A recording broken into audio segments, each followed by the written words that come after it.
Imagine coming back home and out of nowhere, your soul gets dragged straight into hell. That's what happened to Daesung, and I'm going to show you how a guy who had it rough and wouldn't hurt a fly ended up ruling hell. In the first 10 days, he went without food and just hid from the monsters. With no other option, he had to eat monster flesh to keep from starving. The monsters came back and sent him running again. That's when he realized he had to fight to survive. 39 days later, he was already braver and taking down little monsters left and right. 7 years later, the kid was already level 24 and destroying monsters with a single punch. Time kept passing. He kept getting stronger and crushing way more dangerous creatures. After 79 years and 365 days, he became a supreme warrior focused on destroying the demon god. The first challenge was the Gate Guardian, a creature that almost killed him in the past, but this time it was different. After a brutal fight where the Guardian lost an arm and tried everything to bring Daesung down, the protagonist drove his sword into the creature's chest, throwing it with such absurd force that even the demon couldn't believe it. With the Guardian defeated, his companion of many years, a talking skull, warned that the demon god was still there and suggested he apologize, get on his knees and beg for mercy. Daesung didn't care about any of that. He rotted 80 years in hell because of that guy, and now it was time to collect. Hours later, his body was completely wrecked, broken and out of strength, but he made it. Daesung beating down hundreds of demons and keeping his promise to take down the demon god. He was finally at peace. Even after becoming the absolute boss of that hell, all he really wanted was to go back home. When the kid wakes up, he finds everything completely bizarre. A doctor tried to examine him and got bitten on the hand right away. After 80 years in hell, the animal instinct kicked in hard. While the doctors tried to restrain him, he found out that planet Earth has a massive hole opened up in the sky. Now there are even hunters to clean up the monsters when they show up. His childhood buddy, Chaho, who was right there with him the moment he got sucked into hell, came to pay him a visit. When his friend filled him in on everything that happened in the last 10 years, the protagonist completely lost it, because for him, it was 80 years rotting in there. But it actually makes sense it was only 10 years. If it had been 80, the protagonist would be basically a vegetable in the hospital from old age. Since his body was in terrible shape, his mom took him out for a walk to get used to Earth again, but the kid didn't get a single minute of peace. Two guys showed up to collect a loan that Gemma took out for the hospital bills. She begged for more time, but the guys didn't care at all and started beating her up right in front of Daesung. Since he could barely even move, all he could do was curse them out. The bully grabbed him by the collar, threw him on the ground and started kicking him repeatedly, using him like a ball. His mom panicked, thinking her son was going to die. The protagonist realized he had escaped hell just to fall into the hell of Earth. A mission window appeared floating. Since he was in a really bad spot, he just accepted it. Everyone around him froze and only he could move. The mission was to reach the marked location within 1 hour. The goal was to fix his body. Since his legs weren't responding, he dragged himself all the way there. The journey was brutal in his condition, but the kid used his head. The mission didn't say he had to walk, just that he had to get there. With only 35 seconds left, he threw himself into a wheelchair and pushed with pure rage. In the last second on the clock, he completed the mission.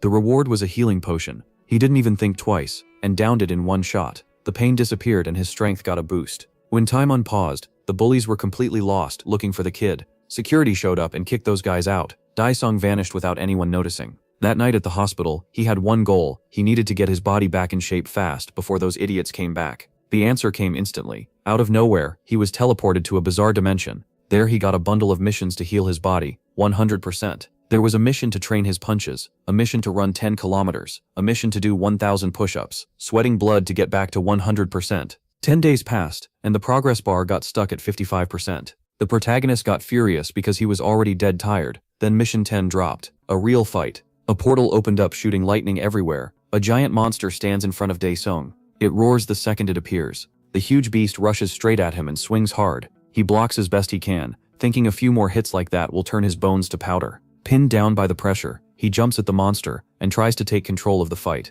But the demon is quicker, smacking him out of the air and slamming him to the ground. Cursing, he forces himself back up, hurt all over. Getting beaten by a screaming demon like this is just humiliating. The creature doesn't let up and goes in again. It throws a non-stop combo, and Daesung barely slips past the blows until the monster spots an opening. Then it switches moves and grabs him. He groans as the thing starts crushing him. Then it hits him. Now he remembers exactly how he got caught before and how he ended up getting crushed. The raging demon squeezes even harder. But all of a sudden, faster than expected, its hand gets cut and Daesung appears with a weapon in hand. Then he realizes he forgot he could summon swords. Annoyed, the creature charges again, but the protagonist meets it head-on, telling it to go back to hell. He rains down attacks on the monster, refusing to lose this time. On the terminal, the mission clears, and the implementation progress stays at 55. Morning starts to break in the real world, and the hospital is still quiet. Someone opens the room's window, and the light hits Gemma's eyes. She wakes up rubbing them, and asks who's there. a person is standing in the room. Shocked, she asks if it's Dasum. Dasum stands in the light, looking far healthier than before. With a soft smile, he says, "Mother." A little later at the hospital, a doctor checks MC over. He has Daesung do a few therapy movements while both he and his mother watch. She can hardly believe it. They said after the last test he'd need over 6 months to recover. So how is he moving normally after only 15 days? The doctor says he can't explain it. Medically it makes no sense. Gemma nervously asks if there's any chance Daesung could be. Still unsure, she asks if that's what this is. The doctor says no, it doesn't match the usual symptoms, so she shouldn't worry about that. Relieved, she thanks God. Annoyed, Daesung tells the doctor to stop fussing over him, and the man awkwardly admits he's just shocked by this impossible recovery. Gemma says this is such a relief. Dasum feels much better now. Walking and moving his arms and legs feels normal again. Even so, he still has to get back to his original body as fast as he can. When he reaches reception, he calls out to his mother and finds her thanking the nurse, who shyly asks what she even did. She says it's nothing compared to what a mother endured through those 10 years. His mother says it really feels like a miracle. Watching them, Daesung thinks he can't even imagine how much his mother suffered all those years. The nurse comforts her while she cries. That sight hits Daesung hard, and he promises he'll protect her. Later, in the hospital bathroom, he stands in front of the mirror and says Pantheon. A terminal pops up, entering the Pantheon. In the next second, he's back in that other space. He asks if the system can speed things up, and the terminal says he can choose mission difficulty, easiest, easy, or medium. He decides he's finishing this all in one shot, so he gives one answer, Hell. The terminal confirms the setting change to Hell, and energy and light start bursting from the sphere. Cracks spread across it until it breaks apart. A man steps out, holding a sword.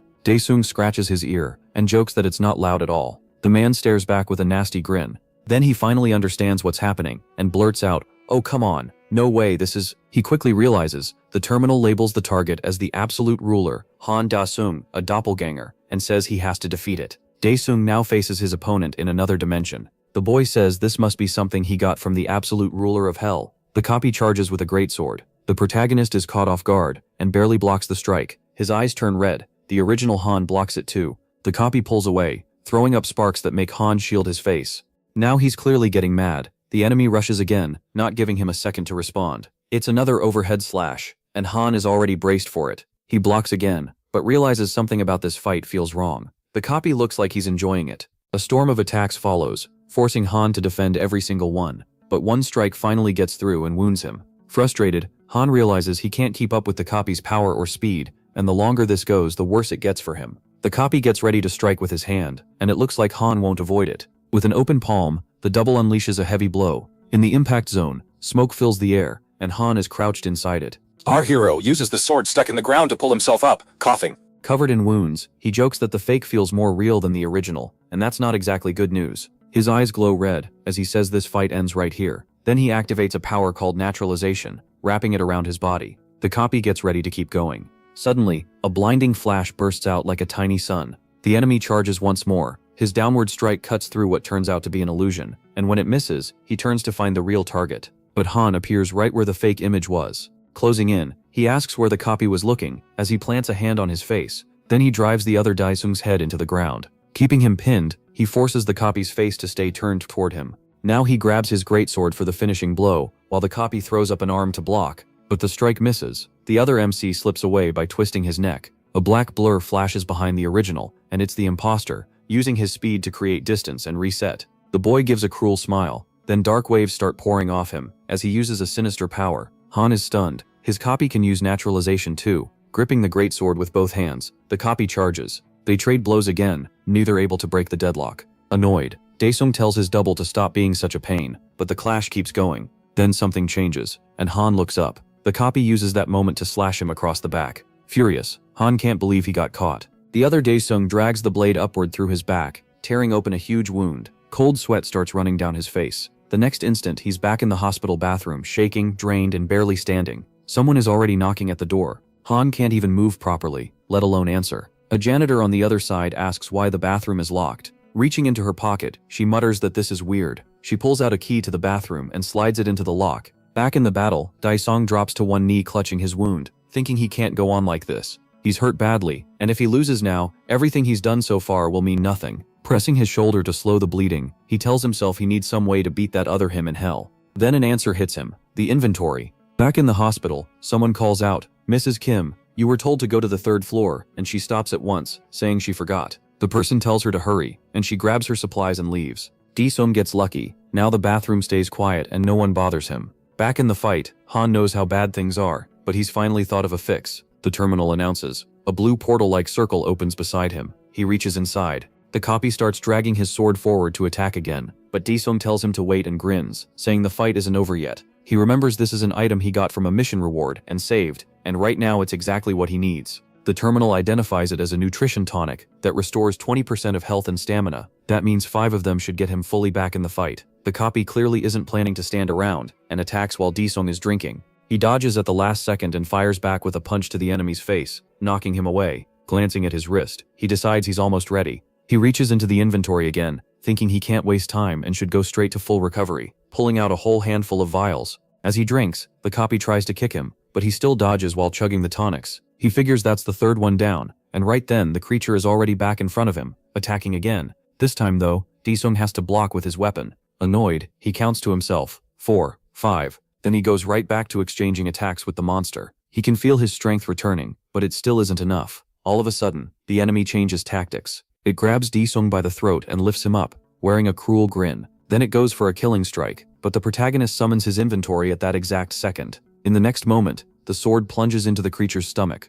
The monster freezes. When it looks down, it sees the blade came through the inventory portal. Using the inventory as a shield, Daesung turns the attack around and lands the fatal hit. At last, the enemy drops to its knees. MC calls up the inventory again, relieved that trick actually worked. He says the damn mission is finally over, and the terminal reports his body is back to normal, with the jade body at 100. It also says his body has been fully restored, and now he can use the hell system in this world too. Then something starts happening around Daesung. He wonders what it is, happy to feel his power back, but the scars covering him remind him of everything he went through in hell. Finally, he tells the system to get him out. The terminal says he has unread messages, and asks if he wants to check them. Daesung selects the unread messages, then hits yes. A message appears. Hell welcomes its new monarch, and says the absolute ruler has returned to Earth. While the throne stood empty, the Celestials sealed this place with the Stone of Earth. The demons captured by the Celestial Pantheon are waiting for their ruler to save them. Caught off guard, he asks if they're seriously asking him for help. With a grin, he reminds them he spent 80 years fighting just to live through those monsters,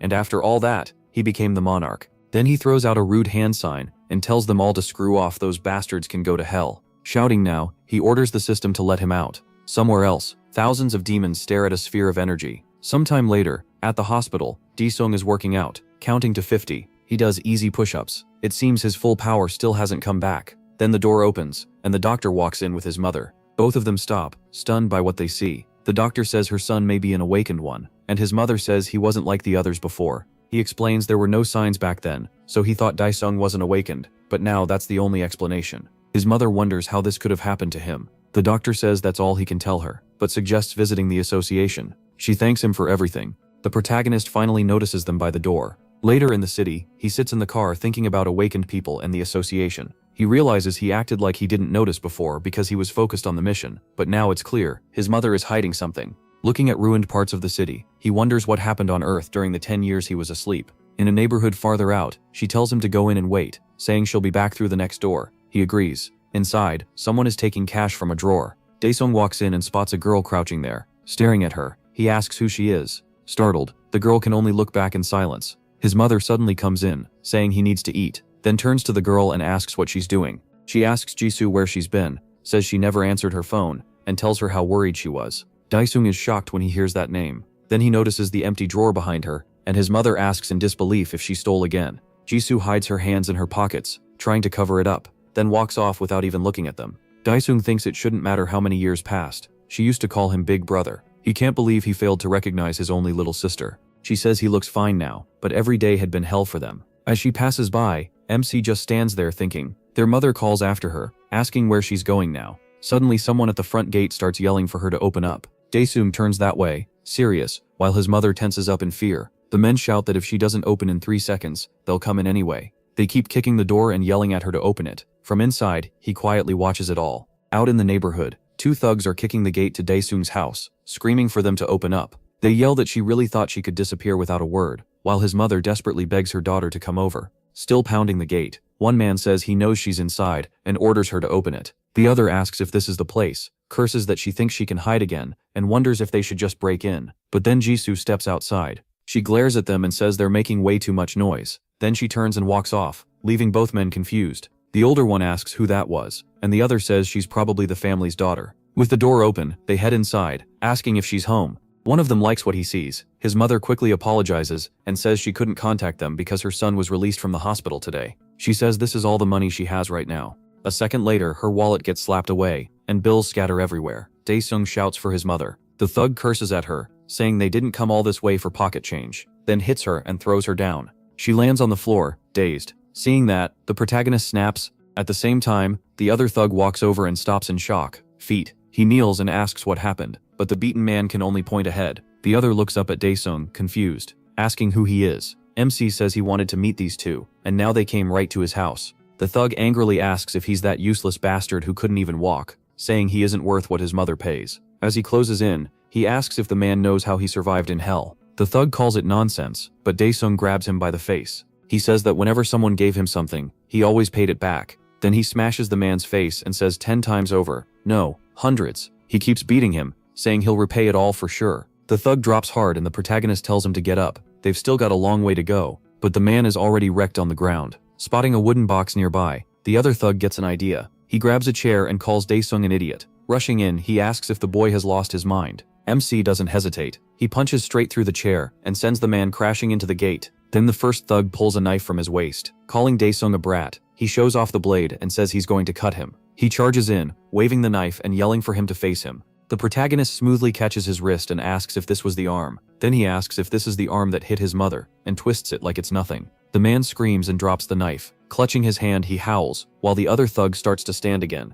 Annoyed, he asks if Dae-sung really thinks this will end well for him. Smiling, MC says there's only one way to make sure they never cause trouble again. His mother screams at him to stop. She begs him to stop, and the two men use that chance to run off through the neighborhood. They jump into their expensive car and speed away. The bigger thug asks if that was really the same boy from the hospital, and the other says he may look different, but yeah, it's him. Then he asks how someone who had been unconscious for 10 years could change like that. The thinner man asks what they should do, since the boss told them to handle it themselves. The other says that's not the real issue. The problem is how they're going to pull it off now. Then he spots a girl walking nearby and tells him to stop the car. Back at home, his mother explains that he collapsed, and they went from hospital to hospital because no one knew what was wrong. To pay for it, she sold the house and the store. She says she kept hoping he'd wake up soon, but in the end they lost the whole rental deposit and had to borrow money too. Even then, she says, paying the interest alone was hard enough. Forget the main debt. Dae-sung asks if Jisoo is still in school and what happened to her. His mother says Jisoo dropped out 2 years ago.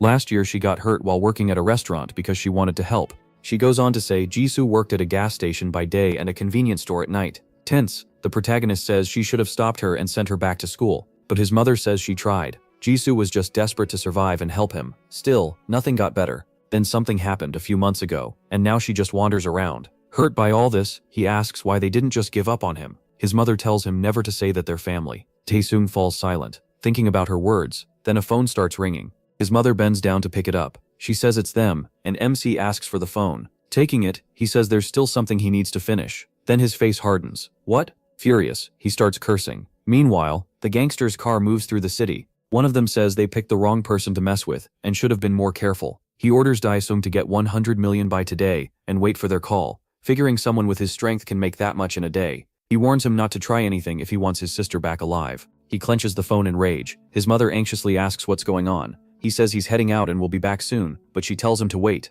She says it's too dangerous, and if he hurts someone and ends up in jail, she wouldn't be able to take it. Dae-sung realizes he can't solve this by simply killing them. This isn't hell. Out of nowhere, a terminal pops up in front of the protagonist. He freezes while his mother watches, totally confused. A little worried, she calls out to him. Dae-sung tells her not to worry. With a small smile, he says everything will be fine. The terminal says he's a returned adaptation, and gives him a bonus basic skill. MC mutters that if they're giving him something they should hurry, then taps the terminal. A list appears: Poison, Stealth, Hellfire, and Summon Shadow Spectre. He hesitates for a moment. None of the choices really impress him. A little later, somewhere in the city, the kidnappers keep moving, and one wonders if the boy can even make it there. The other doubts he even knows the place. Even if he does, they still have his sister. Then strange energy flashes above the elevator, and it suddenly stops. The big man looks around, asking if the power cut and why the lights are blinking. Something starts rising from the floor. He turns, confused. Then he jumps back in shock as someone comes up through the floor, asking what the hell that is. It's Dae-sung.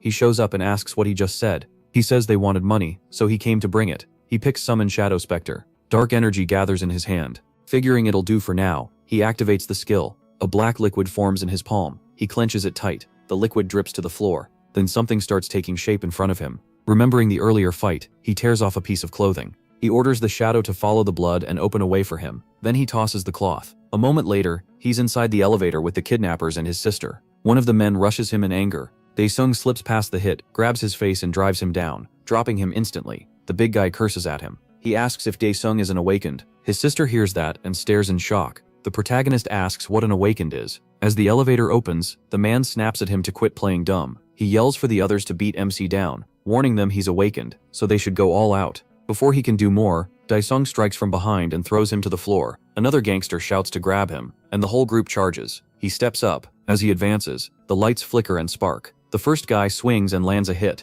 but Daesung suddenly turns into liquid right in front of him, then appears deeper in the crowd. He snaps a backward kick into one man, while another charges in yelling. The protagonist avoids it with ease and slams a heavy punch into the guy's face. He moves through the group at insane speed, striking one after another. Even the lights keep glitching from his power. In seconds, every gangster is down. Daesung walks past them and heads back to the elevator, where his sister waits. He kneels beside her and asks if she's okay. Then he pulls the tape off her mouth. He tells her she's going home. She asks what he's going to do next. Daesung says he's finishing things here, and will see her soon. As the elevator doors close, she keeps staring at him in shock. MC turns back to deal with the rest. The lights keep flickering, like none of this matters. Bodies are scattered across the floor. The whole place goes dead quiet. Then someone starts coming up the stairs. The figure climbs with both hands in his pockets, hood up, one sleeve still torn, trailing behind two others. The rough group looks unsure. Daesung tells them the others weren't even worth calling bugs. The men can't tell what he's getting at. He finds it pathetic how fast the rest went down. Suddenly, a window at the top floor bursts apart. Elsewhere, someone makes a call using another person's phone. A tattooed man answers. Annoyed, he says he already told them not to call while he's in the sauna. The caller says there's a problem, and he needs to come to the office. He shouts back, asking if he's some kind of dog to be ordered around, but the voice begs him to come. There's a monster there. He tightens his grip on the phone, clearly shaken. Then he crushes it in his hand. Standing up, he finishes smashing the phone apart. Back at the building, one window is shattered, and several men are sprawled across the floor. In a nearby room with the door cracked open, Daesung walks toward another gangster. The trembling man tells him not to come closer, but he keeps going. The guy is completely terrified of him. The protagonist only stares back coldly. Then a wall suddenly explodes inward. Daesung turns toward the noise. A huge man charges at him with some kind of attack. He closes the gap in a flash and grabs MC by the face, then slams him hard into the ground. With a grim look, the brute says he made a huge mess. While his head is pinned down, Daesung realizes neither his mother nor his sister were shocked by his power. The brute demands to know where his men are. The protagonist understands they already knew powers like this existed. He just never asked because he was too focused on waking up. When he grabs the brute's arm, shadows start trailing behind him. The man notices and panics. He jerks away from MC, leaving part of his suit behind. Even as he retreats, the shadows keep chasing him. While the brute backs off in fear, Daesung gets back up. The man can't believe he caused all this alone. The protagonist rises and brushes himself off, then looks at him and asks if he's some kind of awakened. The brute says there's no turning back now. He'll send Daesung to hell. MC repeats the word, almost amused. Hell? The big man powers up, his muscles swelling as his expensive suit rips apart, but he suddenly drives a punch into his face. The hit wrecks him on the spot. Spinning toward the wall, the brute screams and wonders if taking his clothes off was supposed to make that hurt less. Smashed against the wall, he can't understand how he got beaten so easily. He's furious. This makes no sense. Before he can react, Daesung stomps straight onto his face, grinding him down like he's nothing. The protagonist asks if this bastard even knows what hell is. He says his family suffered the whole time he was gone. The man realizes MC is on a completely different level, and now all that matters is surviving. Knowing he can't win, he begs Daesung to stop. He pleads for his life, offering money, anything at all. Still staring coldly, he asks,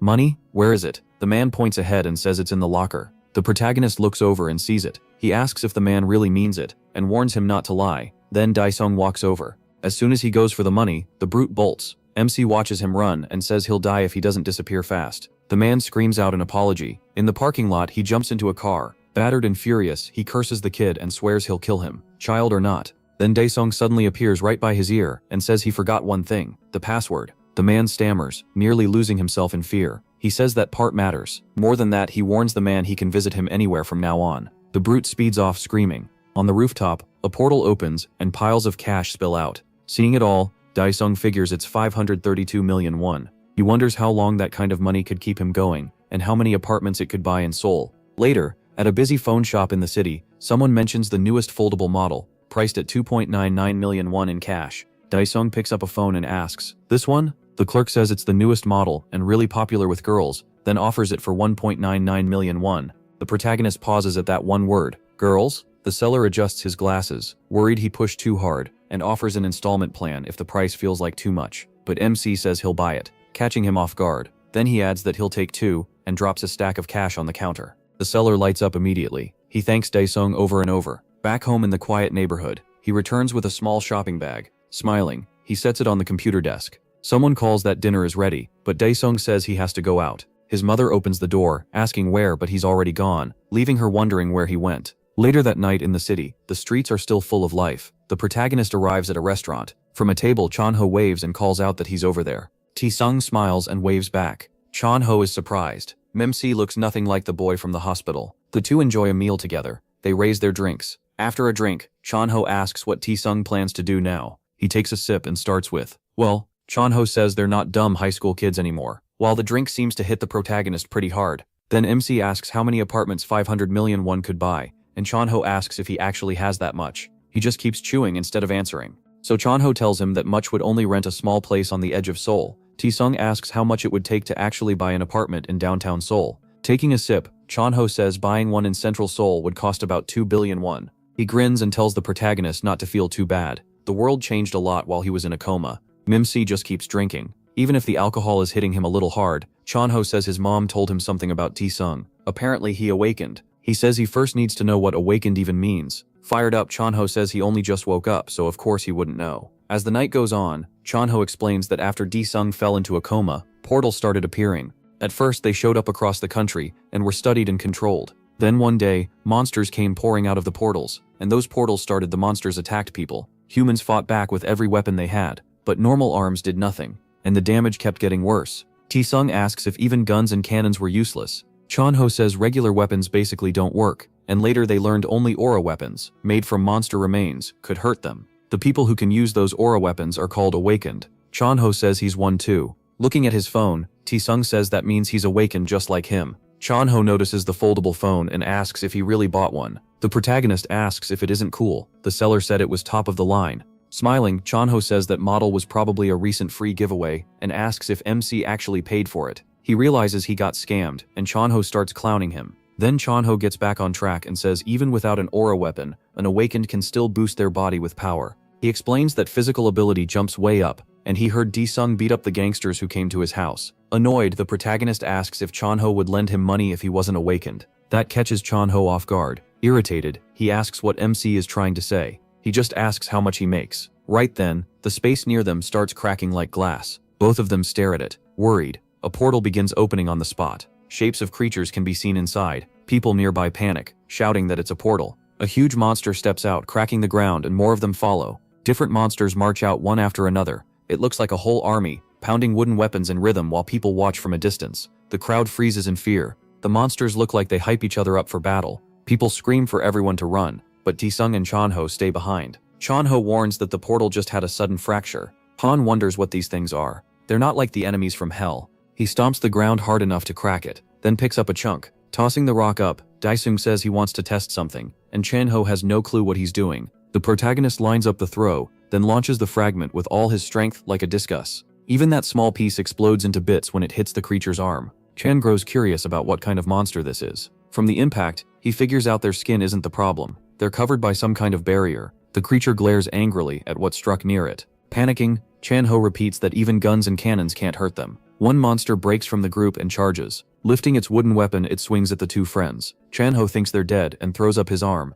ducking to protect himself. He squeezes his eyes shut and braces, then realizes someone else took the hit. A second later, he notices he's still alive and untouched. When he looks over, he's stunned. The monster went down from a single blow by Daesung, and Han sees it too. Ignoring Chonho's panic, MC says that punch did the job. Chonho can barely process it. Bare fists against monsters makes no sense. Then two more rush in. Daesung steps up to one of them, already winding up another punch, and drops it. Now it's two monsters down. He keeps going, tearing through them with ease. Watching him move, Chonho starts wondering if he is above B class. The protagonist glances back and sees a crowd still standing there. He tells himself this isn't the time. Weirdly, the rest of the city still seems unaware of the nightmare happening here. Across the street, Two monsters stare at a crowd too scared to move. The people realize monsters are everywhere and think this is the end. Trying to be their hero, Chanho tells them not to panic. He knows a path to the shelter through the sewers. He tells everyone to follow him and move fast. But before they can go, more creatures appear. The looks on their faces say it all. They think they're doomed. The monsters get ready to attack, and chaos erupts as people run in every direction, leaving one little girl frozen in place. The creatures keep charging. The girl cries for her mother. As the beasts close in on people, desperate screams fill the street. One monster raises its weapon at the trembling girl. She's bent over, soaked in tears, too scared to even call out anymore. The hammer comes down, but it misses. Chanho jumps in and yanks her out of the way. In the next instant, something slams into the creature from the side and knocks its teeth out. It was Daesung, dropping the beast with one crushing strike. Relieved, Chanho shields the little girl so she won't see the aftermath. The monster crashes to the ground like a fallen tree, and MC lands beside it. Han tells Chanho he's still exposed and needs to move now. Chanho smiles, thankful Daesung saved them both, and quickly pulls back with the crying child. Then he yells for everyone to hurry into the sewer. There's no time left. Somewhere else in the city, someone is live streaming on a phone and asks the viewers if they're seeing this. The stream shows him smashing monsters near the buildings. Chat explodes. People ask if it's real and freak out that Han is fighting all of them alone. The person filming says he came down from his building after hearing monsters had surrounded the area. He realizes Daesung is in serious danger, and he is, because more enemies keep coming. Still recording, the man shouts that they just keep coming one after another. Then Han gets blindsided by a huge hit to the torso that sends him flying into a parked car. The streamer thinks there's no way anyone survives that. Daesung sits slumped against the wrecked car, head down. The chat loses it, wondering if he's still alive, while one person jokes they won't play the tribute song yet. For a long, awful moment, the protagonist doesn't move at all. Elsewhere, the manhole cover lies open by the sewer entrance. Underground, a frantic woman spots a child she recognizes. The girl runs to her. It's her mother, the same one she had been crying for outside. Chanho feels relieved he got her there. The girl apologizes for wandering off, and he feels like he at least completed that part. Then a man asks Chanho if he's really going back to the surface, and he hesitates. A second later, he remembers Daesung is still up there fighting alone. Back outside, MC is still slumped by the car as the monsters close in. One gets nearer, and he still doesn't react. It stares at him with a vicious look. The streamer says this looks bad, and the chat starts calling at the end, saying the guy did his best. The monster grips its club and swings, aiming straight for Daesung. The boy watching covers his eyes. The blow smashes through everything in front of it, but the monster suddenly freezes. The car is wrecked, yet Daesung is gone. He appears behind it and blasts into the other monsters. This streamer freaks out, yelling that big bro is alive. It's really him. He thanks the monster, saying that hit helped restore some of his mana. With a smile, he says he'll return the favor with a painless death. Then he dashes in and cuts down more monsters on the way. The chat begs the streamer to zoom in since the video is blurry, and he thinks they're insane for wanting him closer. Then one viewer offers 5 million won for better footage. He's stunned, and when it jumps to 10 million, the chat goes even crazier. Nervous, he thinks the money is great, but there's no way he can go over there, not with all those monsters around. Meanwhile, Daesung thinks using mana this much is brutal. He dodges an attack and gets ready to counter, driving a punch into a monster's chin. The force lifts its head up as the protagonist follows through. Nearby, the chat keeps throwing out offers for a better shot, while others just enjoy the show. One viewer even asks for more details by email and says he'll pay for it, and Daesung still seems to be handling it just fine. Alerts start flooding his device. Even so, he says he's not going. The message says if he sends details on MC, not just photos, he'll get a 40 million bonus and should make contact. Thrilled, he can barely believe it. Elsewhere, inside a high-rise, someone watches and says the leader called it. First 20 million, then 40. A man grins and says the YouTubers are on their way. Another adds that his clan is moving out too, so they might meet up there. Still smiling, he says he'd been a scout for years, but never felt this way before. Daesung is insanely strong. Back at the fight, he stomps the monster down and scans the rest. The monsters look scared of him. Daesung mocks them, calling them bugs, when something suddenly smashes into one of their heads. It's one of the larger monsters coming up from behind. It glares at the protagonist like a challenge. Nearby, the boy thinks that's way too much money to ignore, and begs the streamer to keep filming. Still hiding behind the car, he says this chance won't come twice. The monster points at Daesung and orders the others to attack. MC clicks his tongue, they just keep coming, and his mana is almost gone. Then Cheng suddenly shows up beside the guy, asking what he's doing and why he hasn't evacuated, nearly scaring him to death. His phone rig and mic drop to the floor. Chenko asks if he's out of his mind staying here. In the chat, people freak out, asking what happened to the chicken guy, and already telling him to rest in peace. Chenho grabs him and orders him to get inside the building now. Panicking, the guy thinks, no, my money. Seeing his gear left behind, he starts cursing. Then a monster's foot comes down and crushes it all. The chicken guy and Chenho freeze as the creature gets closer, and the streamer looks like he's completely shut down. Desperate, Chanho yells for him to snap out of it and asks what's wrong. The monster doesn't care and gets ready to strike, but before it can, its head is cut off too. Something flew past and cleanly took it off. Chanho stares in shock. Then he sees his friend standing atop a heap of monster bodies. Fired up, he asks why Chanho came back, and Chanho says he returned because he was worried. He says he needs to go somewhere for 20 minutes. Chanho tells him that's fine, the clans should be here soon. Noticing the protagonist's look, he adds that anything he wants to know can wait until he gets back. The terminal says implementation is 100% complete. Because of the massacre, Pantheon items can now be used in the real world, and it asks if he wants to enter. Daesung accepts. A portal opens in front of him, leaving Chanho stunned. He can't believe MC can open portals and wonders what happened to him. He steps through it and arrives on the other side, where he says he can't believe his body ended up like this because of those fries, then asks for his mana status. The terminal says the absolute ruler's mana is implemented at under 10%. He mutters that this sucks, so it wasn't the weapon's fault, and asks how to raise his mana fast. The terminal answers, organize the absolute ruler's diary. After that, the time and place tied to it will become a quest, with rewards based on completion. Daesung asks if that means the diary he wrote every day just to stay sane. The terminal asks if he wants to organize the diary. He says yes. A book suddenly appears in front of him. The terminal shows the process has started. Energy begins pouring out of the diary. The organizing continues, and the terminal says recording has begun.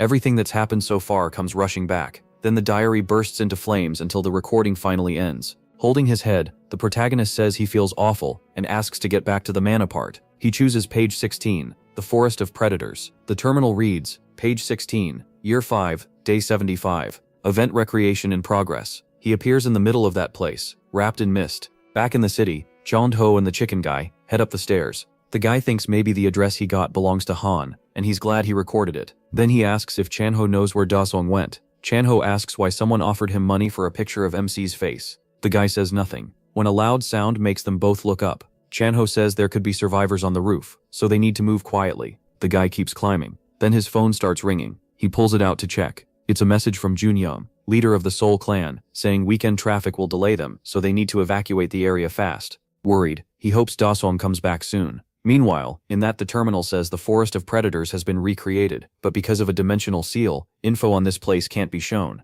Daesung notices how calm he feels. The terminal gives the mission, medium difficulty, eliminate the celestial beings occupying the forest. Reward, increased mana. He looks around for them, not noticing the giant creature appearing nearby. It declares that it has detected an unknown intruder and will eliminate it. Then it fires a beam down at him. Daesung dodges just in time. As the beam tears through the area, he moves through it fast, then stops ahead. The grotesque celestial creature watches him. The terminal identifies it as the White Colossus of Justice, a machine life form, an autonomous weapon made by the beings of paradise. Daesung repeats, beings of paradise, while staring at it. The giant attacks again. Its fist slams into the ground, but misses. Thinking he has no time to waste, the protagonist decides to finish it fast. He drives a huge punch into the creature. The blow caves in its face and slams it flat to the ground. Daesung lands right after, but it's still not over. Long fingers stretch from one of the weapon's hands toward him. MC watches them come in. Annoyed, he decides to crush it for good. Then he bursts forward. The celestial weapon lashes out with its extended limbs, but he keeps advancing without getting hit. As the attacks keep coming, Daesung readies another strike at the heavenly weapon. This time he hits its stomach. His fist punches straight through it, shattering the thing into pieces. The colossus crashes down in dust. Looking over his shoulder, Daesung says, "Okay, next." A red sphere rises from the wreckage. Then something about it catches his eye. Back on Earth, Chanho and the streamer reach the roof. When they open the door, they find several bodies. The guy stares, uneasy, while the boy behind him looks horrified. Both of them take in the pile of bodies. One person seems barely alive. The boy asks if that man is still breathing. They rush to the man slumped by the ledge. Chanho kneels beside him and asks if he's okay. With great effort, the man says, "B." The guy leans in, then the man finishes, "Behind." That last word makes Chanho go still. A huge demon is above them on the building, and Chanho swallows hard. The monster stares down at him with a vicious look. The attendant says they need to move the injured man, but Chanho says it's too late. They can't move until he tells him to. The guy agrees and asks what Chanho saw. The moment he realizes he's terrified, the giant demon keeps watching them. Chanho tells him to stay awake and jump for the door. When he says now, unless he wants to get ripped apart here, he needs to pull himself together. Still shaking, the boy finally snaps back. Above them, the huge creature roars and suddenly jumps down. Then the guy shouts, "Now!" Meanwhile, in the Forest of Predators, Daesung studies the red sphere packed with energy. Wondering what it is, the sphere announces that self-repair is starting. He tenses up. Restoration. It says restoration is at 10%, and that analysis of the intruder's attack pattern is complete. The main body's performance will now improve. Daesung sprints forward. Once he's close, he winds up and smashes the red sphere head-on. The punch tears a hole through it. Then he leaps, landing right on top of it. The terminal shows restoration at 3%. With a cold look, he scoffs that it's annoying and starts pounding it again. He doesn't stop attacking. The terminal jumps to 40%. Daesung keeps punching until cracks spread across it, but the terminal still reads 55%. The sphere keeps splitting apart, yet restoration keeps rising. Now 65%. Error messages flash as energy beams start blasting everywhere. Restoration drops to 30%, while Daesung keeps hammering it without pause. Furious, he throws another punch and yells for it to go to hell. Then an energy beam shoots at him and he barely dodges in time. Turning toward where it came from, he sees 3 more celestial weapons closing in. They lock onto him, and there are even more on the far side. Several beams slice through the air. Daesung jumps off the sphere and dodges cleanly. With a sharp leap, he avoids the barrage. He lands and steadies himself. Looking at the new enemies, he curses. The terminal warns that restoration has reached 95%. Daesung bursts forward again. The divine machines fire beam after beam at him, but he speeds up so much they can't lock on. He rushes the machine that's almost restored, eyes burning with fury, as the terminal shows 98% recovery. Daesung slams it with a massive blow, blasting a huge hole through it. The celestial machines surround the area and watch. Bracing himself on the ground, the protagonist steadies his body after that burst of power. He realizes this fight will never end if he keeps going like this, so he needs another plan. Then it hits him. Those recorded memories might show a way to stop all of it. He puts a hand to his head. Right away, a sharp tingling runs through his brain, and nausea hits him. Then suddenly, something clicks in his mind. A memory comes back, and he mutters that maybe this can work. Chango shouts for the boy to run to the door, and the terrified kid does it. At the same time, the creature drops down near the entrance, with its weapon raised. As the 2 boys sprint away, they barely escape. Its giant club slams into the floor and misses. The monster pauses, confused, looking around for them. Then it roars in anger and charges after the boys. Once they get inside, Xiao Hao quickly tries to hide as the monster closes in. The beast jams its huge hand inside, trying to snatch them. Panicking, they scramble backward as far as they can. Its claws scrape the ground as the hand pulls back. The boys stay completely still, hoping not to be found. Breathing hard, Chunho whispers that they have to go down now. Elsewhere, something massive crashes onto the ground. The celestial machines keep pressing Daesung. They attack non-stop, but he pushes ahead, dodging every strike. The creatures keep coming, yet none of them can touch him. MC keeps moving, thinking he only needs a little more. He uses the trees to build speed. After stepping off one last tree, he bursts forward and spins through the air. Still airborne, he stays locked in on his target. When he reaches the right spot, he thinks, that's it. Then he runs from the creatures and stops at a chosen point. He steadies his breathing and gets ready. From farther back, he watches the celestial creatures closing in. A heavy one cracks the ground with each step. Soon they spread out and surround him in an arc. One announces that it's at a safe distance and will begin the attack. Daesung sneers that they sure took their sweet time. The celestial being shakes the ground, and all of them start letting out strange sounds together. Grinning, he says this is exactly why it's called the Forest of Predators. A huge thing suddenly bursts up, then it crashes right onto the celestial creatures. Daesung laughs and calls it a swamp whale, saying those idiots eat anything they see. He adds that they'll be stuck in its belly for a while, and it digests really well. The terminal reports that the absolute ruler has met every condition, and its physical power has been restored. Daesung stands still, feeling his strength come back. Checking himself, he says his mana has clearly grown. The terminal then says the mission is complete, and gives him a bonus reward, the Dagger of Judgment. The protagonist watches in surprise, as the weapon forms in front of him. The terminal explains it's a sacred blade once used by the Celestial Judge, made from white golem remains. It's powerful, and can be controlled from a distance. He repeats the part about remote control, and decides to test it, so he throws the dagger ahead. It sweeps through the space in front of him, then flies back into his hand. Pleased, he says this thing is going to be really useful. When he lowers it, the weapon fades away just like it appeared. After that, Daesung decides it's time to head back. A portal opens in front of him. On the news, reporters talk about the sudden portal and the chaos it caused, then ask a professor for his opinion. He says the real problem is the hunters. He complains that hunters act like public workers, slow, always taking breaks, and asks how people are supposed to trust them. Since portal breaks can happen anytime, not just on workdays, the reporter says the association should answer for it. Meanwhile, a car speeds through the city. Someone inside watches the interview on a phone. Annoyed, a man says those people are insane. Association hunters don't make as much as clan hunters. He goes on, saying they're not fortune tellers and can't predict disasters, then calls to his brother beside him. The well-dressed man tells him to quit complaining. If they can't handle this, they won't even have a team, and he's supposed to be the leader. He keeps glaring at the phone, until a breaking report says a mysterious hunter showed up and solved everything there. The car keeps moving through the city. Somewhere else, the chicken boy shakily says the rooftop was covered in bodies. Changho says he knows it's awful, but for now they just have to wait for rescue. A sudden loud crash makes both boys jump. They peek over the counter where they're hiding, and the whole place seems to be trembling. Changho wonders if hunters finally arrived. A huge impact hits next, filling the area with dust. The boys shield themselves as best they can. Terrified, he thinks the monsters found them. But then Daisung appears, saying he's starving, and they better not get in his way while he steps over the remains of the creature. The boy lights up with relief, and calls out to his friend. Smiling, MC asks if he's late. Still stunned, the boy asks what is wrong with him. Daisung hugs himself and groans, and Chanho quickly asks if he's hurt. He asks if he's really seeing them, and the chicken boy says yes. Then the protagonist tells them to get some meat ready, because he's starving. That leaves the two boys who just survived hell, staring at him in shock. Scared out of their minds, they ask if he seriously wants to eat meat here. The whole area is a complete wreck. Looking at the meat, Daisung wonders if it's monster blood on it, then says it's fine, he doesn't care. The boys can only stare in horror as he eats. They're clearly grossed out too. Then someone rushes in, shouting that there are survivors here. A soldier asks if everyone is alright. The attendant happily thanks God and says he's going to live. The soldier looks startled by what he sees, while the boy keeps thanking him. Then his eyes land on Daisung still eating, and he awkwardly tries to speak. Chanho greets him, thanks him for the hard work tonight, and explains they missed their chance to reach the shelter, so they're glad he came. Trying to help MC out, he adds that his friend acts like this when he's in shock. Chanho grabs him and says they should head to the hospital first, but he asks what's wrong. The soldier tells them not to leave on their own, and says he'll take them to the exit, so they should follow him. Chanho agrees and pulls something from his suit. He says to contact them if there's any trouble, adding that his clan may have work too, and shows a Soul Clan team leader card. Once the soldier sees he's from a clan, he relaxes and says he'll lead them out. Chanho thanks him.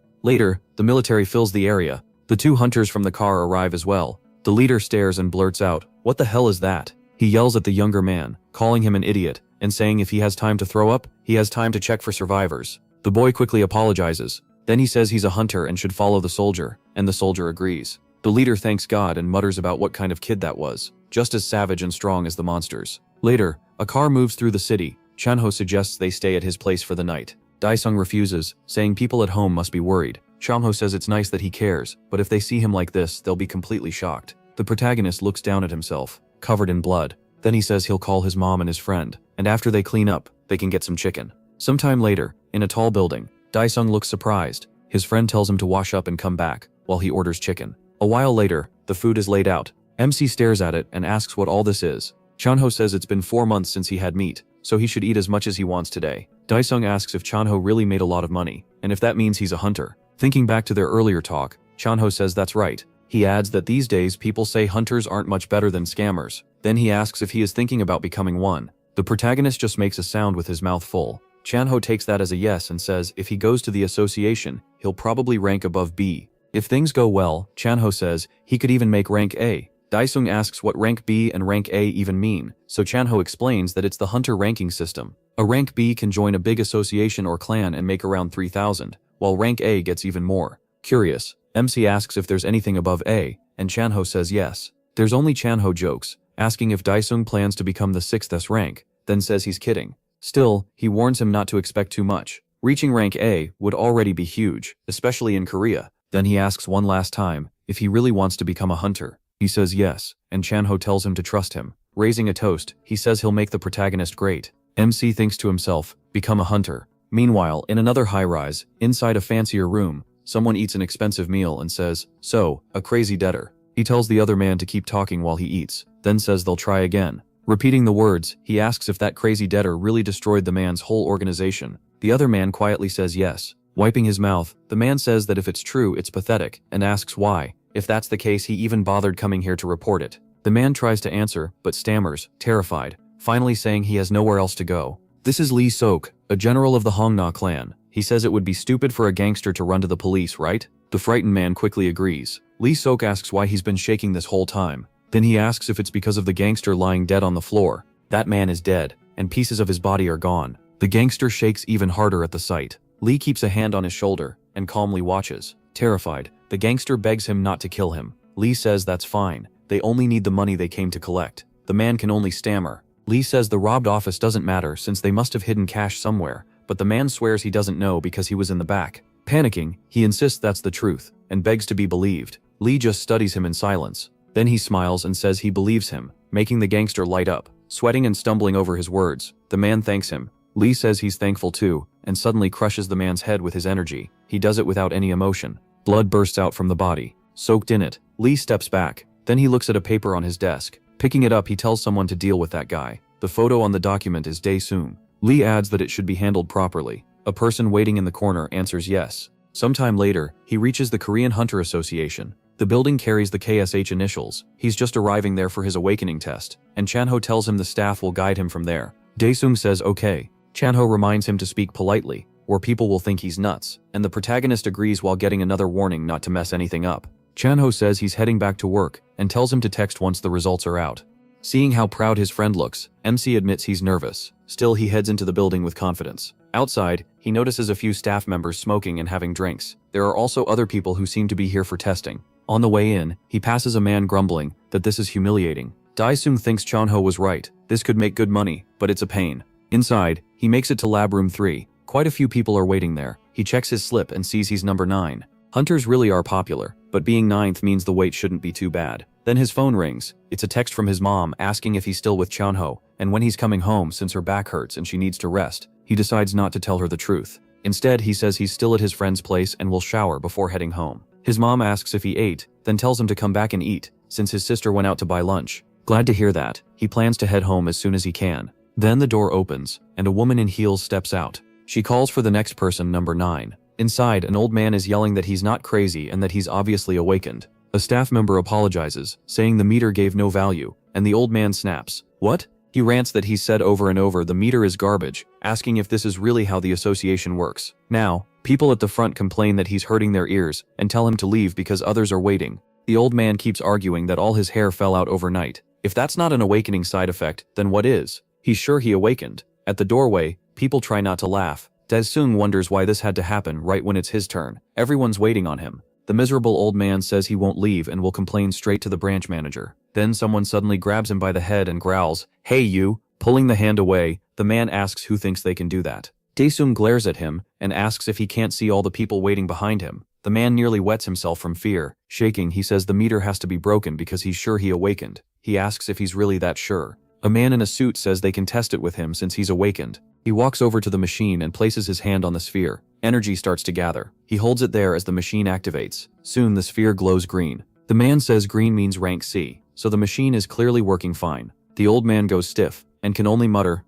The woman tells him other people are waiting and orders him to leave. Even as he walks out, he keeps shouting that the meter is wrong. The receptionist apologizes for the trouble and says Dae-sung can come in now. Already fed up, the protagonist answers yes. After he enters, the woman asks her senior if that guy will score high. He jokes that she should stop guessing and get back to work, but she still thinks that with the pressure he gave off, if he's awakened at all, he's at least rank B or higher. That morning at the KHA, inside the branch manager's office, everything outside is quiet, but inside the mood shifts fast. The manager asks what's going on and someone urgently tells him to get to exam room 3 on the 6th floor right away. Startled, he asks what happened, but the reply is that he should see it himself. A few minutes later, he's in the elevator heading down. On the way, he tries to guess the problem. Could some S-rank level specimen have shown up in the exam room? He calms himself, thinking that if it's really that serious, they'll have to fight to keep other branches from taking the specimen. The elevator stops and announces his floor, snapping him out of it. A crowd is gathered there, whispering that they've never seen anything like this before. The manager steps into the hall, confused by everyone just standing around. He pushes through the crowd, asking them to move.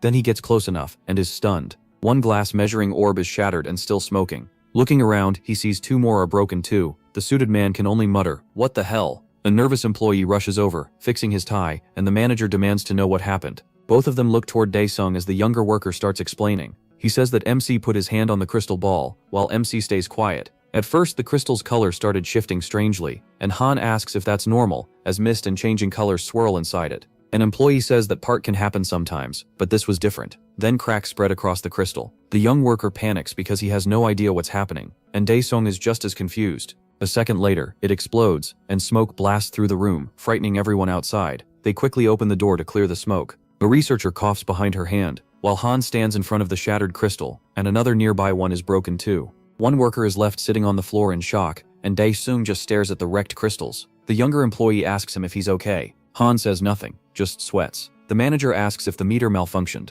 The employee says that would be hard to believe when all 3 crystal balls ended up like this, and the manager agrees that's too much to be chance. Meanwhile, Han worries they'll make him pay for the damage and wonders what he's supposed to do now. Just wait for the results. The young employee says yes, they should wait for further information. The manager is troubled because if this keeps happening, every golden crystal ball would be destroyed. Then he turns to Daesung, clearly about to make a decision, and the others wait for his words. Carefully, the manager begins to explain. He says they should use a judgment limit test, though the protagonist has no idea what that means. Since the crystal balls can't measure him, the branch will judge him through a license test, which will decide his final rank. Daesung asks if that method is reliable. The young employee says the system is based on clear standards, so he shouldn't worry. Han realizes there's no other choice and says he understands. The chief politely sees him off, and MC leaves the room and quietly walks down the hall. The manager grabs his head and groans that he can't deal with this. A researcher says the crystal meter reacted to energy from another world, and the manager asks why. Adjusting her glasses, she says maybe the issue is that his energy works differently.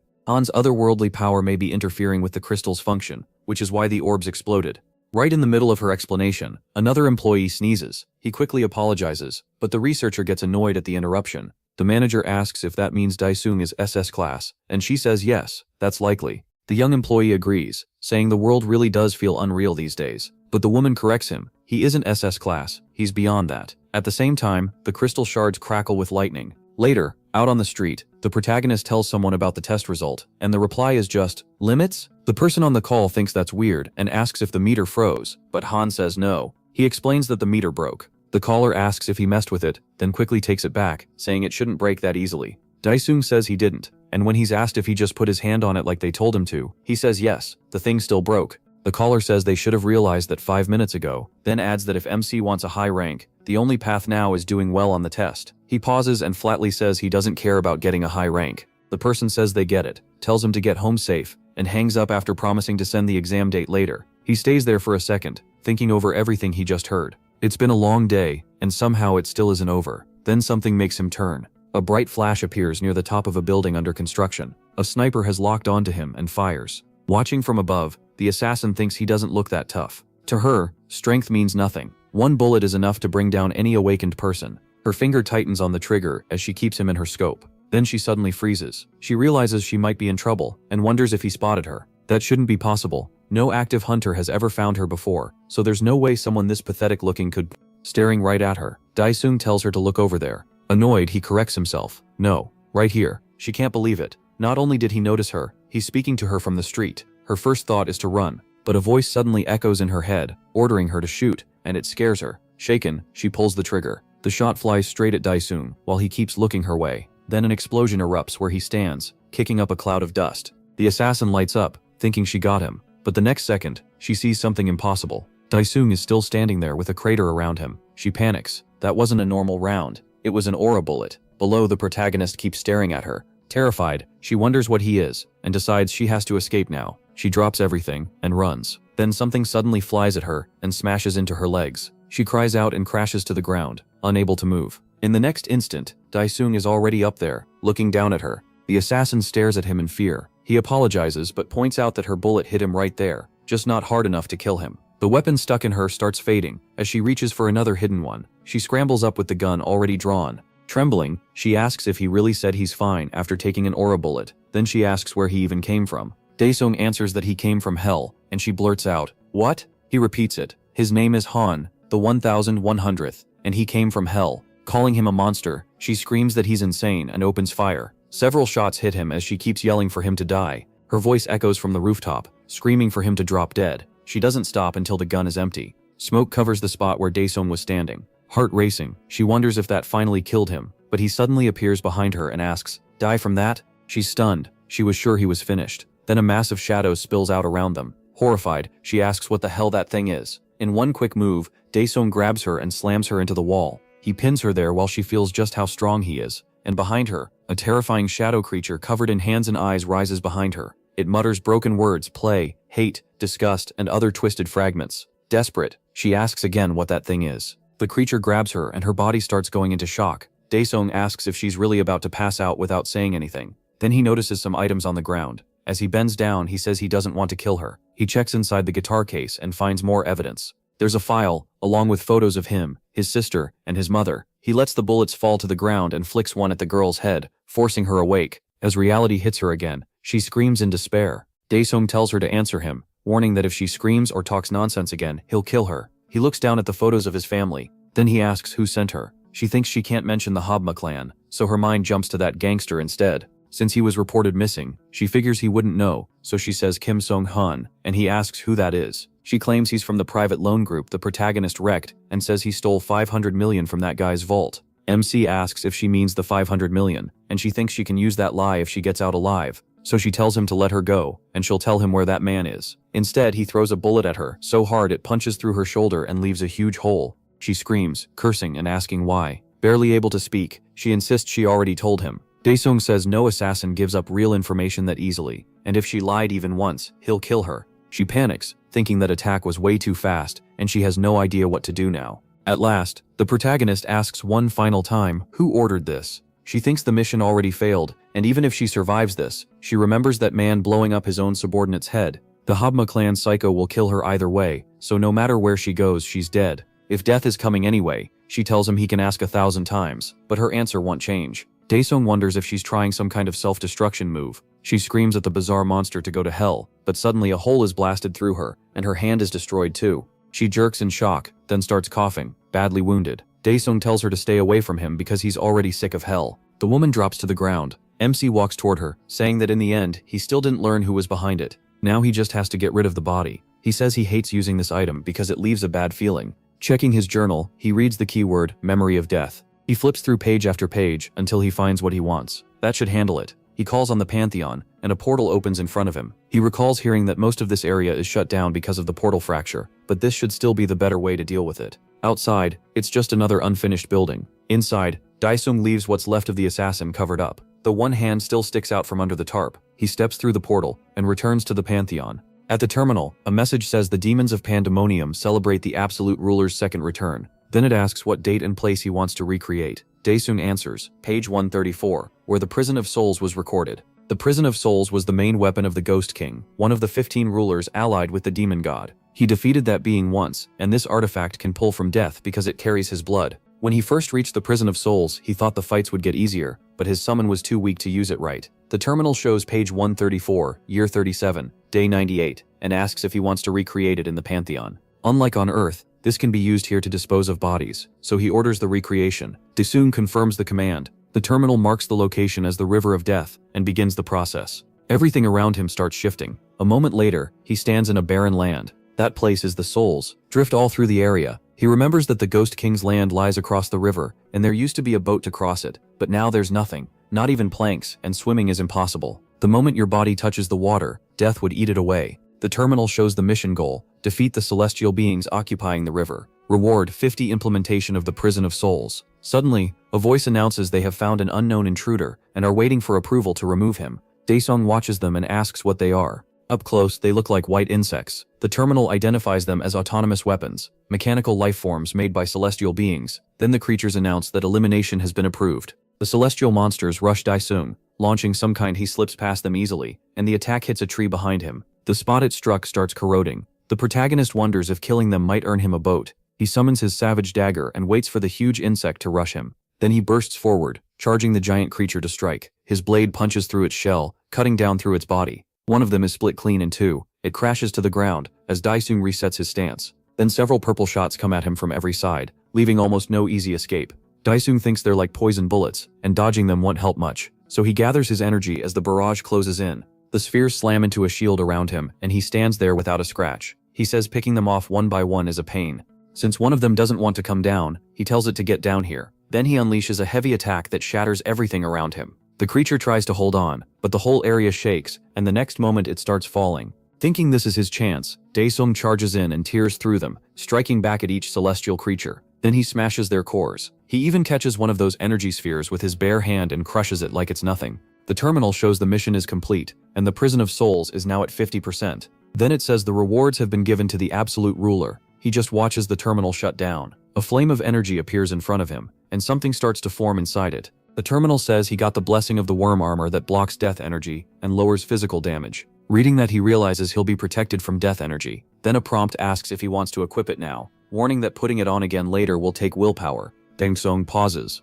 wondering if this means he should swim. The river of death is still raging, and then he rises out of it. As he comes out of the river, a figure in armor appears. It's Daesung, now covered from head to toe. The terminal says the demon beast admires his swimming, while the demons of Pandemonium apologize for not helping their ruler. Dripping with that dark red water, he tells them to shut up if they already know that. A strong golden light appears ahead, and it spreads everywhere. Sometime later, MC reaches the Ghost King's territory and finds it empty. He looks around and says no one is here, and even the old castle is gone. The terminal says the beasts of Pandemonium are sorry. The Ghost King's sacred castle vanished, and Daesung snaps that he doesn't need them repeating the obvious. He says the main objective may have been a side mission, then asks if another side mission can lead him to the castle. After that, he keeps moving forward, staying on guard. Suddenly, a huge crash rings out, and debris flies everywhere. Something massive starts pushing up from the ground. It keeps rising higher and higher, while Daesung watches closely, until a giant monument finally stands before him through the dust. The terminal identifies it as the Celestial Obelisk,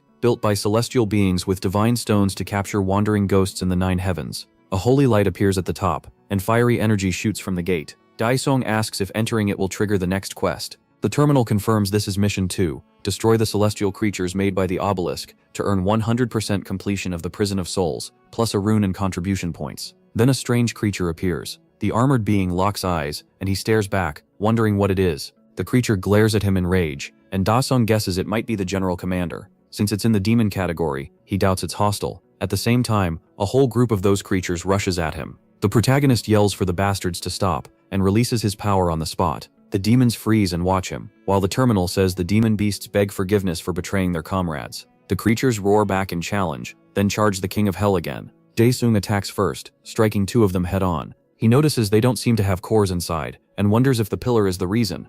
More and more creatures keep pouring out from the base of the obelisk, so Daesung uses blood naturalization while focusing on that pillar. The terminal explains that this turns him into half human, half demon, boosting all stats by 30%, but draining energy over time. Even so, he decides to end this here. MC charges in without hesitation. With that power, he tears through one group after another, dropping the creatures without slowing down. One heavy strike takes out several at once. The terminal count jumps to 50 out of 10,000, then climbs to 130 out of 10,000. In the middle of the fight, he watches more creatures appear, and realizes destroying the place from the inside might work better. Since the creatures are coming out of the obelisk, he pushes toward the entrance and attacks again. At last, he breaks into the structure. From there, he starts tearing it apart from within, and keeps wrecking the whole obelisk until it cracks into pieces. As it collapses, the creatures begin turning to dust, leaving only their armor behind. Daesung walks through the ashes, and soon he's the only one left standing. The terminal says he cleared the mission and met all conditions, bringing the Prison of Souls to 100% and granting the other rewards too.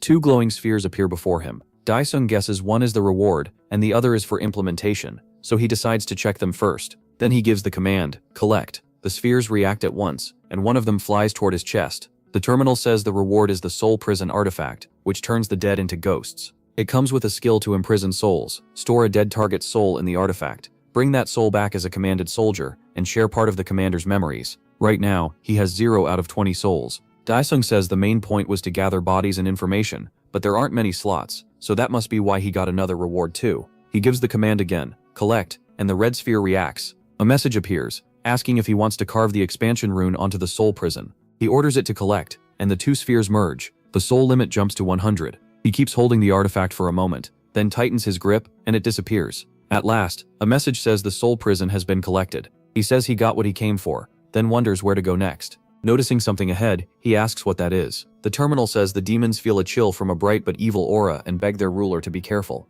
He asks if he really has to listen to all of them, then decides to use the collect command on the sphere. The yellow light starts shining hard as he looks at the golden flame in his hand. A burning engraved circle appears on his fist. Then something new finally shows up before him. The terminal glows yellow, and he wonders what this one is now. That object starts breaking apart, and Daesung says he expected something useful, not a waste of time full of pointless riddles. Finally, he says he wants to go back, and a portal opens in front of him. Back at the construction site, he stares ahead in surprise and disgust. The body he left there is gone. Daesung wonders where it went. Later, at home, Jisoo quietly watches. When the protagonist comes in through the gate, she tells him the rice soup is cold. He apologizes, and she tells him to come eat. Once he gets inside, the meal is already served. The news is talking about how serious the portal fracture case is, but his mother turns off the TV and says it's time to eat. Daesung says the world is changing fast, and he's even seen monsters on the news. His mother watches him eat and says she's scared he might be shocked, so she can't bring herself to tell him everything. She apologizes for being a mother who can't do much, even though she kept pushing on.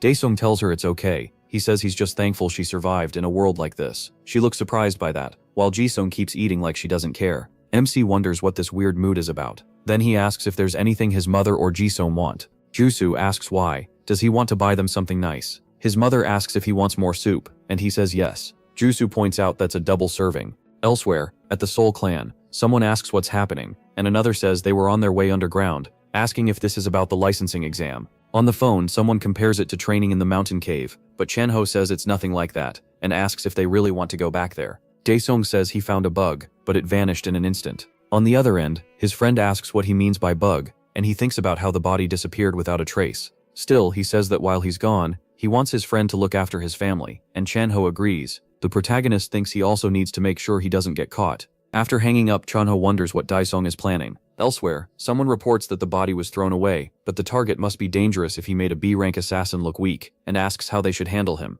The general says to leave it for now. The target will show up at the coming test, and they'll kill him there. Then he asks a man named Jengul inside a tank if that's correct, and the man says yes. He tells Jengul to start at once, saying he's waited a long time for this day. A doctor reports that Jingsil's A-rank heart is stable, and asks if they should begin the serum injection. The general warns that the pain will be intense, and tells him to be ready. Jingsil says he made up his mind the day he joined them. Without hesitating, the leader orders them to begin, and the doctor obeys. He says he'll start the injection and presses a button. The machines start up, the serum enters Jingsil's veins, and the computer reports 20% injection with his heart still stable. Inside the tank, he struggles through the pain as the injection reaches 40%. Jingsil keeps enduring it, and says good. The injection reaches 50%, and the computer displays his data. The doctor panics and says they've gone past the normal limit, but the order comes back right away. Keep going. The doctor warns that if they continue, Jingsil could die. The general says if that dose could kill him, they never would have brought him here. The doctor nervously reports that it's reached 80.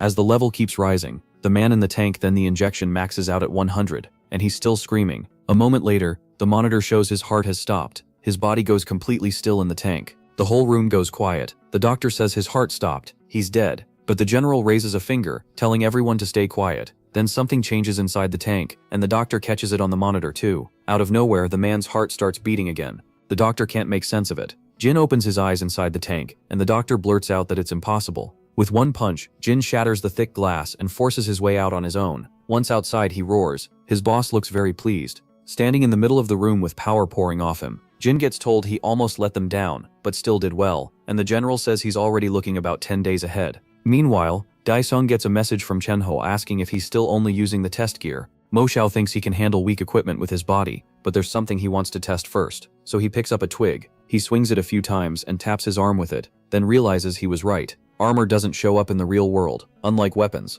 Since armor wears down all the time, he decides to test weapons instead. Daogo humpas his inventory and searches through it. He figures weapons can be overwritten too, and the twig counts as a weapon. The terminal asks if he wants to overwrite Judgment Dagger with a weapon, recognized by the Absolute Ruler, and he agrees. The dagger starts to change, and so does the twig he grabbed. Then the terminal says the loading is complete. Now he knows it works. His dagger has taken the twig's form. Daesung wonders if he should go get it, then calls Pantheon. Sometime later, in the Flame King's territory, he moves through the area, and says he never thought he'd come back here. Soon, several creatures head toward him. He watches them closely. They're wolf-like monsters, and they keep coming. The terminal marks the mission as high difficulty. Destroy Orkil's minions for the Hellfire Sword. It also says they're beast-type soldiers tamed by Orkil, the 5th Celestial Apostle. Daesung says he didn't expect to use this so soon. Sliding the weapon across his hand, he calls on Soul Prison. At once, a huge armored creature appears before him. The protagonist mocks it, asking if it came looking for food. The creature gets ready to strike, but Daesung rushes in first and batters it with a fast combo before it can fight back.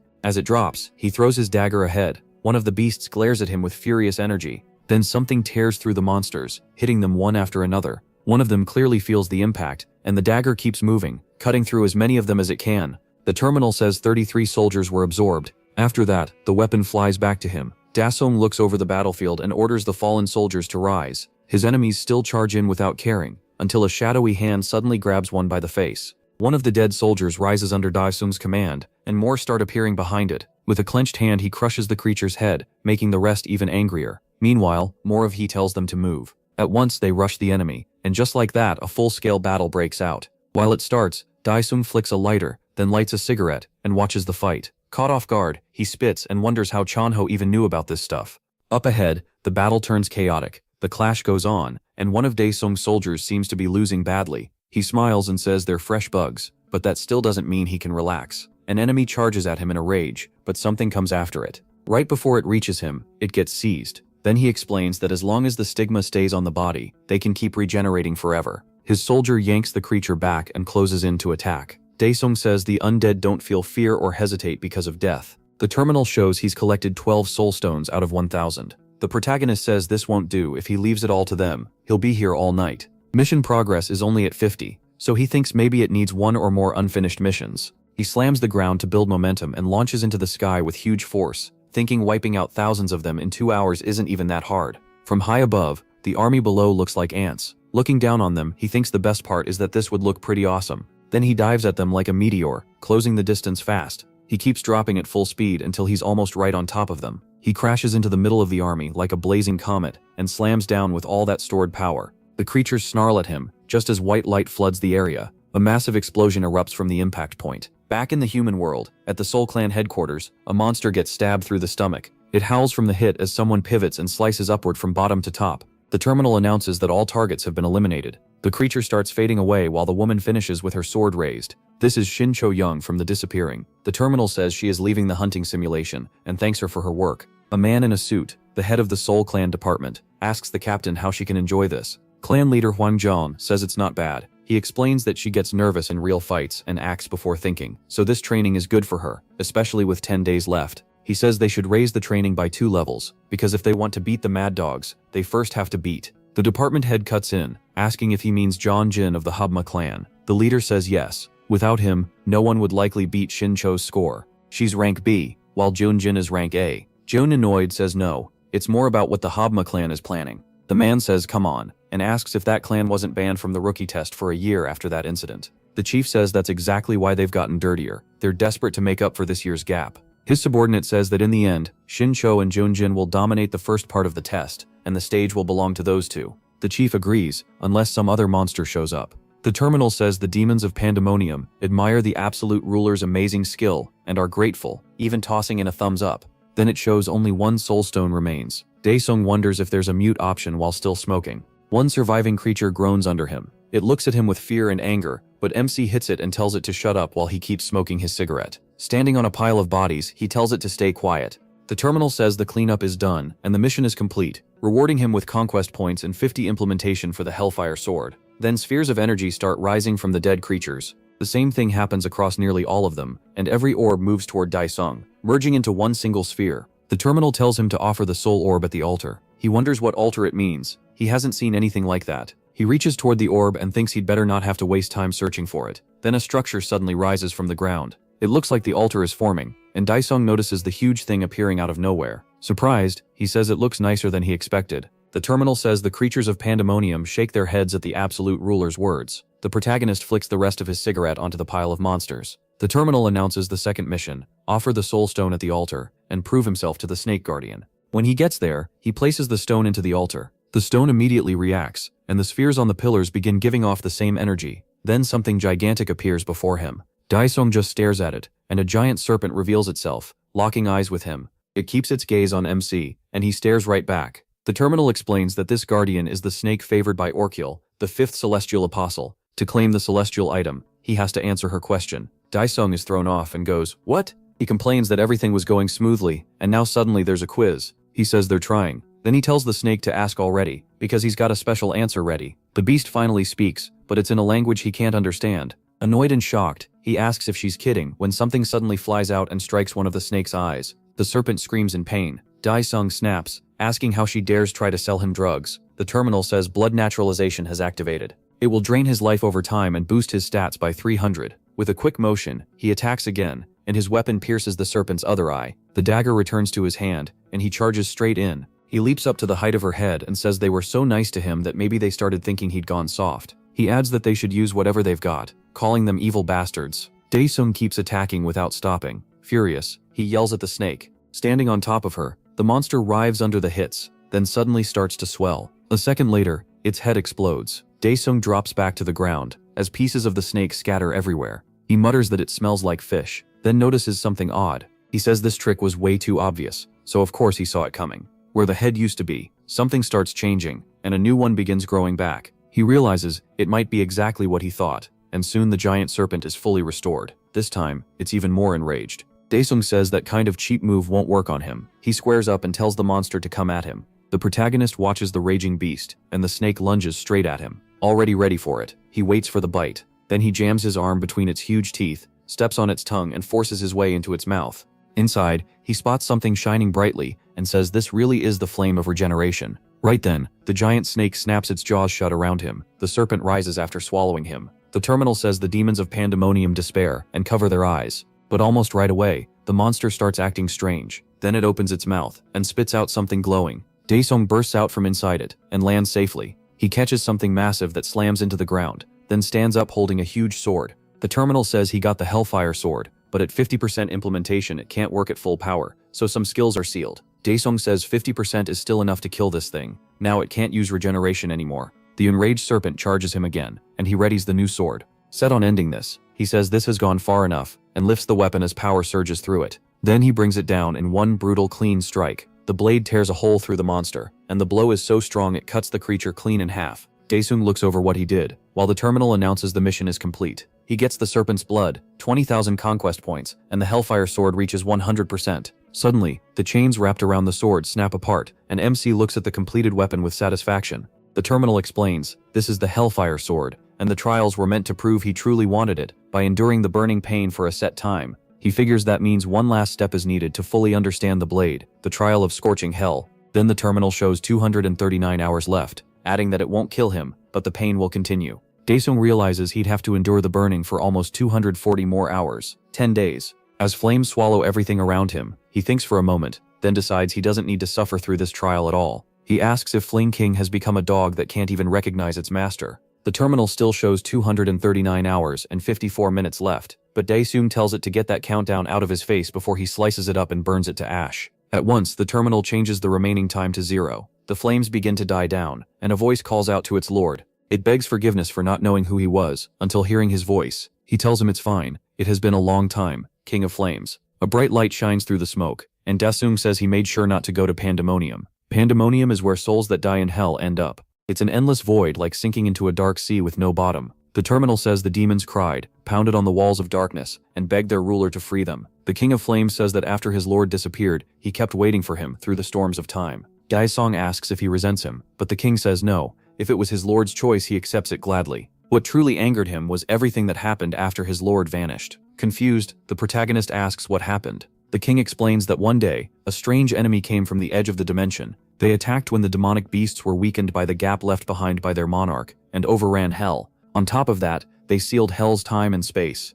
Then they banished the demons to Pandemonium. He says all he could do was watch them get crushed, and in the end he was forced to be swallowed by a giant white snake. His pride was stripped away, and since then he's wasted his time on meaningless things. Still, his lord has finally freed him. He adds that, with respect, he doesn't understand why Daesung came back there. MC says he needs his help, and he'll explain the rest when the time comes. The King of Flames says he's thankful his lord came for him, and he asks if he knows what that thing is. The king says he doesn't know, but it gives off a strange energy, the same kind he felt from the outsiders. He warns the protagonist to be careful since he has no idea what it really is, but the protagonist barely listens. He says the system has never betrayed him after all his hard work, and he can be careful later once he's done collecting everything. Then he grabs the object. A golden terminal appears, saying he has obtained 2 out of 3 required entries. MC says it looks like he now has permission to enter somewhere. The terminal asks if he wants to leave the Pantheon, but he says no. He thinks that until now, leaving the Pantheon just meant going back to the real world. Then the terminal asks if he wants to leave this area and return to the Pantheon, and Daesung remembers there are still more items to get besides the sword, so he orders it to send him back to the Pantheon.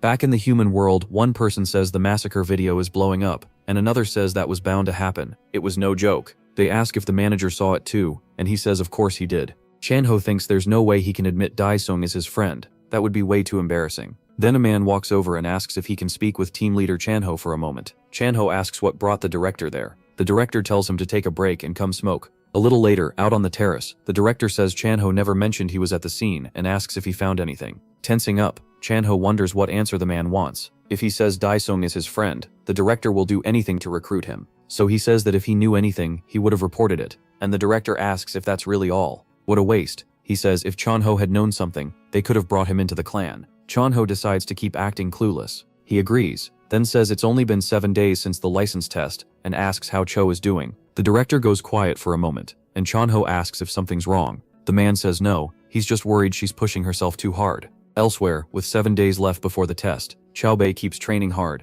A voice announces there are 10 minutes left in the simulation program, and 10 targets still remain when a stone slab appears. Chao brushes toward it and swings her sword, cutting it clean in two. An instant later, more of them appear. One forms behind her, then opens up and reveals a monster inside. The creature bursts out of the stone shell and charges with shocking speed. Caught off guard, Cho turns to face the one in front of her, but another monster suddenly bites into her shoulder from behind. At the same time, the first one keeps coming, rushing straight for her face, until a voice cuts in and says that's enough. It announces that the training program is over. She turns around. The chief is standing behind the glass, watching her. In a serious tone, he tells her to come upstairs because they need to talk. Still frustrated in the medical room, she says she could have kept going easily. He tells her she's overdoing it, and asks if she doesn't see that. But Cho fires back that he's always told her to achieve what she wants, even if she has to push hard. She throws his own words back at him, then says this isn't physical overtraining, and adds that she knows her own limits. The director asks if she really knows better than the AI system. Pointing at the screen, he asks if she sees the data. One side shows normal mental readings, and the other shows the readings measured from her. Cho just stares at it in silence. Then he asks what this psychological pressure is that the AI says is holding her back. Without even looking at him, she says she has to make the top 5. He repeats, top 5, asking if she's trying to raise her rank, and she says yes. Chaobei explains that once she reaches A rank, she'll get access to more portals, more pay, and more recognition.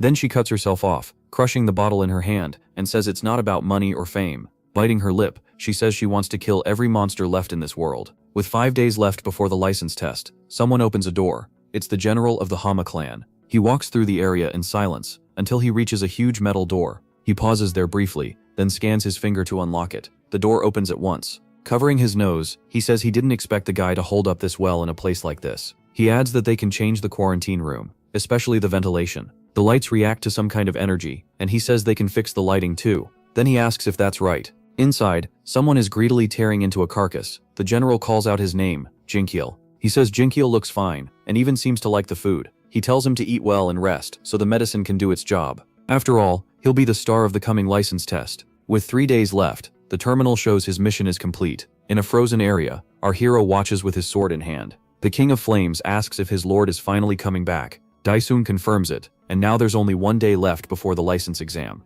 On exam day, the number of awakened people is up 25% from last year, so the first hunter test is more competitive too. Because of that, the association says it changed the testing method this year to handle all the applicants. Then a luxury car suddenly races in and stops with a loud screech. The flashy car causes a scene, and reporters rush over yelling that it's Hama clan's Lee Sik-woo. 2 men step out. One looks like a top executive, the other like a movie star. A reporter introduces herself, and asks Lee if the young man beside him is Hama clan's rookie, then asks how the clan will do today. Before Lee can answer, another reporter brings up the clan's ban over cheating, and asks the rookie what he thinks. Inside, Lee is already sick of these vultures from the very start, but he still answers that he regrets what happened 2 years ago. The reporter presses him, asking if calling it an incident is just a way to dodge responsibility. Right then, someone taps the reporter on the shoulder. Sik-woo calmly says this year's test will be fair and clean. The two keep walking away from the car and the swarm of reporters, while the younger one glances back. Soon, they reach the test complex. They keep moving until they arrive at the exam area.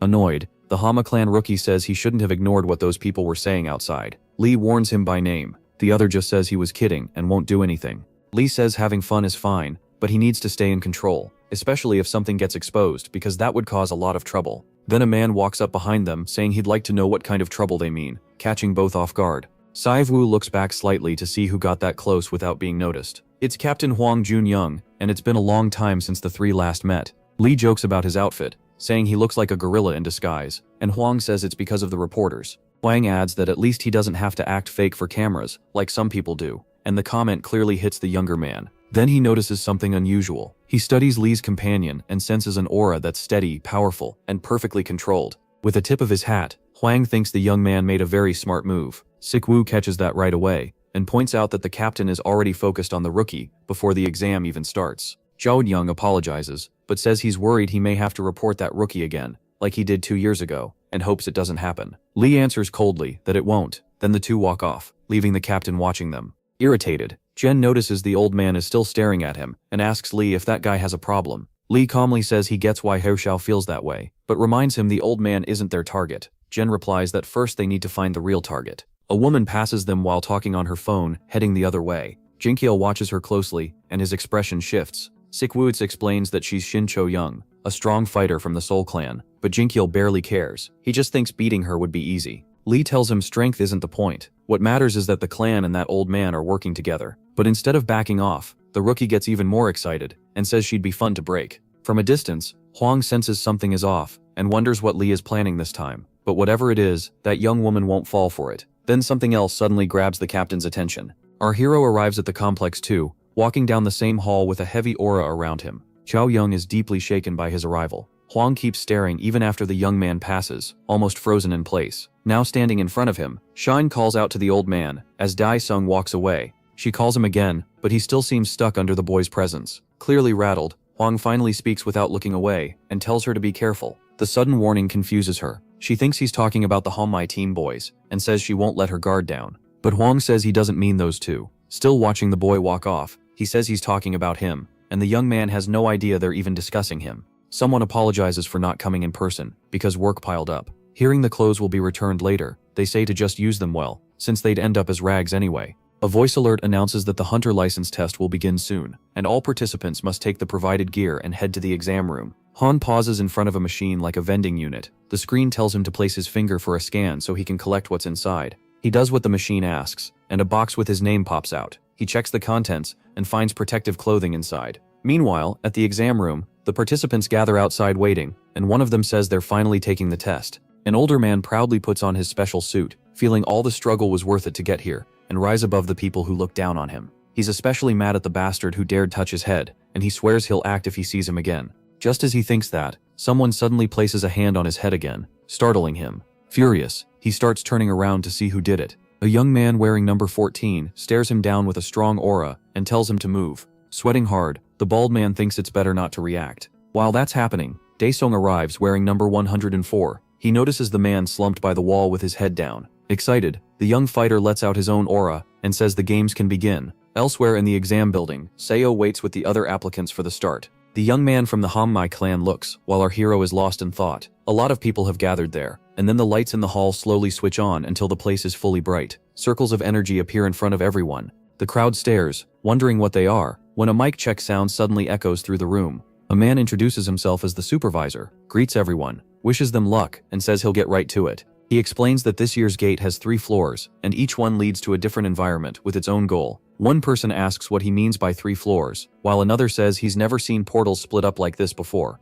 Someone raises a hand and calls out, then asks the supervisor says no weapons will be given, and they can't bring anything except the protective suit they're wearing. The crowd erupts, asking how they're supposed to fight with no weapons. Then a new voice greets them and says it's an iBot that will guide them through the test. It explains that the theme of this exam is adaptation. The question is how well they can use their natural talent in any setting, from freezing cold nights to burning tropical ones. It says a hunter's aura is what matters, the strength of the body, so they must prove they can adapt and fight. If there are no more questions, the gate will now open. An energy gate appears behind and quickly solidifies into a real passage. The supervisor tells everyone to enter the gate behind them and wishes them luck. On the first floor, a tropical forest, the test takers move ahead while struggling with the heat. They wonder what this place is and why it's so hard to breathe. One angry man curses, saying he'll be soaked before the exam even really starts. From a monitor, someone watches several candidates. In a large control room, several men observe the test on big screens. One says the candidates seem weak, and another wonders if the test is too hard, maybe all of them will fail. An operator says he doubts that, and points out that the rookies sent by the Soul Clan have guts. On screen, the girl starts to speak.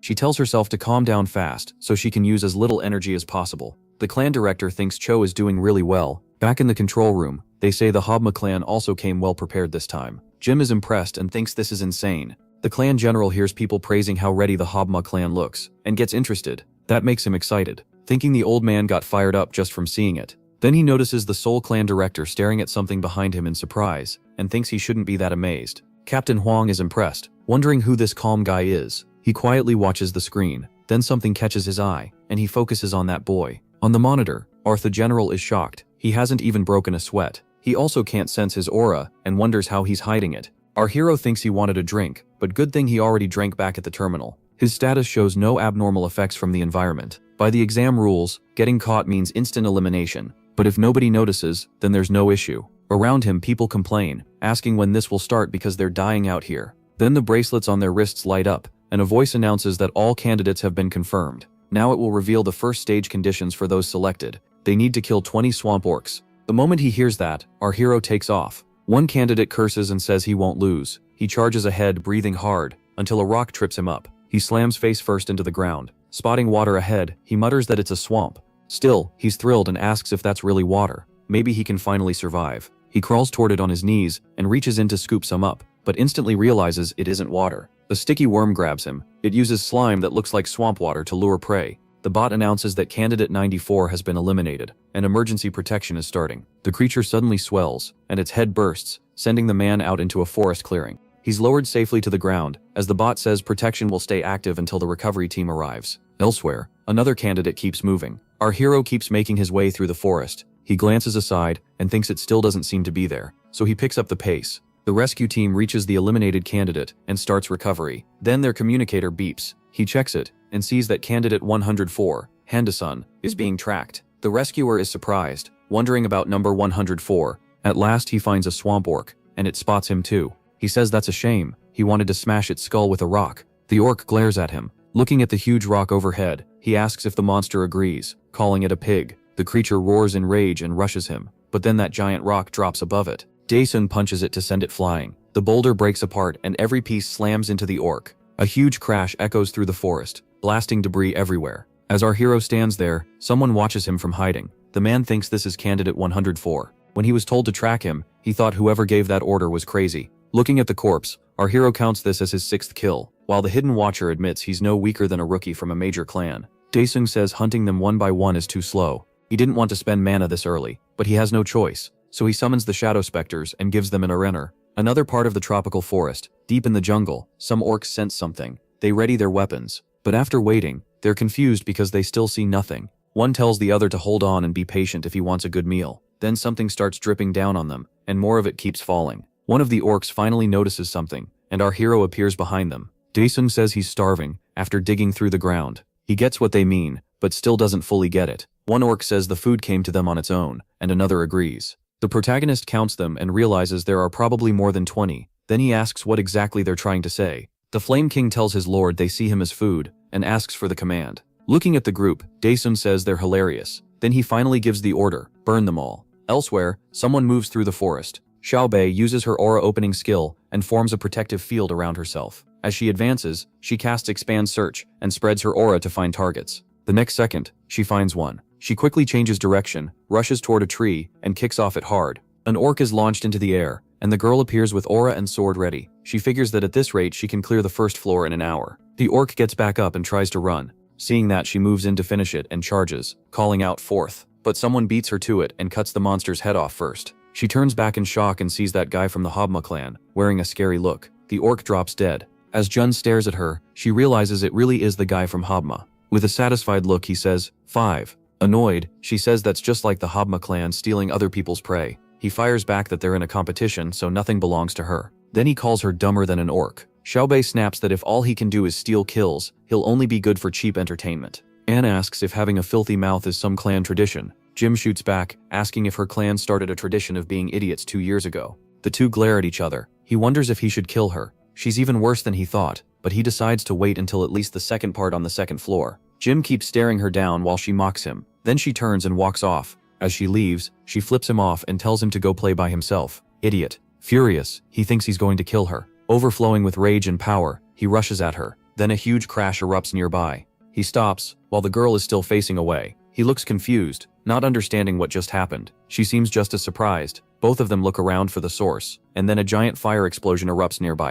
A few minutes earlier, our hero gripped his weapon, and the Flame King asked for the order. Then Daesung gave it burn them all. The terminal shows the Hellfire sword, activating skill 1, Hellfire, triggering its special slot. Flames start pouring from the tip of the weapon. The terminal confirms Hellfire's first special ability is active. A massive blast of fire bursts out as the Flame King says, Spectre. The orcs freeze in shock, and the next moment, a huge fire explosion rises over the forest. Back in the control room, the staff are stunned. The bot announces that candidate 104 has cleared the first floor, and will now receive the coordinates for the second. The whole room is speechless. They ask how long it's even been since the test started. How is it already over? Another demands his info right now because they want to recruit him immediately. The captain thinks he knew this boy wasn't ordinary, but never imagined it would be this extreme. Meanwhile, the Habma clan general looks uneasy. He turns away in irritation for missing it. On the screen, another huge fire blast appears. The operators are amazed by that power, shaking the man. The attendant says that's why she warned him. She knew he wasn't normal. He says he gets it already, and begs her to stop shaking him.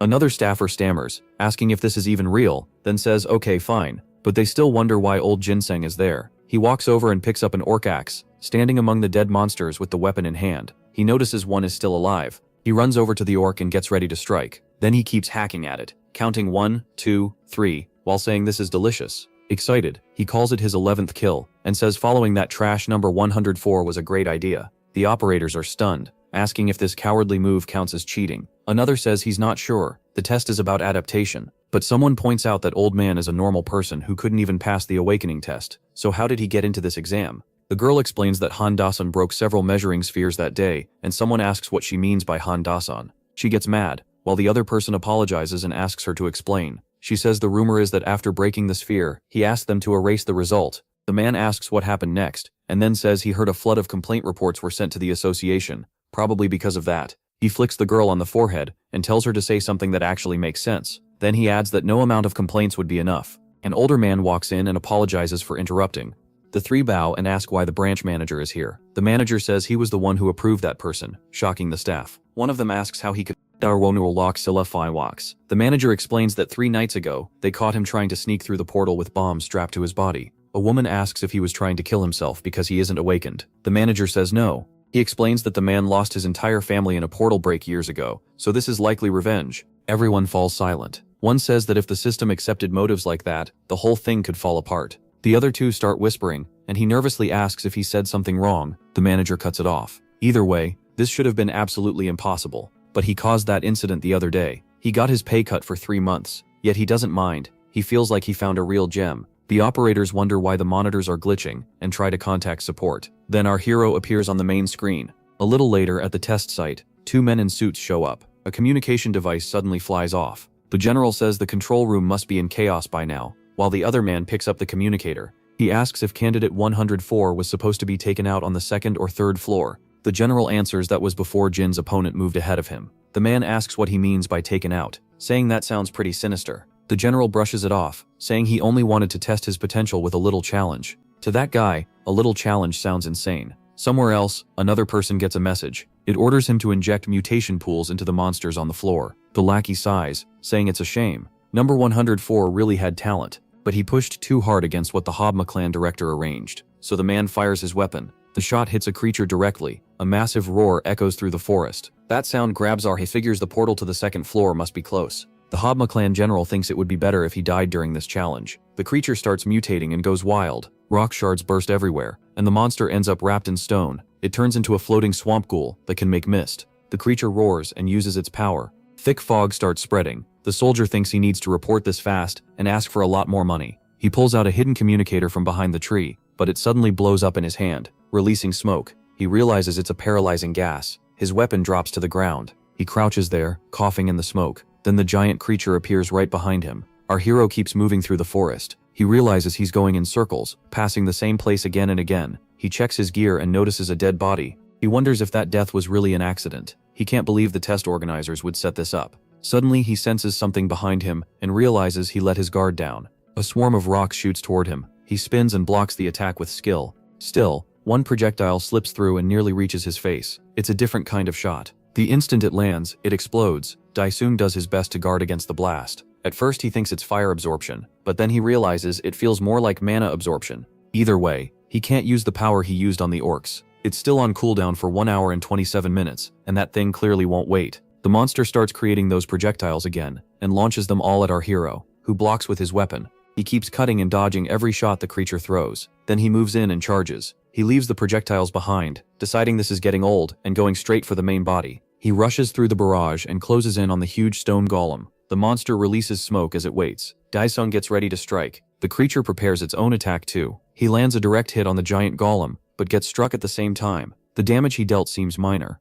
Then the impact sends him flying, smashing through trees. He's thrown a long distance, kicking up dust behind him. Elsewhere, someone is ripping apart a creature. Jim tears it open completely. It's the remains of a defeated orc. The system announces that candidate 14 has cleared the first floor requirements and will receive the portal coordinates for floor 2. He thinks that one cost him too much time. Then something catches his eye, and he looks back over his shoulder. A white object drops behind him. He quickly snatches it out of the air. Inside, he finds a vial, a special compass, and a note. He looks at the paper, confused by the message. Then the note suddenly burns up, and he realizes that Bastard 104 is still on the first floor. Back to the fight, the golem watches its opponent. It summons those projectiles once more. Daesung starts standing after that heavy hit. He mutters that it took long enough, and excitedly calls on the Phantom Shadow. His order is simple. Raising his weapon, he tells it to clear the path. At the same time, the projectiles fly at him. The shadows rush to meet the attack, and flames burst over everything. Our hero sends fire at the incoming shots, setting them ablaze while the shadows grab and swallow them whole. With a grin, he says he'll pay it back double, and sends the shadows forward. He watches as the shadows rush his opponent. They advance with those burning projectiles, then compress into a pool of darkness. The monster roars in anger and charges. It rushes straight at our hero, crossing over that shadow pool, which suddenly erupts with a storm of shadow spikes. The creature is completely caught off guard. More shadowy hands reach for it, still carrying the flaming projectiles. Daesung says, meanwhile, back in the operations room, they finally start restoring the test footage. One operator says the screen is fixed. Another reports candidate 104's feed is back, and someone orders them to zoom in fast. They ask if the image is really restored, then notice only fog. Someone points out the first level was supposed to be a rainforest. An operator tells everyone to quiet down because something's appearing. A huge mass of stone. They're shocked, asking what that is and whether it's even part of the test. The manager demands to know what the examiners are doing. One man says there's no way this is normal. It looks like a mutation. He asks if they should stop the exam now, since even emergency protectors aren't unbeatable. The manager stays silent, clearly worried about it. Then someone calls for the branch manager. He says nothing, even as the man keeps pressing him. Another reports they just got a signal from candidate 104, and the examiners had already been told to stay near him. He asks if they should force candidate 104's test to end. The manager apologizes and says he can't do that. A startled girl suddenly tells everyone to look. In shock, they ask if he actually beat the monster. At the same time, the shadows clash with the stone monster. All the projectiles explode against the golem's body. Burning chunks of stone blast outward, and the creature finally collapses, defeated. Smoke rises above the trees. Everyone stares at the main screen in silence. The manager thinks classifying him won't be easy. He's right on the edge, and he had assumed it was just a measuring mistake. Now he's not so sure. This might be something far beyond what he imagined. The girl asks if he really brought that thing down, and if he did, isn't that amazing? Another operator says whether he's amazing or not has nothing to do with this test, and the girl asks what he means. He tells her she still doesn't get the situation, and says to watch closely. Jim will reach the second floor portal first. The two girls glare at each other while a man in back asks the manager if they should pull out the people stationed there. The manager says no, tell them to report back once they learn the truth. Back in the forest, someone moves fast, only stopping to check his compass. Jim figures the place must be nearby. He keeps moving through the trees until something suddenly draws his attention. He stops at once and studies the area. The mist is fading, so he assumes it's already over, but that doesn't matter as long as he gets there first. He thinks he'll, but not until he reaches the portal. Nearby, the creature's remains are scattered across the ground. Our hero pours life force into it, starting the Pukver, then he activates Soul Prison and commands a new soldier to rise. The people in the operations room watch it all on screen. Stunned, they ask what else he's doing and what that thing could be. Then a stone golem appears, now under our hero's control. One man blurts out, "What the hell is that?" The creature lets out an intimidating roar. Daesung says there's no time, so it should stop showing off and lower its head. The creature actually looks embarrassed and bows to him. He plants his boot on the monster's head and says, "Run, Rock." Nearby, Jim seems to have found something. Seeing the portal, he says there's no way he won't finish first. But suddenly, something shoots past him at crazy speed, leaving him speechless. Stunned, he wonders what that bastard is. Back at the exam building, the Hobma clan general walks through the hall, hearing shocked voices from inside. Satisfied, he says this should be over now. The door to the room begins to open, and the big screen shows his candidate frozen in shock, staring at something. The boy looks completely stuck. The boss angrily thinks he's an idiot. And now our hero appears, sitting comfortably on the head of his. He tells it to follow this route because it's the fastest one. Daesung says he'll make the road, tells it to go straight, and names it Rocket. Then he orders the flame cane to blow, and fire bursts from the weapon. That huge blast clears a path through the forest. He asks what it's waiting for, and tells Rock to run. The golem charges down the path with our hero on it. Then he commands the flame cane. In the control room, one person says 104 used some kind of summoning skill, and another says it's a technique they've never seen before. Someone asks if that's even possible with an aura skill, and another answers that anything feels possible in this world. Now, the girl says test or not, this is definitely going on YouTube. He's fighting like he's in a fantasy movie. Suddenly, the girls turn in surprise, and so do the other men in the room. The Habma clan general looks furious. After that, the room goes completely silent. One of the men walks up and warns him not to do it. He answers with nothing but an angry stare. One of his subordinates steps in and tells the man to back off. The boss rubs his head, trying to calm down. Then he apologizes, saying he just got carried away by that amazing performance. The captain finds it sickening that he failed to see this coming, no matter how careful he was. Still, he believes Xiaobei will make it there too. Back in the forest, Jin curses Dai Song.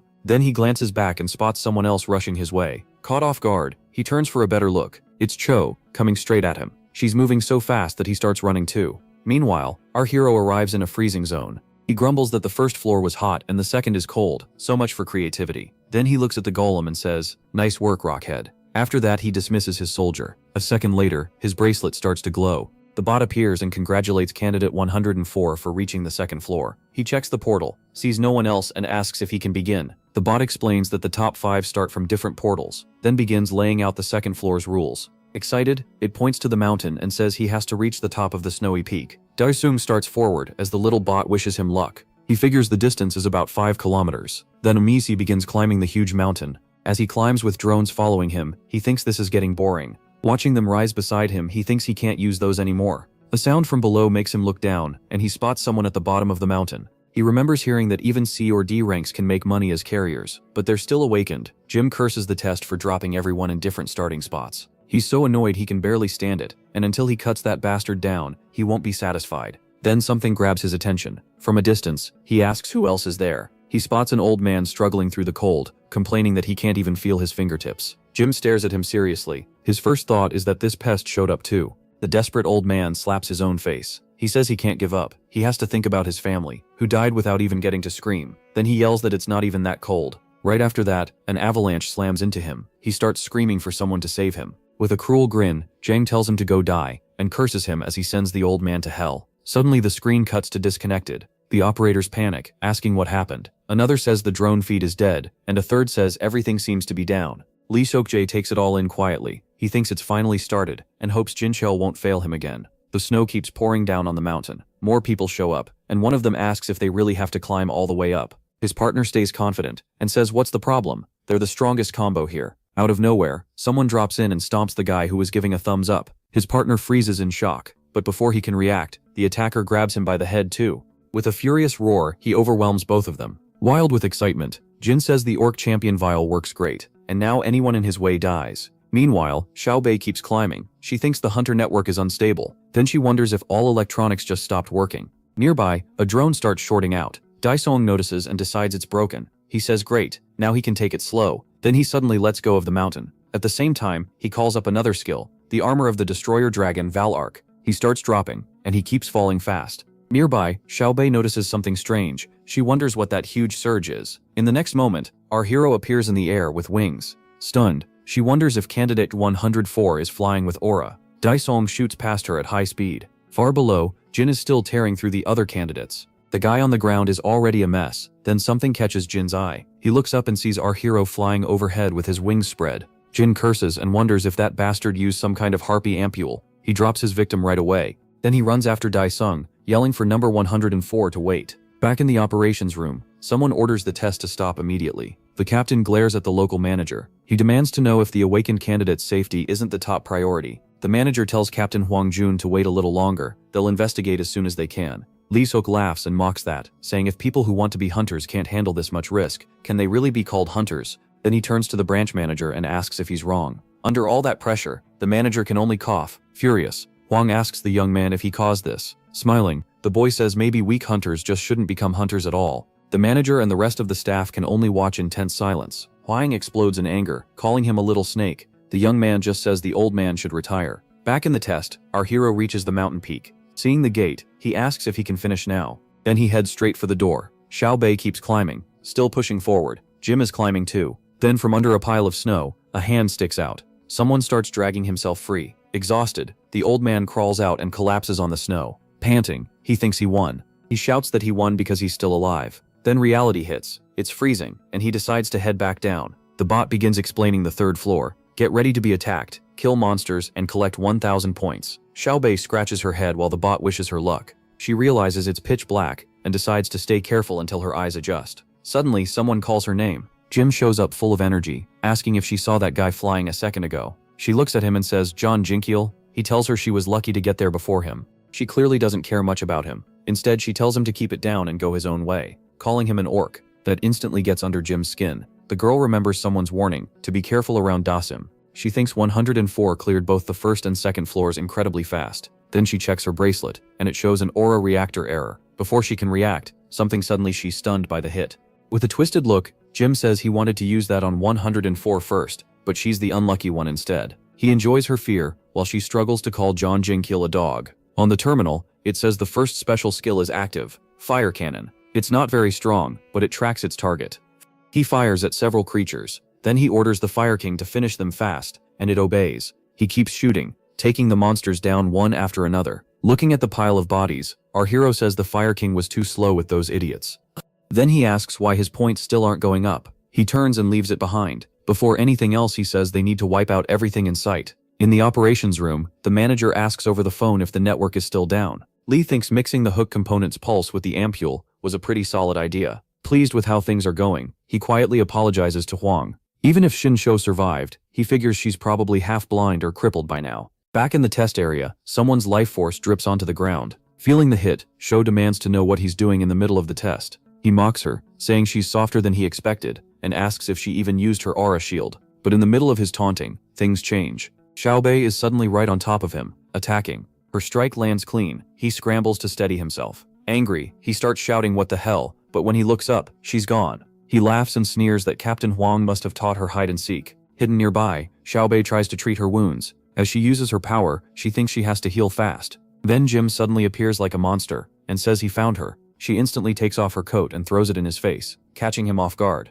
Before he can react, she drives a kick into his groin. Covered by the coat, he screams in pain. Then, without stopping, with a knee to the face, sending him staggering back and knocking the coat off. Dazed, he struggles to recover. Getting ready to fight again, she says her name is not bitch. It's Shin-Sho, champion of the Soul Clam. Then she drives a heavy punch into his stomach. This time Jim really feels it. He goes flying backward, spinning through the air, then he crashes hard onto the ground. Furious, she calls him filthy, rude and beast-like, then says her leader was right. She spits at him in disgust, and turns to leave. In the operations room, Huang thinks he didn't raise her to be weak. Our hero says this is ridiculous. The thing really broke. Half panicking, he wonders what he's supposed to do now, and even calls out to the organizers, asking if he can just leave. In the end, he keeps moving while cursing the whole mess. Xiaowazet wonders why she still hasn't seen any other candidates. Then something suddenly rushes past her at high speed. A candidate drops right in front of her, and behind her Jin shows up again, looking fully healed. Enraged, he shouts for Shin-Sho. She doesn't hesitate. She turns and runs.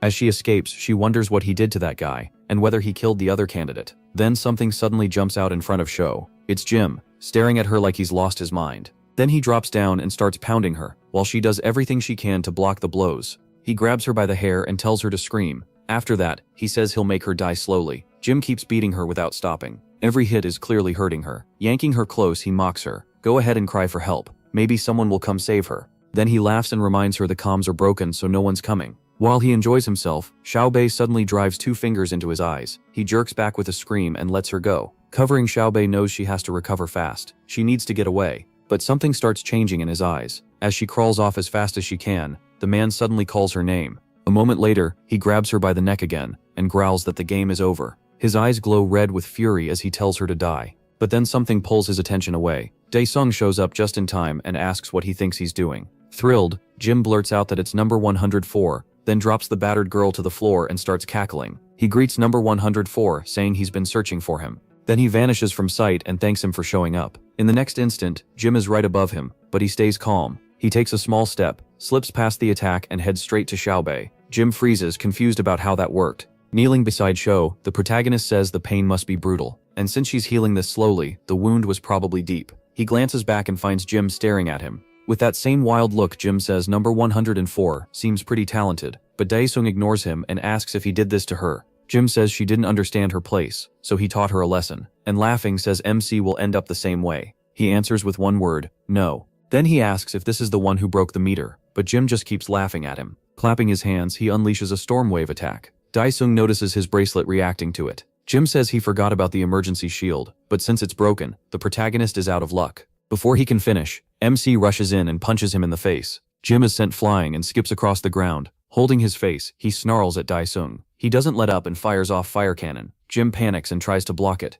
A rain of shots tears toward him, but he insists his talent isn't below the protagonist's. Then something catches him off guard. Dae-sung is suddenly right in front of him, with his summoned soldiers behind him. MC says this bastard is really pushing his bad temper. In the operations room, someone reports that the second-floor network is back. The manager asks about the third floor, and the woman says server replacement is still going on. It'll take another 30 minutes. He orders security to the second floor and tells them to wait at the third floor gate. The girl confirms it. Lee tells the manager to take his time, then mocks the whole thing. Weren't these supposed to be hunter candidates? And Captain Huang thinks he really is his snake's child. Just then, the door swings open and someone rushes in calling for the branch manager. He says the security team reported 1 death and several injured on the second floor. The manager is stunned and asks what happened. Lee only watches with quiet satisfaction.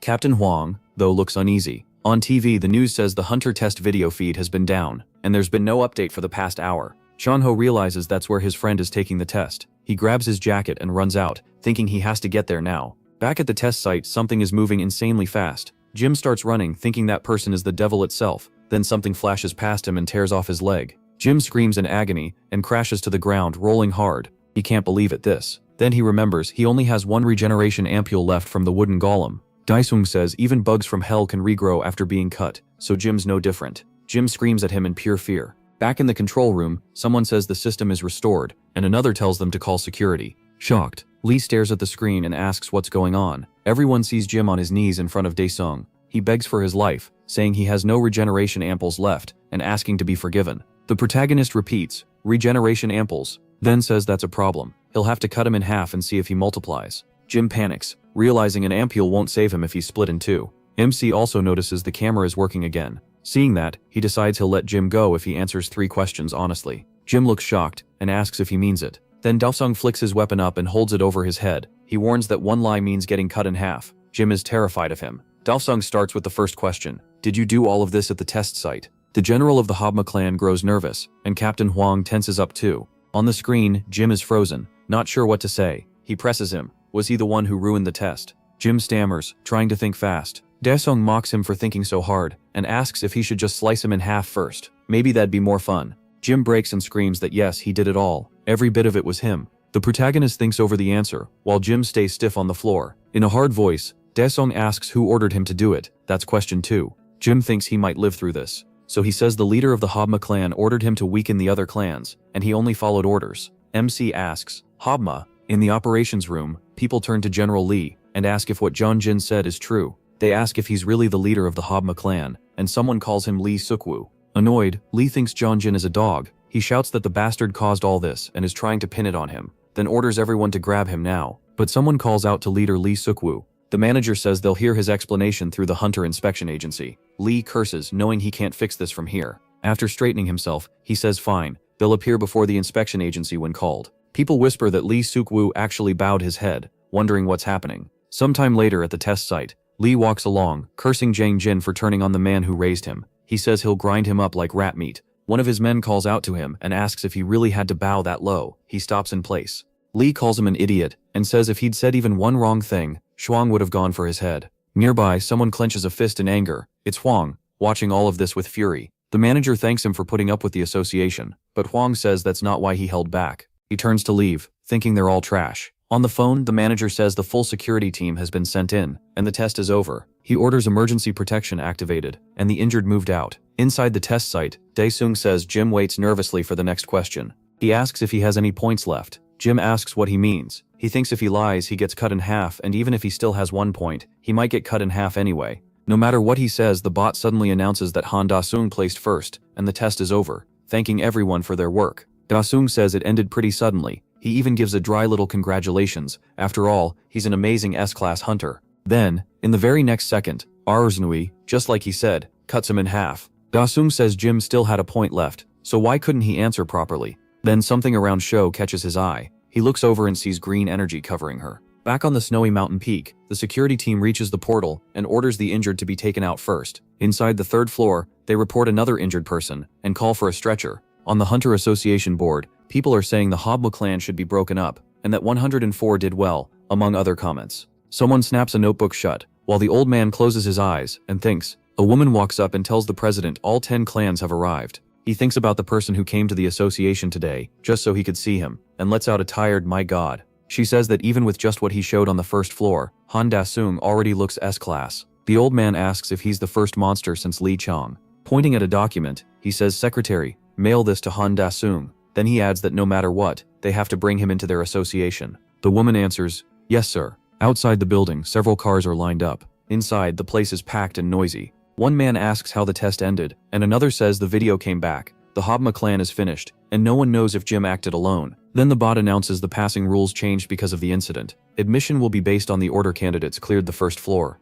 On the screen, Han Da-sung is listed as rank A. Chong Ho calls Da-sung and asks where he is. Then he freezes and repeats, "S-rank hunter's bathroom?" asking why he's in a place like that. Somewhere luxurious, someone takes a drink, while Da-sung relaxes in a massage chair. The doors swing open, and someone shouts his name. Chong Ho looks confused and asks how this even happened. Da-sung says he has no idea. The president's secretary told him to rest there. Chong Ho is stunned. The president's secretary, he says this is completely insane. Da-sung says the secretary told him he's a rank now, with a shot at reaching S rank. Chong Ho is thrilled. He says this is huge, and with that kind of money, the protagonist could even buy a whole building.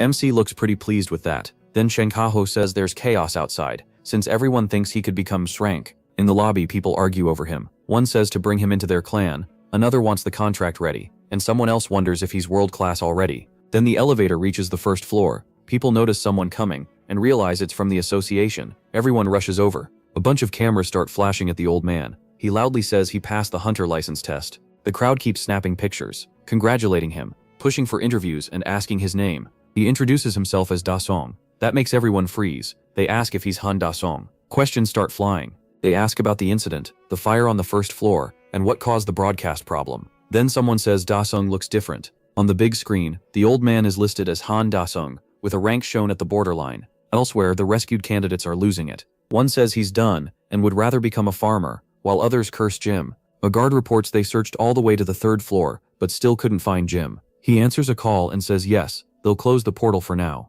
Annoyed, he wonders if that bastard really got out alive. The news reports an accident during the hunter test, while most of the candidates were still fighting. At home, Ajuma says Da-sung needs at least one more set of clothes since he always wears the same thing, and she wonders if she should get a job. On TV, they say Da-sung got a rank with a rare skill, and experts think he could become the 6th awakened S-class. His mother is stunned. Then she yells for her daughter from inside the house. The girl runs over and asks what happened. Her mother points at the news and asks if she heard what they said. She stares at the screen in shock and blurts out that her brother being A rank is insane. Just then, the door opens. Ding Song walks in and says he's home. Both of them just stare at him. Feeling the tension, the protagonist asks what's going on. Meanwhile, at the Habma clan headquarters, an inspector announces that all activity tied to the Habma clan is now completely banned. Every hunter there, no exceptions, will be pulled out through official action. Lee says his name is Lee Suk-woo and calls it ridiculous that the man with the potential to be number 6 ended up like this. Thinking about him, Lee says he trusted him too much. He should have doubted himself, but didn't.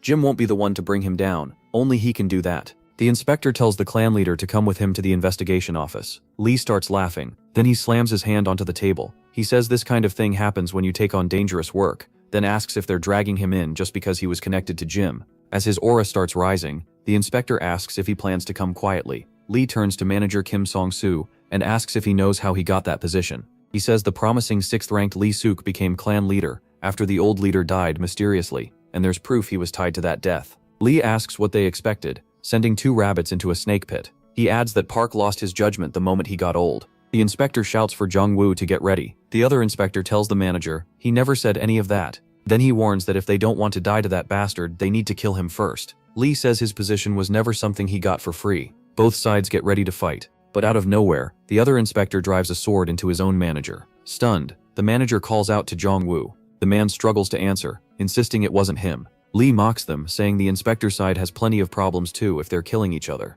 The inspector asks Lee if this is his ability. Instead of answering, the man tells Inspector Kim Song-soo good luck and activates puppet aura. Threads of energy whip across the room. One man screams. He watches his boss collapse, dead, shaking. He apologizes and keeps saying he didn't do it. Sometime later, the double doors swing open. The clan leader walks through the hall with his men lined up behind him. Lee says maybe he should let the association president know what happens when someone dares touch him. Elsewhere, Cho is being treated. Hwyen stands over her hospital bed. The doctor says her aura is shattered, so she can never work as a hunter again. He goes silent, his eyes filling with rage. Furious, he thinks the time has come to judge Lee Suk-woo. Back home, Daesung's mother says no, she can't watch him do something that dangerous. Jisuko agrees with her. She says the news proves he's become someone important, but dangerous is still dangerous. MC remembers Chanho joking that if someone wants to be a hunter, 99% of families will fight it, and the other 1% will throw them out. He smiles, thinking Chanho was right. His mother says that as his mom, if he gets hurt again, or something goes wrong like last time, she won't be able to bear it. Daesung cuts in and says he already signed with Chanho's clan. Jisoo asks if he means Chanho's clan, then realizes he signed with the Seoul clan. Suddenly he opens his inventory and reaches inside. His mother is stunned, and Jisoo asks why he's suddenly doing magic. Then he drops a bundle of cash onto the table. Daesung says it's the advance from the Seoul clan. He tells his mother to pay off every debt, and use the rest for living costs. It's a huge amount of money. Still shocked, his mother asks when he got paid already, while Jisoo gets excited that they even gave it in cash. The protagonist asks why they're so surprised. He says he'll make even more later, tells Jisoo to focus on school, and promises his mother he'll handle the house. From now on he says he'll protect both of them. The two are moved, but neither says a word. Awkwardly he asks what kind of reaction that is. Wasn't this supposed to make them happy? Ajuma wipes her tears and says it's fine. Jisoo admits she's still worried, but the money is changing her mind. Daesung thinks that if this is what you get for returning from hell, then maybe it's not so bad. Somewhere else, a terrifying monster appears. With a roar, it gets ready to attack. A man. Then another man rushes in, slams his knee into the monster, and tells it to get lost. The hit sends the creature flying. After that he asks the rookie if he's exhausted. The rookie, desperate, tries to call him agent, but the man just turns and walks off, leaving him on the ground. He tells the other man to keep today a secret. Then he glances back at the rookie and tells him not to give up. Later, that man is found dead. His partner cries over the body. The association manager and the president arrive at the scene. The inspector blames himself, saying he never thought Lee could be this insane, and through tears he begs them not to let that bastard go. Crying and furious, he swears he'll cut off that bastard's head. The president calls for the branch manager, and the man answers right away. He orders the Hunters Association force to move in and take all of them. Shocked, the man asks if that includes everyone at the port. Park orders him to dismantle the Habma clan and arrest Lee for insubordination.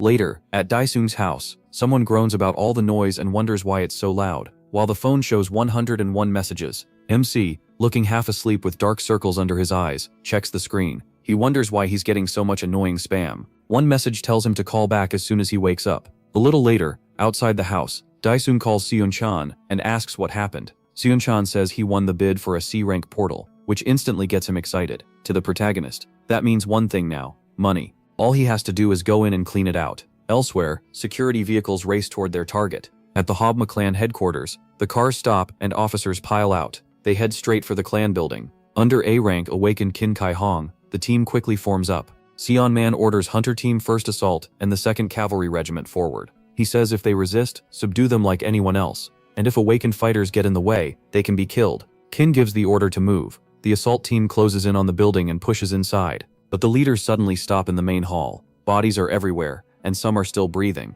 Shocked, one man asks what the hell happened, and turns to his superior for orders. All around them, injured people cry out for help. The leader orders the cavalry regiment to fall back, while the rest stay with him. More bodies lie scattered everywhere. In a chair the center of the hall, Captain Huang sits there, worn out from battle. The path beyond him is covered with more bodies. They keep moving through the Habma headquarters until they reach a larger chamber. Someone shouts, asking where that bastard Lee is. Then he spots a broken body on the floor. The Habma clan leader looks dead. More people rush into the hall. The assault leader demands to know what happened here. He steps closer, shocked at the state of the body, and curses under his breath. Crouched nearby, the operation leader tells Young Woo to stop, and says Lee is already dead. Even so, the man keeps shaking with anger. He turns to Captain Huang and says this went way beyond personal revenge. Huang explains he only handled the outside. He wasn't the one who killed Lee. That answer catches him off guard. Elsewhere, in a pit area, the news reports that Lee of the Habma clan was found dead. Right now, the main suspect is Director Huang from the Seoul clan.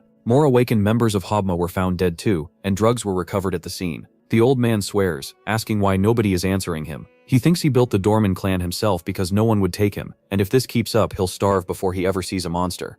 Then his phone suddenly rings. The old man snatches it up. Surprised, whatever is on the screen instantly lifts his mood. A car races through the city. Chen Ho says Daeksong turned down. Around 10 clan offers. His friend adds that their homes are already packed with hunter gear. Anyone can notice. Memsi brushes that off, thinking they'd pass out if they saw the stuff he brought back from hell. Then he asks if a C-rank portal pays well. Chanho calls him crazy, then says clearing one cost 50 billion, about 30 billion after taxes and fees. Stunned, Daixong asks if the cut is really 40% and calls them crooks. Chanho says there are still other cores he can sell to make more. He adds that he called the doorman side too and asked if he would really be fine by himself. He stops at one word, alone. Then he tells Chanho to come with him. Chanho goes quiet, sweating. After a beat, he asks what the protagonist just said. MC tells him he already registered him as his doorman, but the paperwork was annoying, so he had Jisoo handle it. A little shaken, Chanho thinks this bastard is really going to get him killed. Meanwhile, the military has sealed off the portal zone. A while later, the two of them arrive, and a soldier asks to see their portal permit. Chanho takes out the papers and hands them over. The soldier looks startled as he reads them. The form lists just one hunter, Daixong, and one operator, Chanho. Caught off guard, the soldier says this is a group portal, and asks if they're serious. Usually a C-rank team needs about 100 hunters. Chanho says that's exactly what he told him. He asks if an A-rank like him still can't go in, but the soldier says rules are rules. In the end, the soldier orders the barricade opened, muttering that these guys are insane, and he wants no part of it. Chanho still asks if the protagonist can rethink this. He warns that even with S-rank potential, this is still a C-rank team portal, and the top 10 clan members won't risk themselves if it weakens the rest. Daixong grabs him and tells him to trust him. Panicking, Chanho begs for 1 second so he can get away. He says they should just go home. If anyone has to jump, it'll be him first, so MC better not call him disloyal. MC ignores that and drags him in. Elsewhere, Lee lies on the ground, worn out and terrified. Dark energy wraps around him, and he cries out, begging to be saved. He starts to rise into the air, screaming. Still pleading for help, he sees something like a black eye open in front of him. Then an arm pushes out of it. It reaches straight for the Hobma leader. A second later, that hand tears out his heart. Lee feels the deadly blow hit. As the arm slips back into the portal-like space, the Hobma boss drops to the floor. Later, agents and the association director review the footage in a meeting room. The director brings up Suk and asks if they still can't tell who gave the order. The inspector says there was only one camera, so there's no solid confirmation. An autopsy was done, but they still couldn't identify any aura-based skill. Park can only mutter, well, shaken. He says that means it really was a ghost. Back at the portal site, the military keeps moving around. The old man arrives, thanks them for their work, and introduces himself as Ga, the hunter handling today's byproducts. The soldier looks confused and asks why processing is here so early, when the portal only started 30 minutes ago. He asks if Daesung is the one inside today, then says to wait a second. After checking the paper, he confirms it. The old man lights up and says, great. He thinks this is a team portal, so he got lucky nobody else answered the doorman call. If this works out, the hunter inside could become a huge star, like winning the lottery. Back on test day, inside a cave on the snowy mountain, something strange happened there. Jim keeps healing and thinks he wants to live. He wants to survive and get revenge. Then something appears in front of him. It asks if he wants revenge, and if he'll allow it. The giant eye stares at him and laughs. Meanwhile, back in the portal, someone has just gone in. Daesung studies the area, while Chanho looks nervous. Chanho hates this already. It's his first time inside a portal, and he's never seen anything like it. He says they called it a team portal, but the number here is huge. Chanho asks, where? Then he sees it, an army ahead. Chanho asks what those giant things are. Daesung says this is abandoned land, and those are class 3 lizards, a protected species. The creatures rush them, screaming for food. The protagonist pulls out his massive sword from his inventory. He says a pack this big is perfect. Then he tells Chanho to watch carefully. He bursts forward at full speed. Chanho can only stare in shock. Daesung jumps over the swarm and crashes down on them like a meteor. The terminal shows Hellfire's third skill has activated. Dar MC uses Volcano, driving his weapon down and setting off a huge blast. The lizards catch fire before they can fight back. Some try to flee, while others only scream. A few seconds later, the whole army is gone. Daesung stands alone in the burned-out mess, and Changho wonders if that's really his friend. He looks over the heap of dead lizards. He thinks it smells like roasted seaweed. Changho calls him a bastard. He says Daesung could have warned him. What a jerk. Hiding power like that and acting fearless. The protagonist says fine, he'll show him now. Then Changho suddenly says he's made up his mind. They're doing this. MC has no clue what he means and asks, doing what? Changho says they're making a new clan, one that goes beyond Korea, a clan with global power. Outside, people are shocked because the portal seems to be cleared in less than an hour. A soldier panics, says it might be a portal fracture, and orders headquarters to be contacted at once. Another confirms it. The old man points ahead in surprise and tells them to look, someone's coming out. Right then, Daesung walks out casually, with an overexcited Chanho right behind him. Chanho proudly announces that the portal is cleared, so they can start handling the byproducts. The soldier is stunned. It's already cleared. How is that even possible?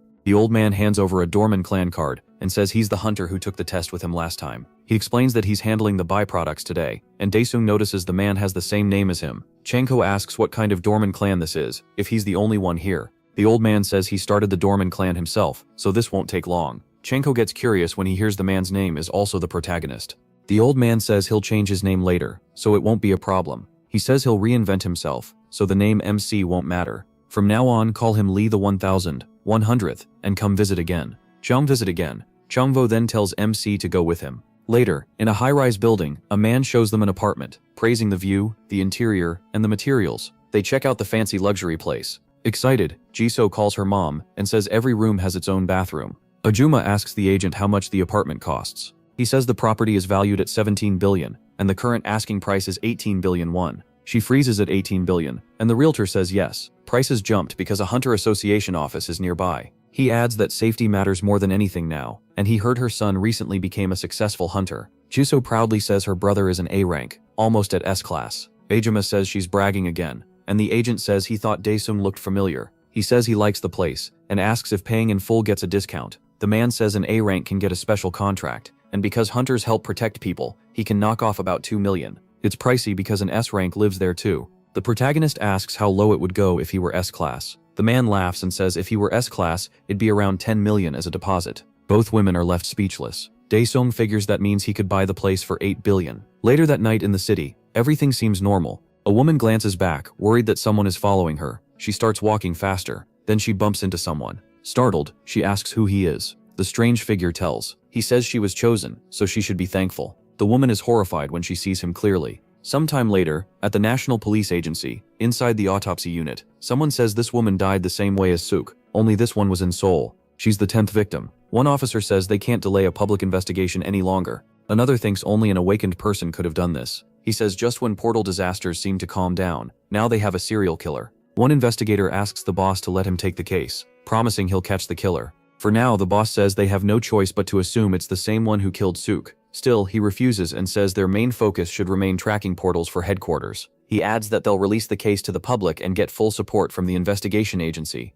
Somewhere in a lab, someone begins waking from a deep sleep. Now the person Jin, the rookie who used to work with Lee, wakes up covered in signs of surgery. He scans the room, trying to figure out where he is. Nearby, someone is focused on work in another part of the lab. At the panel, the scientist notices he's awake and lights up. Walking over, he jokes that Jin is yelling and flailing like a newborn. Still panicked, Jin asks where he is. The young man doesn't answer right away. He asks if this place looks like the lab in the Manhwa building. Then Jin realizes, it's the awakening infusion room with the ampule. The scientist says the ampule from Lee Suku worked very well, and he made a special request to the high priest to save Jin. At last, he introduces himself as Roman, the eldest of the Hansei. Remembering those eyes from earlier, Jin asks how he's still alive. The man answers that he was reborn as one of the Hansei. Jin stares at him, confused by what that means. With a smile, the scientist promises him even more power, and asks if he'll help them rule the world. Meanwhile, at the Seoul clan building, with a resignation letter on the desk, someone says she had no choice but to become an S-rank hunter. On the phone, John-ho says the top priority is clearing the portal. Then he cuts himself off. The caller wants an S-rank promotion before buying a new house, and now asks if he can bid on every portal. Caught off guard, John-ho wonders when he started caring about houses, then agrees. He says there's still a lot to handle, and tells Han to pick up the gear he needs from the market, which makes the young man remember something. Out on the street, he realizes he forgot the equipment. A terminal asks if he wants to complete the ruler's field implementation. He tells it to begin. The terminal lists 6 field types: Predator Forest, Ghost King's Territory, Flame King's Territory, Exterminator's Nest, and 2 more. Daesung picks field number 5, Ballarks, Iron Fortress. The terminal explains that each field ruler had their mind erased by heavenly transcendent beings, and the mission is to defeat them. Another prompt asks if he wants to start Protocol 212, Iron Castle, 45 years in the past. Our boy gives, a flood of images rushes through him like downloaded data. Daesung watches it all and gets ready. He already knows this fight won't be easy. A portal opens before the fortress. He carries a wooden shield marked with a sun.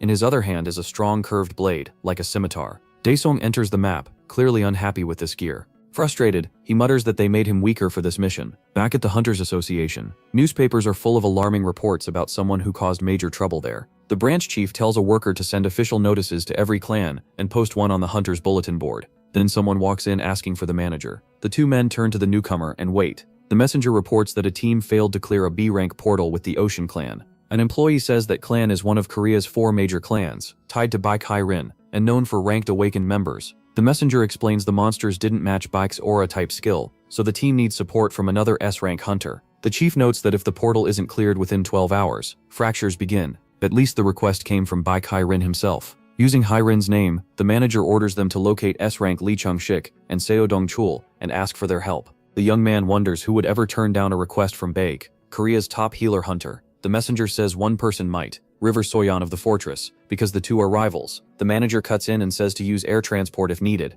The others immediately get how serious this is. Elsewhere, part of the city feels eerily empty. Meanwhile, at kids play together under an adult's watch, one boy brags that he's the strongest hunter and will beat the other, but the second child gets upset and says he doesn't want to be the monster because he hates them. A man steps in and asks how she thinks her father fights monsters. This is Seo Dong-chul, a level 2 S-rank awakened from the Crow clan. The boys strike fighting poses and shout, "Monster." He plays along, acting like the monster while the kids gang up on him. A nun rushes over, calling for the director. With the boys still hanging on him, he asks what happened. She tells him the Hunters Association sent an urgent message. He asks her to watch the children and says he has to head to the gate. As he leaves, she tells him to be careful and not get hurt. He answers with a grin that he's South Korea's greatest hunter, so everything will be fine. Meanwhile, on Jeju Island, hunters gather at a C-rank portal to close it. Then someone calmly walks out of the portal. Lee. It's Lee Chang-sik, an S-rank awakened from the Chosun group and Korea's #1 hunter, looking bored by how easy it was. The gathered hunters line up in 2 rows and bow in thanks.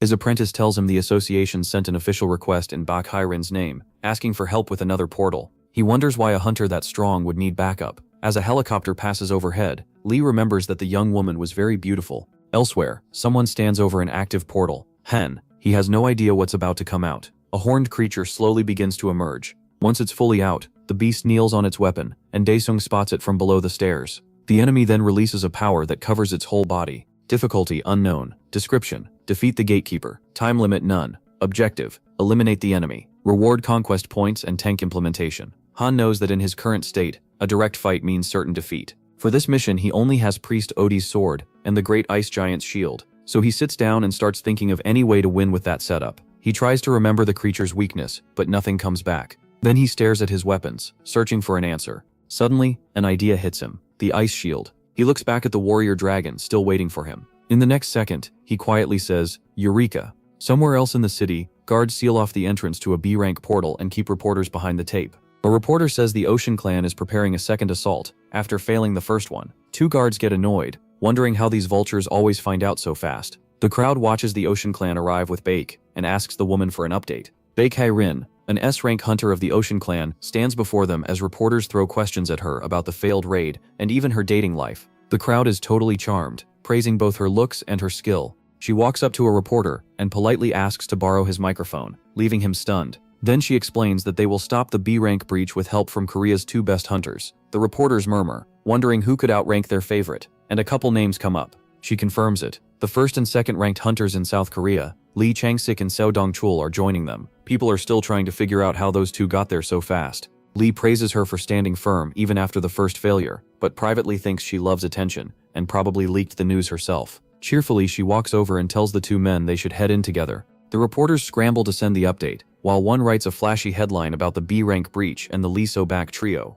Out of nowhere, a fireball shoots forward and heads straight for the target. It's Han, launching fireballs at the warrior dragon. The enemy doesn't seem bothered at all. Then it opens its eyes and unleashes a deep, powerful roar. Han realizes the real fight starts now. The beast has awakened. He grips his weapons and braces for what comes next. One mistake will get him killed instantly, so now he has to stay sharp. The enemy mocks him, asking how a rat like him dares to challenge it. But before it can act, the warrior loses balance because of something on the ground, and the beast realizes, thanks to a puddle of water, the warrior dragon crashes backward like a felled tree. Han instantly sees his chance. He powers up his aura and charges. Rushing to the beast's side, he reaches chest level and lines up his attack. With the scimitar raised high, he brings it down. As the beast turns its head, he spots a sealing mark. He strikes that seal with his sword, and with that, the enemy starts breaking apart right in front of him. It crumbles into ash and scatters away. Han is relieved. He vaguely remembered the weak point on the creature's neck. Dropping the sword and shield, he says he won't need them anymore. The terminal announces that Han defeated the enemy and may now enter the castle.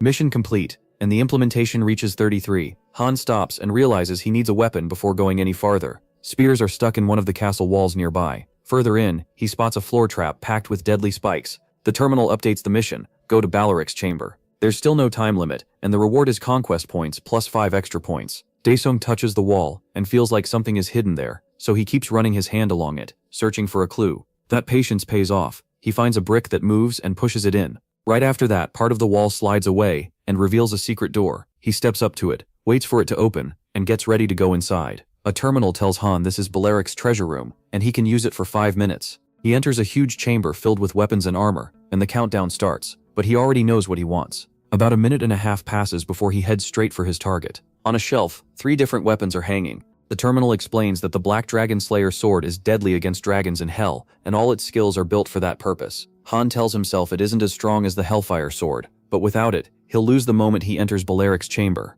With the sword in hand, he still has 3 minutes left in the treasure room. Nearby, a set of paladin-like armor catches his eye. There are also piles of treasure, gold, jewels, and chests of every size. When the timer drops to 2 minutes, he thinks this place must be worth a fortune. Then the terminal announces that Baleric's chamber is open. The implementation has reached 66%, and the 5 conquest points were added. Han steps in. He mutters that this is the final fight. A strange monster lets out an angry roar. Dongchul complains that it's hurting his ears, and says they need to shut that mouth fast. He squares up against the giant beast. Drawing on his power and his weapon, he blasts off the ground. While rising, he sets up a counterattack. Then he swings with everything he has. A huge, and he turns back, yelling for everyone to attack. Now, the hunters rush in together, shouting as they charge. They hammer the monster without stopping, screaming for it to die, but one of them realizes he can't even cut through it. From the back, Harin cheers Dongchul on and tells him to finish it. Then someone behind her calls her name and asks if she'll really go on that date, if he says so. She turns, shocked by Chang.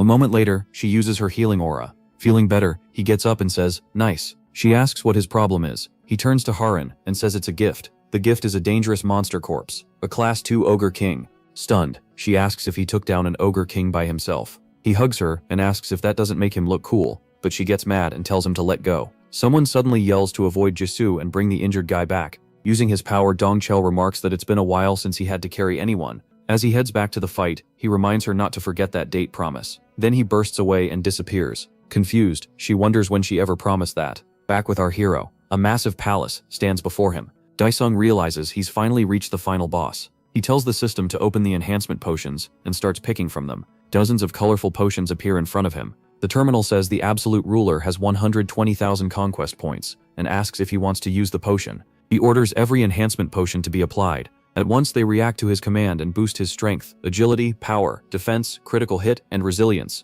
Satisfied, he calls them amazing potions and says it's time to go. The giant double doors open, revealing a huge hall. Inside waits a creature in powerful armor, holding a deadly weapon. Smiling, he says it's been a long time, Balark. The creature just stares back in silence. Then a loud crash comes from the side, and a huge red dragon appears at the boss's feet. It moves toward Han, who readies himself for the battle. The terminal confirms that he resists the red dragon's fear effect, so Han gets ready and activates blood naturalization. Elsewhere, a streamer appears and greets everyone on this YouTube channel, introducing himself as Dragon7. He tells viewers they're kicking off the weekly hunter rankings. First place, he says, is Immovable, the youngest son of the Chibble family, who hunts as a hobby and leads the Chosun clan as its president. He also mentions the director of the Hope Orphanage, a man who calls himself the father of the orphans. Then he moves on, saying the hunting grounds have bloomed again, this time with Baccaran. He reports that this week's B-rank portal crisis was solved in just 6 hours by the Lee Subek pair. Then, something catches his attention. Sitting at his computer, he mutters that he's seen this guy before.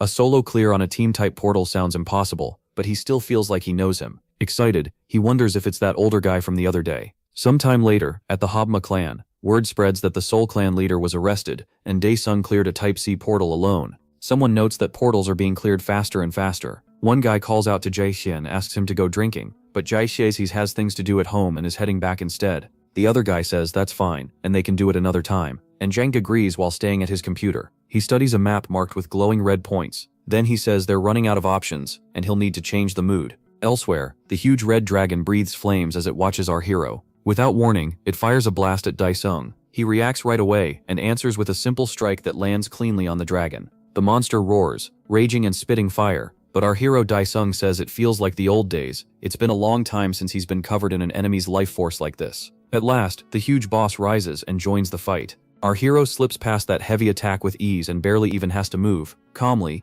he says that was nothing. The giant creature growls back at him. Then the giant starts attacking the black-haired fighter again and again. but he knocks every strike aside with ease. After forcing the knight back, he decides it's his turn. He releases the power he built up and pushes forward with fierce blows. But the fortress ruler doesn't slow down, and Han Dae-sung starts getting pushed back. Glancing at Ballark, he asks how this thing can be so strong. Suddenly, the monster lets out a scream that shakes the whole iron fortress. Then wings spread from its back. Ballark unleashes the Brontosaurus cannon skill and charges at the intruder, declaring 1 attack, 1 death. In the end, the massive monster is decapitated. Han Dae-sung looks back with a grin, amused that the lizard became a dragon. Then a white liquid starts pouring from the dead monster's head, and a new creature begins to take shape. Even the ruler of hell has never seen anything like this. The snow-white being appears furious, and demands to know who disturbed the rest of the holy apostles. Red blood keeps dripping near its feet. Elsewhere, a fanatic squeezes the last blood from his heart, and prays to his lord that the sacrifice works. Then something starts rising from the red puddle, and a portal opens in front of the man in the raincoat.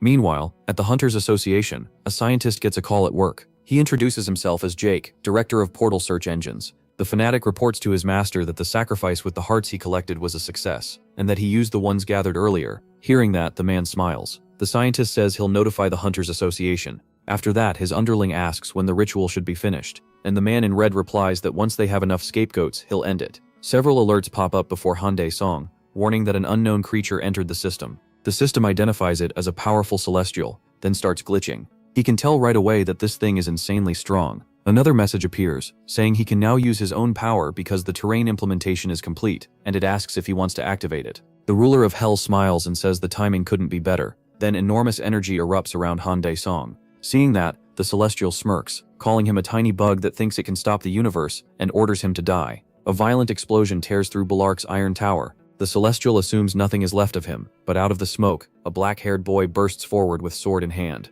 In the next instant, he drives the blade into the snow-white monster. Then the battlefield goes still for a moment. With a red-eyed grin, the celestial asks if he really thought that weak attack could hurt him. But the ruler of hell was never counting on that. Han Dae-sung uses hell's final skill, one that only works in hell, and whose power depends on his realization level. The monster is dragged into a vast echoing space. It looks around in confusion, as a glow forms behind it. Han Dae-sung's skill, Fiery Pond, Eternal Suffering. As the celestial faded away, he couldn't believe a mere bug had pushed him this far. He tried to warn the other celestials, but the black hole swallowed him whole. Then the system popped up for the ruler of hell. The elite celestial was dead, the system was restored, and the mission would end once he took the ruler's throne. He moved toward the place he had earned. Then Han Dae-sung broke into a run for the golden throne. The moment he touched the base of the throne, it started to change, and a staircase rose up in front of him, leading straight to the seat. As he climbed, messages from the imprisoned demons appeared before him. They were thrilled to see this happen. Soon another notice appeared. The Ballark mission was cleared. Han Dae-sung gained 2 S-class skills, Terrain Exchange and Ballark Celestial. He could now summon defeated enemies into his shadow army. The monsters bowed to their new master and swore eternal loyalty. Han told them to be quiet. They were too noisy, and he'd call them when he actually needed them. Once seated on the throne, he decided the plan was simple: close these portals and make some money. At the same time, the Hunters Association issued a first-level alert. A level 8 portal had been found in Gangnam's Dogokdong. Before ordering a full evacuation, they chose to send in an operation team first. Chief Leader Park Chung-ho entered the observation room and asked if this was the same portal that caused the disaster 5 years ago. The chairman confirmed his fear. What stood before them was definitely an A-level portal. Park Chung-ho rested a hand on his chin and thought it over. Then he quickly ordered them to call every hunter they could and request backup from the World Hunter Organization. The dark-haired subordinate bowed and said it would be done. Meanwhile, the system showed the ruler of hell his updated stats. Han Dae-sung's physical realization had reached 48, and his magical realization was 41. He also got a new skill, Terrain Exchange. It let him swap part of the real world with terrain from hell. Right now, the only area he could use was Ballark's Ethio Iron Fortress. Reading the notices, Han realized his realization level was still too low, so he decided to pick up a few more skills. Standing alone on an empty platform, he activated Terrain Exchange. This was recorded on page 124 of his diary, 3 years ago. Then the Colosseum before Han Dae-sung slowly began to change. Back at the Hunters Association, the top leaders gathered around a round table. Several other important figures joined the meeting online. After checking that everyone was present, the chairman began the meeting on how to deal with the A-level portal in Gangnam. A police bus moved through a crowded street in Korea. Hwang Jun-hyun sat inside, surrounded by escorts. He kept wondering who the killer could be. Lee Suk-bo wasn't someone who could be killed easily. Even a skilled mercenary would have struggled. So the bearded man knew a powerful person had to be involved. More than anything, Hwang Jun-hyun hoped his student was safe. Then the hospital room door opened, and a nurse walked in with a fresh meal cart. She noticed the patient hadn't touched the last tray either. The nurse told Shinchan she would take the food away since there was no point leaving it if the huntress refused to eat. On the bed, the girl tightened her shaking fist. Shinchan barely heard the nurse. She was lost in thought, blaming herself for what happened to her master. Meanwhile, the meeting continued. An old man named Ryu Jones, head of the Fortress clan, said their huntress son had been missing for a month after going out to investigate. Then Cho Hankyu, deputy head of the Marble clan and brother of Cho Hunho, the 5th-ranked S-class hunter, explained that his brother had been in Silicon Valley developing aura weapons, but after hearing what was happening in Korea, he was rushing back home. Hearing that, the chairman said Lee Chong-shik, So Dong-kal, and Baek Hae-rin would lead the attack this time. Dong-kal agreed, saying they had no other choice. If they failed to stop this, everyone could die. The blonde boy, though, barely cared. He only agreed because Baek Hae-rin was going, and she had promised him a date. That made the girl mad. They already had one, she said. She even bought him meat and dessert. How could he forget? Lee Chong-shik still refused to count it. A real date should be just the two of them, and since she brought Dong-kal along, it didn't qualify. Furious, she snapped that if she called it a date, then it was a date. Watching them argue, Dong-kal felt embarrassed to even know them and said they could settle that nonsense later themselves. Instead, he suggested asking for A-rank volunteers to join the mission. Everyone liked the idea. If 3 S-class hunters cleared an A-level portal, it would be a huge moment for Korea. After hearing everyone out, Park Chong-ho ordered them to gather at least 100 A-rank volunteers and 10,000 aethers. That shocked the leaders, since 10,000 aethers was the association's yearly stockpile. Jake sat quietly among them, listening closely to every part of the association's plan. Before long, alarms rang across the city, warning of a level 1 danger, and telling all residents to take shelter in the association's bunkers. Heavy rain poured over the construction site. A uniformed man rushed up to the 2 guards in raincoats and handed them the order. With that, the assembled hunters got ready to begin the operation. Not everyone in the crowd was pleased. It had all happened too fast, and some had only come to watch the top hunters. Throwing his bat over his shoulder, So Dong-kal said they should finish this fast so the two could go on their date. Hearing that, Lee Chong-shik told the older man to stop showing up. The black-haired man said he had no interest in getting between them. He just told everyone to calm down and wish each other luck. The place inside spread out before them.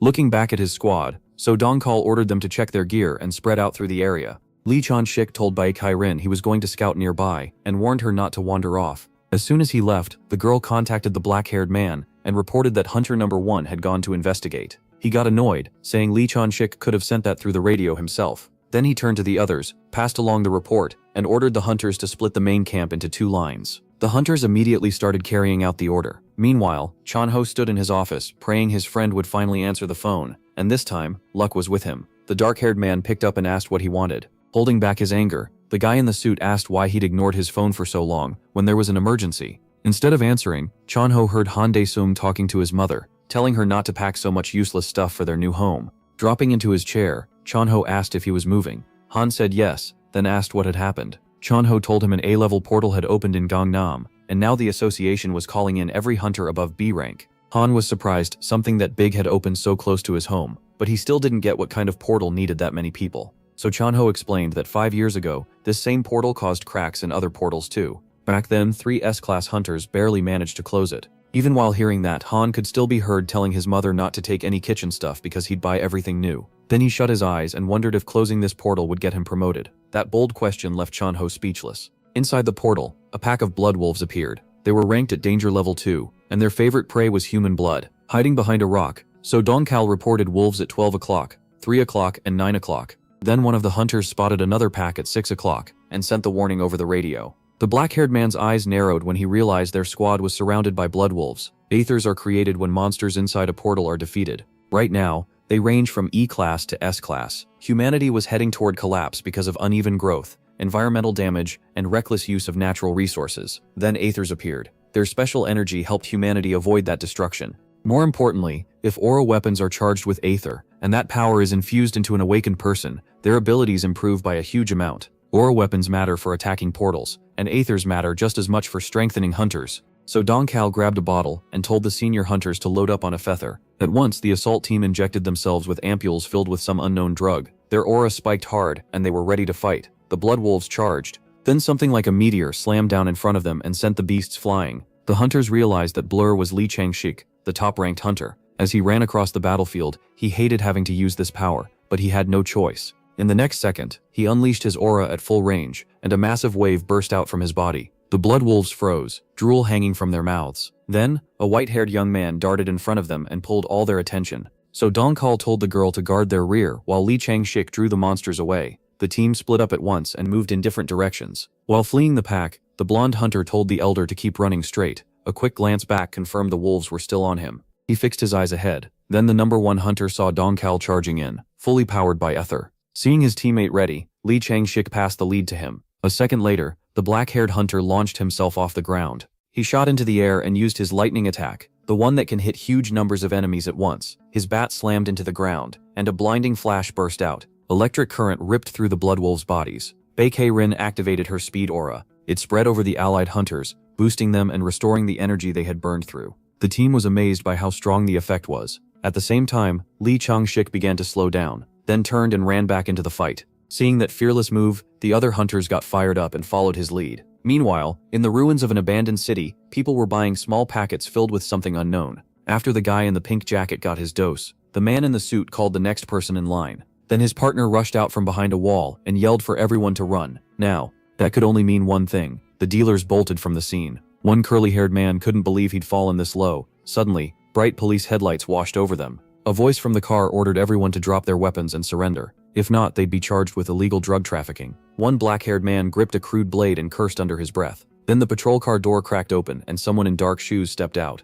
The man smirked. He never thought the entire Red Horse clan would sink this far and become trash. The group tensed up. They hadn't expected anyone to know who they were, and now they wanted to know who was facing them. Then Chang stretched out his hand and invited his old comrades to see a new world. They were speechless, because standing there was a man who was supposed to be dead. Meanwhile, the last Bloodwolf inside the A-rank portal was killed. The hunters weren't that shocked. They cleared such a hard portal without losing anyone. With 3 S-rank heroes there, some expected nothing less. Baekei Rin moved from one wounded hunter to the next, and one of them was thrilled by her power. If he had an ability like that, he'd never leave the portals. She didn't look pleased by the compliment. She reminded him her skills burn through money fast. They need A-rank aethers, and with Dong Kal using one too, they're sinking deeper into debt. The black-haired man realized he felt better even without treatment. He was already starting to build resistance to her yelling. Then Lee Chang-shik appeared behind her and joked that Baekei Rin was chirping like a bird. Her anger vanished and turned into fear. Elsewhere, the other hunters were checking the monsters' bodies. One of them got excited after finding a B-rank in aether.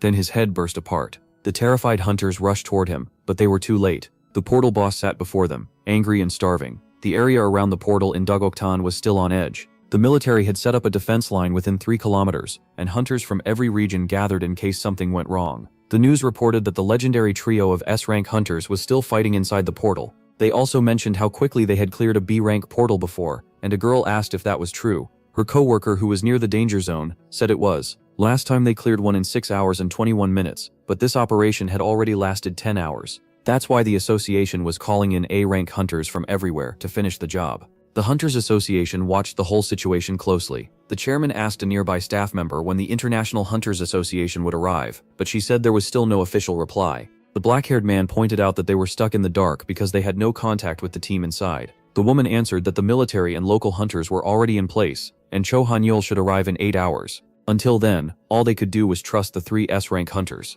The chairman told them to keep trying to reach the international side, and if anything happened, his voice cut off. He refused to say the worst out loud, and chose to believe in today's heroes. The hunters preparing for the next clash raised their bows, and a storm of arrows flew at the giant demon wolf. The beast easily slipped past the shots and rushed the hunters like they were nothing. In the next moment, it lifted its huge paw to crush them. Then a dark figure in a raincoat burst out from the group. Hunter number 1 met the giant head-on, and blocked its strike. Right after that, he used his skill, Sword of Pleasure. He swung with all his strength, but the monster caught the attack with its claws. After the failed hit, Lee Chang-shik jumped back. The demon didn't let up and pressed the attack on the young hero. The blonde hunter kept parrying the monster's blows, but the assault never slowed, and the strain on his body started to show. Humanity's hope began to bleed. The blood wolf moved in to finish him with the next strike, but so Dom Kal stepped in and saved his partner. Now the black-haired hunter felt just how heavy those blows really were. At the same time, Baekei Rin had to heal the boy in the dark robe. After getting patched up, the blue-eyed man looked back and told her he owed her his life. She shut that down right away.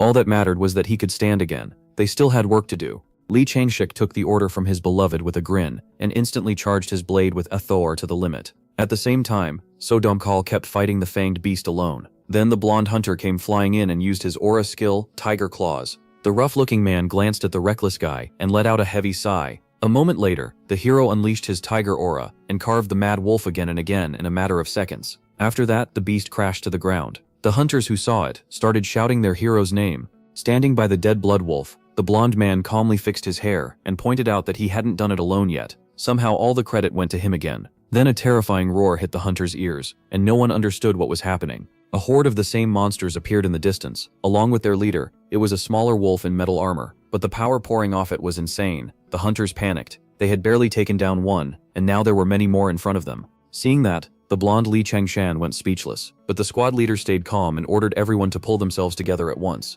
Outside, the scarlet portal began to glow in strange new colors and spark violently. The Hunters Association confirmed it was a break. A level 8 portal break. Everyone in the control room was stunned. The girl with glasses said in horror that this shouldn't be possible, while the portal was still being attacked from inside. The chairman had no choice but to consider the worst, that the 3 S-rank hunters had been wiped out. He immediately ordered the emergency alert sent to every reserve hunter in the country. The staff at the equipment stations moved fast and grabbed their phones. Meanwhile, a 3-toed foot stepped onto the concrete. It belonged to an armored wolf wrapped in overwhelming energy. Stepping out of the portal with the rest of his pack, he looked around, declared today a feast, and announced that the hunt was on.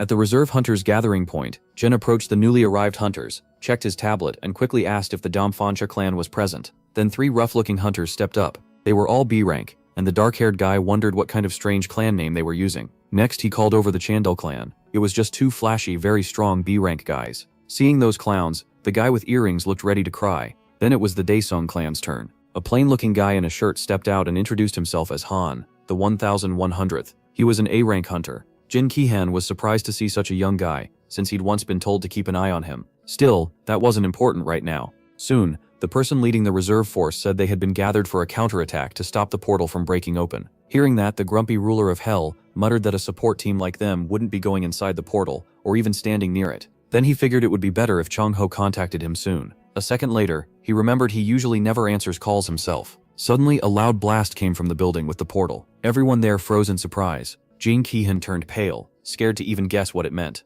But for Han Daesung, it was good news. An hour before the portal burst, the battlefield had already been soaked with the blood of fallen and brave fighters. A savage wolf charged at its next target, but a hunter with a shield stopped the heavy strike. The impact forced the boy to slide across the ground. For someone at his level, this enemy was way beyond him, but he still refused to back down and faced his fear. The boy with the spear rushed in, hoping to land a hit on the monster. One 4-eyed beast leaped up, ready to crush the tiny human with its weight. Then Donkal appeared, blocked the blow, and blasted the monster with electric aura. After that, the black-haired S-rank told the recruits to get ready if they didn't want to end up as food for these lousy dogs. Suddenly, one blood wolf's paw was cut clean off and dropped to the ground. A panting Li Chengshik had taken down his target. But he wasn't the only one pushing himself against those hellish beasts. The blue-eyed kid looked at Cao Donkal. His strength was fading, and he had no idea how much longer they could hold on. Then a memory flashed through Dankal's mind. An absolute protector had been placed on the table in front of him. The chairman explained it was a German-made device built from an S-class core for a counterattack. Hearing that, the senior hunter couldn't even imagine how much something like that must cost. But the chairman said the chief executive got it as a gift. He also said all hunters were like children to him, so no price mattered if it helped them come back alive.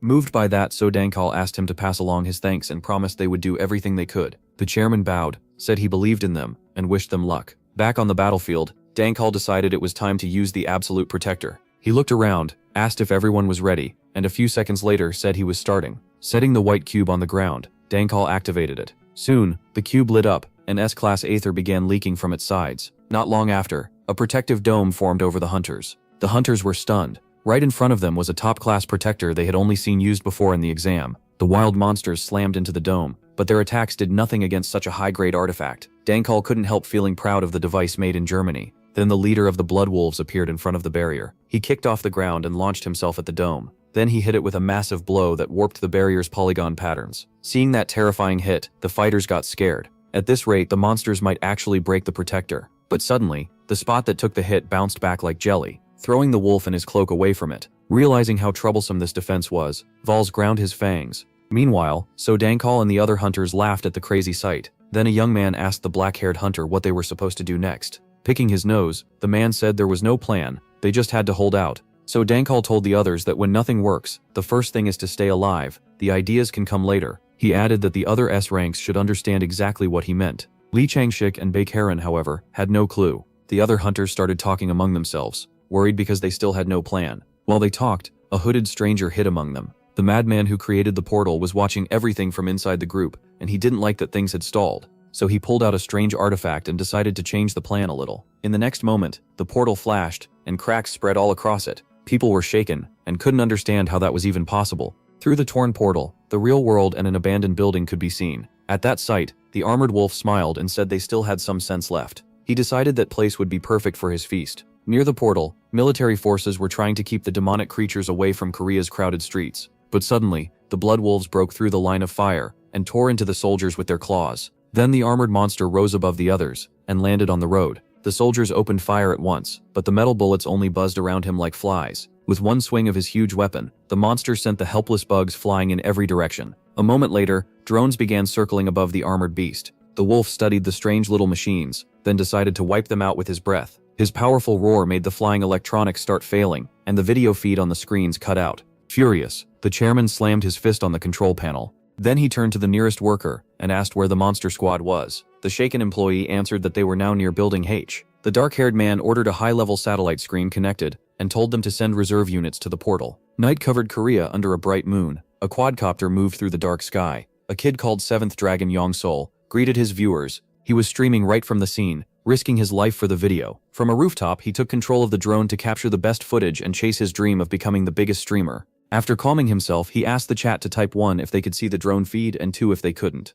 The chat flooded with 1s when people suddenly started warning him that something was behind him. The blonde thought they were just joking around while he was risking his life, until he turned around. A giant wolf was sitting right in front of the streamer. It licked dried blood from its beard, and part of its last victim was still hanging from its mouth. The boy went pale and started sweating. Then a severed limb dropped onto the rooftop. Terrified, the streamer jumped back and fell to the ground. The blood wolf opened its jaws wide and lunged at the helpless kid, and he started screaming for his mom. Then the monster's huge head suddenly flew off and shot past the streamer. In the next instant, the ruler of hell stood before the boy in armor, holding his legendary sword. The blonde kid couldn't say a word. His whole body was in shock. At the same time, the dead monster's head was flying off the skyscraper, and the drone caught everything on camera. Staring at the fierce dark-haired man, he realized it was his old savior, Han Dae-sung. The next second, the ruler of hell vanished from the roof. At once, the streamer scrambled back to his drone controls. The guy who grew up in the ghetto now stood on the marked ground, and in front of him was a strange wolf in a red cloak. And not just one, all of its brothers were there too. But the dark-haired man wasn't bothered at all. Smiling, he asked when so many stinking dogs had started roaming this area, and where their pathetic owner was. Hearing that, the monster in armor bared its fangs in fury. With an axe in hand, it charged at the careless bastard. A bright flash burst out from the clash of the two strongest fighters, but somehow, the road stayed intact. The great Han Dae-sung casually blocked the attack and asked if it was his turn to hit back. Elsewhere, citizens crowded the entrance to a bomb shelter near the Fells building, demanding the doors be opened. Some of them found a live stream showing the battle, so everyone there ended up watching the idol stream. When he saw the viewer count had passed 100,000, the guy swallowed hard. What shocked the blonde even more was that the kid who had saved him still hadn't died and was still fighting. Glancing back, the streamer wondered if he should finally run for shelter. Ion, who was in the control room, saw the live stream too and told the chairman to watch it. The chairman looked at the phone, recognized the figure, and ordered them to put it on the main screen right away. At the same time, Han Dae-sung appeared before the hunting association leaders. The staff recognized him right away. He was the boy who had just ranked first on the exam. But like everyone else, the chairman couldn't understand why he was out there alone in the middle of this. A pack of blood wolves rushed the armored young man. In the next second, they seemed to swallow him whole. But Han Dae-sung had already slipped away. Standing off to the side, he mocked them and asked what they were looking for. The wolves turned on the Lord of Hell with killing intent in their eyes. Then they charged again without a thought. Han Dae-sung drove his stormblade into the ground and said one word, rage. A wild blaze instantly swallowed the charging wolves. Their screams filled the air as the monsters burned alive. Soon the weakened beasts collapsed onto the asphalt, but the pack leader didn't stay still. Seeing his brothers suffer, he swung his huge axe. The force of the strike blew the flames away. Before long, the wolves got back up and thanked their master. The armored wolf told them to finish clearing the other areas, while he handled this insolent human himself. That only made the ruler of hell smile wider. He liked seeing a dog act so sure of itself. So he decided to show who really ruled this land, and began calling up his demons from hell. The space around the Devil King started to twist, and a terrifying power poured out of him. Once again, the ground was covered in strange light. Even the bloodthirsty wolf flinched at that foul energy. The nearby streamer was just as confused and had no idea what was happening. Then, a figure appeared in the sky, crouched on top of his beast. The guy started stuttering when he realized it was a real dragon. But Han Dae-sung wasn't done. He kept summoning more troops. Watching from the control room, The chairman could only stand there with his mouth open. That night, Korea witnessed something no human should have been able to see. Faced with that sight, some hunters even started begging their lord for mercy. Soon, Han Dae-song stood surrounded by his powerful servants. Even the dumb wolves lowered their heads in fear at that overwhelming power. Han Dae-song then declared that the big dog was his, while his summoned demons cleaned up the rest of the trash. Baylor, riding his dragon, faced the helpless monsters, while Jin Ki-han and a reserve squad watched from the side. Without warning, the winged beast bit into one of the wolves. Its jaws snapped shut, tearing the monster apart. Seeing this, Jin Ki-han couldn't make sense of anything. Were the demons killing each other, or was the dragon actually on their side? Then a huge morning star crashed down on another wolf and crushed it.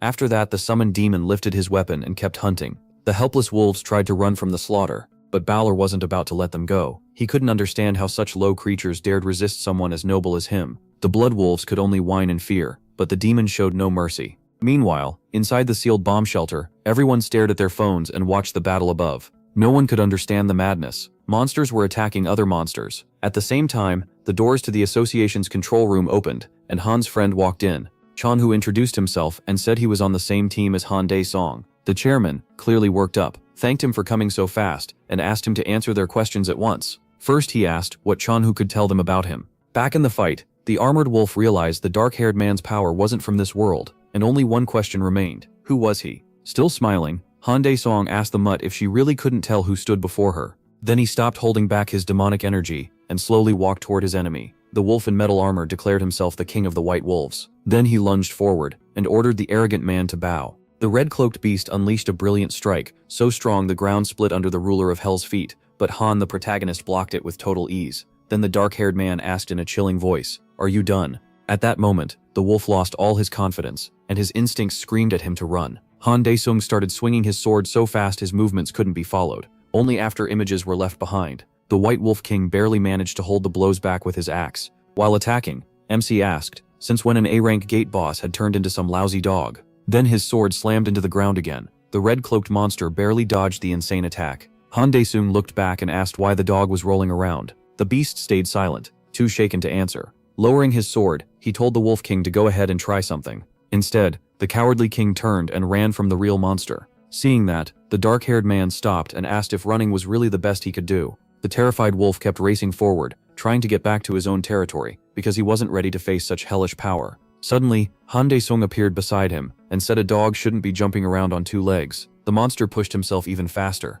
but the Lord of Hell was about to turn him into an obedient dog. Then Han, the protagonist, tripped the fleeing beast. In that instant, the werewolf understood just how helpless he was, and his life flashed before his eyes. The king of the white wolves went flying through the night streets like Sonic. Satisfied, Han Dae-sung told him nobody had given the dog permission to crawl back to his kennel. Then the summoned dragon opened its jaws and charged straight at the armored wolf. The white wolf regretted ever coming to this planet, but it was already too late. The snow-white dragon crashed down with a devastating blow. Its huge paws smashed the little pest into the asphalt. After that, the dragon rose back into the air. Meanwhile, the battered wolf was on the verge of death, but the Lord of Hell had no plan to spare him. Drawing his sword, he demanded the monster's core. At the same time, So Dankal turned around and asked if everyone except the wounded had made it out of the portal. When the hunting party looked back, they saw an empty street covered with soldiers' bodies. Grinding his teeth, the squad leader cursed his superiors. No one from the International Association had come to help. Checking the injured, Baekhyun said she'd try to heal whoever could still be saved, and the rest needed to head for the portal boss right away. The black-haired S-class hunter was ready to charge in, but Lee Changshik's friend asked him to wait and prepare first. The red-eyed hunter refused. He'd rather not waste time, even if he had to fight half-dressed. Then he rushed in with the others. At the construction site where the portal had opened that evening, Baekhyun stayed behind to help the victims. Then she suddenly felt a warning sign. Looking up, she saw exactly what it meant. An enraged white wolf was right in front of her. The monster lunged before the defenseless huntress could even cast her shield. Then the beast shot past her, and its severed body kept flying down the street. Standing before the stunned Baekhyun was her savior, the great Han Dae-sung. She couldn't say a word, and just sat there with her mouth open. The Lord of Hell looked at her, and asked if she was a hunter too. Still speechless, Baekhyun couldn't believe what she'd seen. These monsters had overwhelmed top-ranker Lee Changshik, yet this stranger killed one in an instant. Suddenly, a white-haired hunter attacked the Lord of Hell, but Han Dae-sung dodged the pathetic strike with ease. Seeing her teammates' reckless move, Baekhyun shouted out to Lee Changshik, and the squad leader moved too.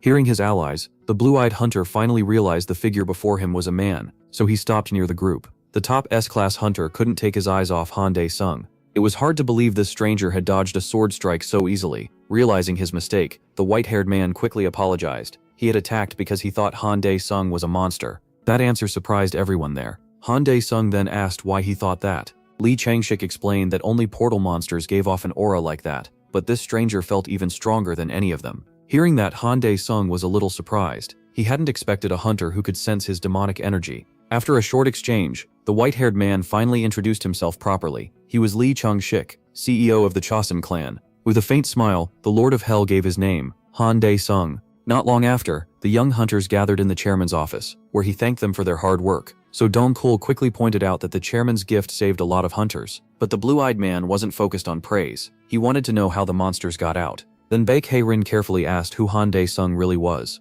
She didn't buy the idea that the association had a secret weapon hidden away, and he seemed to come out of nowhere. What bothered her most was how someone stuck in a hospital bed for so long got this strong so fast. There was also one silent figure at the meeting, a masked man named Cho Han-ul, leader of the Marble Clan, and fifth in the rankings. After hearing everyone out, Park Chang-ho got to the point. If they wanted the full story, they should ask the kid himself. But first he had another question. Did everyone agree to promote Han Dae-sung to S rank? The black-haired hunter in the red tie replied that their vote barely mattered. Now, the public had already accepted him as an S-rank hero. The girl voted yes right away, hoping fewer people would be thrown away and used up. Lee Chang-sik agreed too. Even if Han Dae-sung didn't want the title, he deserved it for clearing an A-rank portal by himself. After that, the gray-haired old man turned to Cho Han-ul and asked what he thought. The masked man answered that, in his view, Han Dae-sung had been S-rank from the start. That answer left the room stunned. Around the same time, Yeonmail started a special stream with a guest appearance from Mr. Anderson, the head of the clan of Pickers of Squabbles. The young host quickly asked how he knew Han Dae-sung, and the old man said their strange connection began during the hunter exam. Elsewhere, someone kept hammering a mouse while checking YouTube City's recommendations, where the new hero was shooting past every ranking. Chun-ho sat in front of the monitors in total shock. Social media was exploding with Han Dae-sung's name, and just adding Lord of Hell to a video sent the views straight past 1 million. The kid in the suit could hardly believe it. They had hit the jackpot. Then his office door suddenly opened. Han Dae-sung stepped in. Chun-ho happily greeted the new star, jumped up, spread his arms and called him the clan's greatest treasure. But Han Dae-sung wasn't amused, reminding him that he'd once told him to run if things got dangerous. Embarrassed, Chun-ho quickly said he was only worried his friend might get seriously hurt. Still, none of that mattered. Now, Han Dae-sung was the best. Han Dae-sung let it go and asked why he'd been called here. Grinning, Chun-ho told him it was time to get his S-rank hunter license. Soon every TV channel began covering the event. The Hunters Association had drawn huge crowds and reporters from other countries, all because interest in Han Dae-sung had exploded after he closed the Gangnam portal. What impressed people most was how many of his summons helped clean up the monsters that escaped. A red carpet and stage had been set up in front of the Hunters Association. A black Mercedes rolled up and came to a stop. Then the man dominating every headline stepped out. Han Dae-sung arrived with his loyal friend Chun-ho. The moment fans saw the young hero, they started shouting his name. People of all ages and from many countries had gathered there. Han Dae-sung hated the attention. He hadn't expected Chun-ho's talk about his rising fame to be this real. Chun-ho cheerfully nudged him and told him not to look so gloomy. He should wave to the fans instead. So Han Dae-sung gave in and raised his hand. The crowd instantly erupted, and one person even shouted for him to marry them. Soon, on behalf of the association chief, Park Chun-ho thanked Han Dae-sung for closing the A-rank portal and helping prevent major damage. Han Dae-sung answered that he was only doing his job. The gray-haired old man ignored that modest reply and called for his secretary. A small box was opened, revealing a gold badge engraved with the letter S. The brown-haired guy stared in disbelief. He never thought he'd see an S-rank hunter's badge up close, something normal people could never touch. Then Park Chan-ho officially congratulated Han Dae-sung as South Korea's 6th S-rank hunter. Along with the license, the association would provide whatever support it could, so he shouldn't hesitate to ask. That made Han Dae-sung perk up. He asked again if he could really request anything, and the old man nodded. A smirk spread across Han Dae-sung's face. At that same moment, Roman sat in his office. He was furious because all his prey had been taken from him, and he blamed Han Dae-sung. The old man then remembered Cho Hyun-sheng's warning that this new hero was on a whole different level, and wondered if the association could deny him any request at all. He pushed the thought aside and looked at Han Dae-sung, who was deciding what to ask for. Then Han Dae-sung opened his eyes and asked for permission for his summons to raid portals on their own. The man's eyes went wide, and sweat formed on his forehead.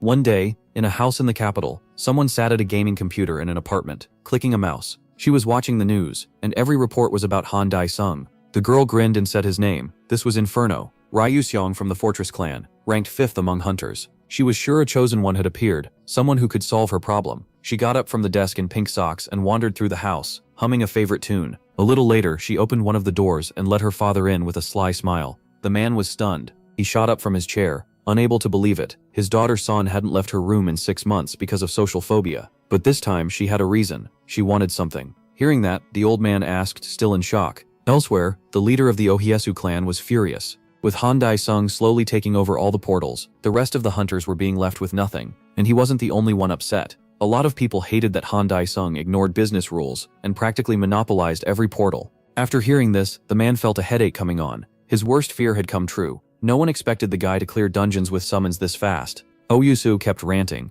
They had stayed afloat by selling cores and loot from portals, but now they could barely even pay their clan members. The black-haired man was miserable. Letting only Han Dae-sung raid portals was like dropping a giant catfish into a pond of small fish. After listening to all the complaints, the man still didn't know what they wanted him to do, since that permission came straight from the head of the association and was beyond his authority. Ohiesu demanded that Han Dae-sung's rights be limited at once, let him raid only up to B-rank portals, and let other clans join the A-rank raids. That, he claimed, would help all hunters in South Korea. The man in the suit said he understood how everyone felt, and would try to do something. Meanwhile, in one of the skyscrapers, a notification popped up on the screen, showing another loss. Seeing it, Han Dae-sung ground his teeth. He couldn't understand how he kept losing at this stupid game. Then his phone started ringing. This wasn't the first time someone had tried to reach him, and Chanho didn't get why he had to keep shouting. After hearing his friend yelling, Han Dae-sung said he hadn't picked up because he was busy with something very important. The high-rise where the new clan had settled was now called the Dae-sung clan, and its leader was Chanho. The association called them in to change the portal bidding rules,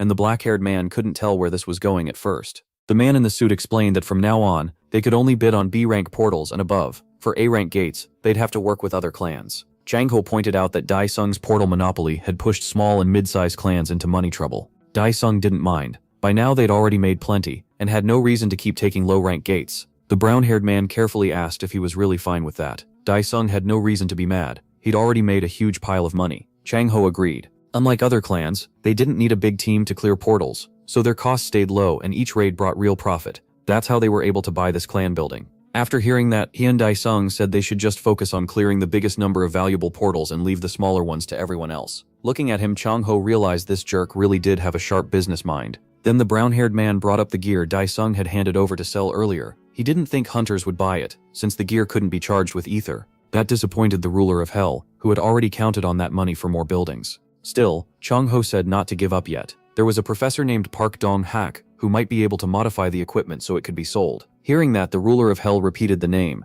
Changho quickly explained that this professor was a top expert in aura weapons, and also a friend of the Seoul clan leader. But he added that they couldn't set up a meeting through Hwang Jung-hyun, since the Seoul clan leader had been arrested. Even so, Changho already had someone else in mind who might know where the professor was. After listening to that whole explanation, the emotionless Han Dae-sung tried to show at least a little surprise. Late that night, rain poured down, and a reflection in a puddle vanished under the falling water. It was a mysterious black-haired woman, walking on calmly through the storm. Her blue eyes were steady and sure. She was ready to do anything to return to the hunters. Then she kept walking. Meanwhile, inside a C-rank portal, the Unshackable Spirit clan was in the middle of a raid, and one heavy fighter used a stun skill on a monster. But the creature grabbed him, and the hunter called for his leader, who was about to finish it off. A tenso Hiri, Su charged the ogre, and in the next instant, sharp blades sliced it apart. The shredded body dropped to the ground. Hirisu turned back and saw his squad already celebrating their win in the C-rank portal. Then something suddenly caught his attention. A group of strangers was coming toward them through the desert fog.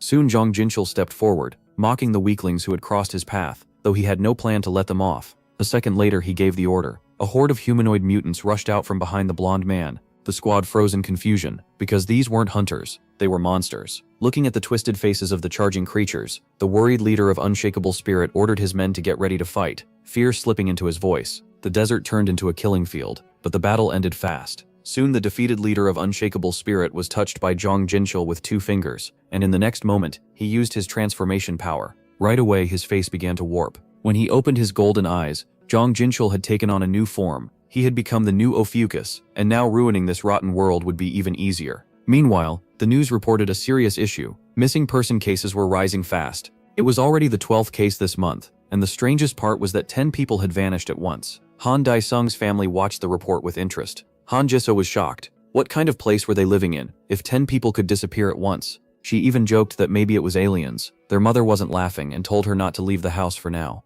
Then their mother turned to her son and asked if he was hungry. When Han Jeswo looked around, she jumped and scolded her brother for sneaking up so quietly. A moment later, their mother asked what he wanted to eat, and the embarrassed ruler of hell asked for lots of meat. After that, he looked back at the TV and fell into thought. At the same time, a figure in a white robe approached a strange altar. A dozen hearts had been placed in a vessel meant for sacrifice. Then Elder Hans began chanting, starting the ritual. Soon, the hands he held tight began to glow brighter. The torn hearts lit up too and started to tremble. After that, the man in white stepped away from the altar and faced his followers. At once, the people in red robes dropped to their knees to greet their great god. A man named Roman said they were lucky, because in Cannes there was someone tied to Han Dae-song. Because of that, the elder chose to pass on the Lord's will to the blonde man and ordered him to kill Han Dae-song. That cultist was Zhang Zhenchul, and he was thrilled by the mission. Now he could finally take his revenge with his new powers. At that time, a soccer ball rolled to the seashore, and a black-haired boy ran after it. But the moment he bent down to pick it up, a strange light shined across his face.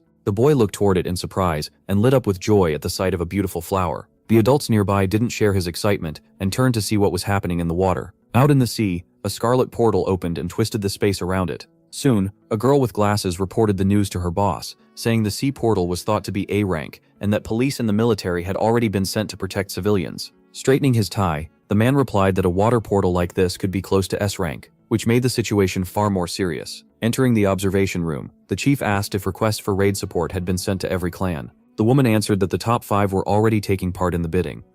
That shocked him, and he asked again, what were the hunters thinking, competing over an A-rank portal like this? Adjusting her glasses, the girl simply said the rules were the same for everyone.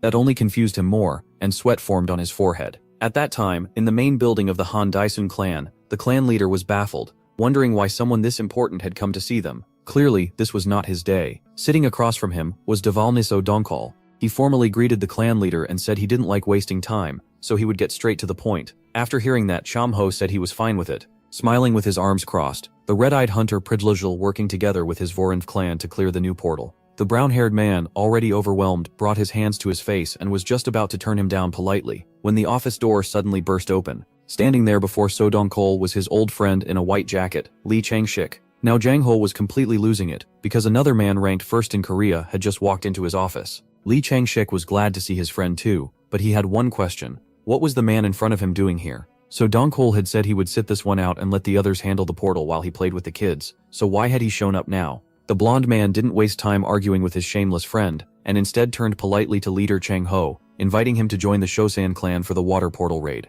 The situation kept getting worse, because this hunter wanted the same thing as his comrade. Soon, in the Ocean Clan meeting room, a girl named Baekhae Rin announced that she would do everything she could to help Hunter Han Dae-song, in thanks for saving her life. She openly declared that the Ocean Clan planned to fully support Hunter Han Dae-song in the coming water portal raid. Everyone there was stunned. A huge story had just been born. The new S-rank hunter saving the famous Baekhae Rin would blow up social media, and today's announcement could mark the start of a Han Dae-song and Baekhae Rin team-up. The vice leader of the Marble Clan, and Cho Han Okun's brother, turned to the younger man and said that at his request, they had announced their readiness to provide the Daesong clan with a newly developed S-rank aura weapon. Cho Han Okun couldn't understand why his brother wanted to raid the portal with Han Daesong, but he was here anyway. While the other leaders kept buzzing around, the masked man simply said he wanted to see for himself. The black-haired man asked what exactly he meant. Clenching his fist, the Marble Clan leader said he wanted to witness a power that went beyond S-rank. At the same time, Han Daesong picked up a golden pendant and a watch. Then he ordered the summoned demons to enter those items and guard his family. The shadows accepted at once and swore they'd give their lives if that was what their king wanted. A red portal opened in the middle of an empty park. Soon, Han Daesong stepped out. A half-dressed girl leaned in and quickly asked if that portal was the source of his power. He ignored the question and asked what kind of little pest was standing in front of him. Putting up with that attitude, the girl introduced herself. They hadn't met yet, but her name was Ryu Soon, and she belonged to the Fortress clan. After hearing that, he asked how this Fortress brat even found him. She snapped back that she wasn't a brat. Her name was Ryu Soon. Then she suddenly moved closer, catching the Lord of Hell off guard. He glared at her and asked what she thought she was doing. Looking straight into his eyes, Ryun Sheng said they were alike and that she really needed Han Daesong's help. Without wasting a second, he shoved her away and told her to leave him alone. Then she vanished, which actually startled even the great demon lord. In her place was a small knitted doll. Staring at it, he wondered if the girl was some kind of ninja. Then he felt demonic energy coming from the doll. Meanwhile, people gathered at the pier by the sea. A white flag with the Fortress clan symbol waved nearby. The clan members were waiting for the operation to begin. Then something huge flashed across the sky, and everyone thought it was a dragon. They were right. It really was a dragon, and on its back sat the monster called Han Dae-song. The crowd split apart, making a path for the new legend. But Dae-song ignored the excited looks and walked right past them, then suddenly stopped. Ryun-shing was sitting in front of him, furious enough to tear apart everyone on the pier. Then she felt someone watching and snapped back to herself. At last, the noise in her mind went quiet again. Dae-song didn't care much about her mood. He just asked if she was from hell too. The girl jumped up, repeated the question, then insisted that yes, that place really was hell. She was from hell. Exactly hell. As she kept repeating herself, Dae-song just stared, wondering what was wrong with this kid. She cut into his thoughts and rambled that everything only became possible around him, and when he was near, the awful noise disappeared. Then she suggested they forget the portal. Her rant was cut off by Baekairin, who told the witch to stop talking nonsense. Dao Xiaobei frowned and muttered that another parasite had shown up looking for attention. Dao Xiaobei ignored that and announced she'd been put in charge of Han Dao-song's support team. The whole thing was being watched by a very pleased Jin,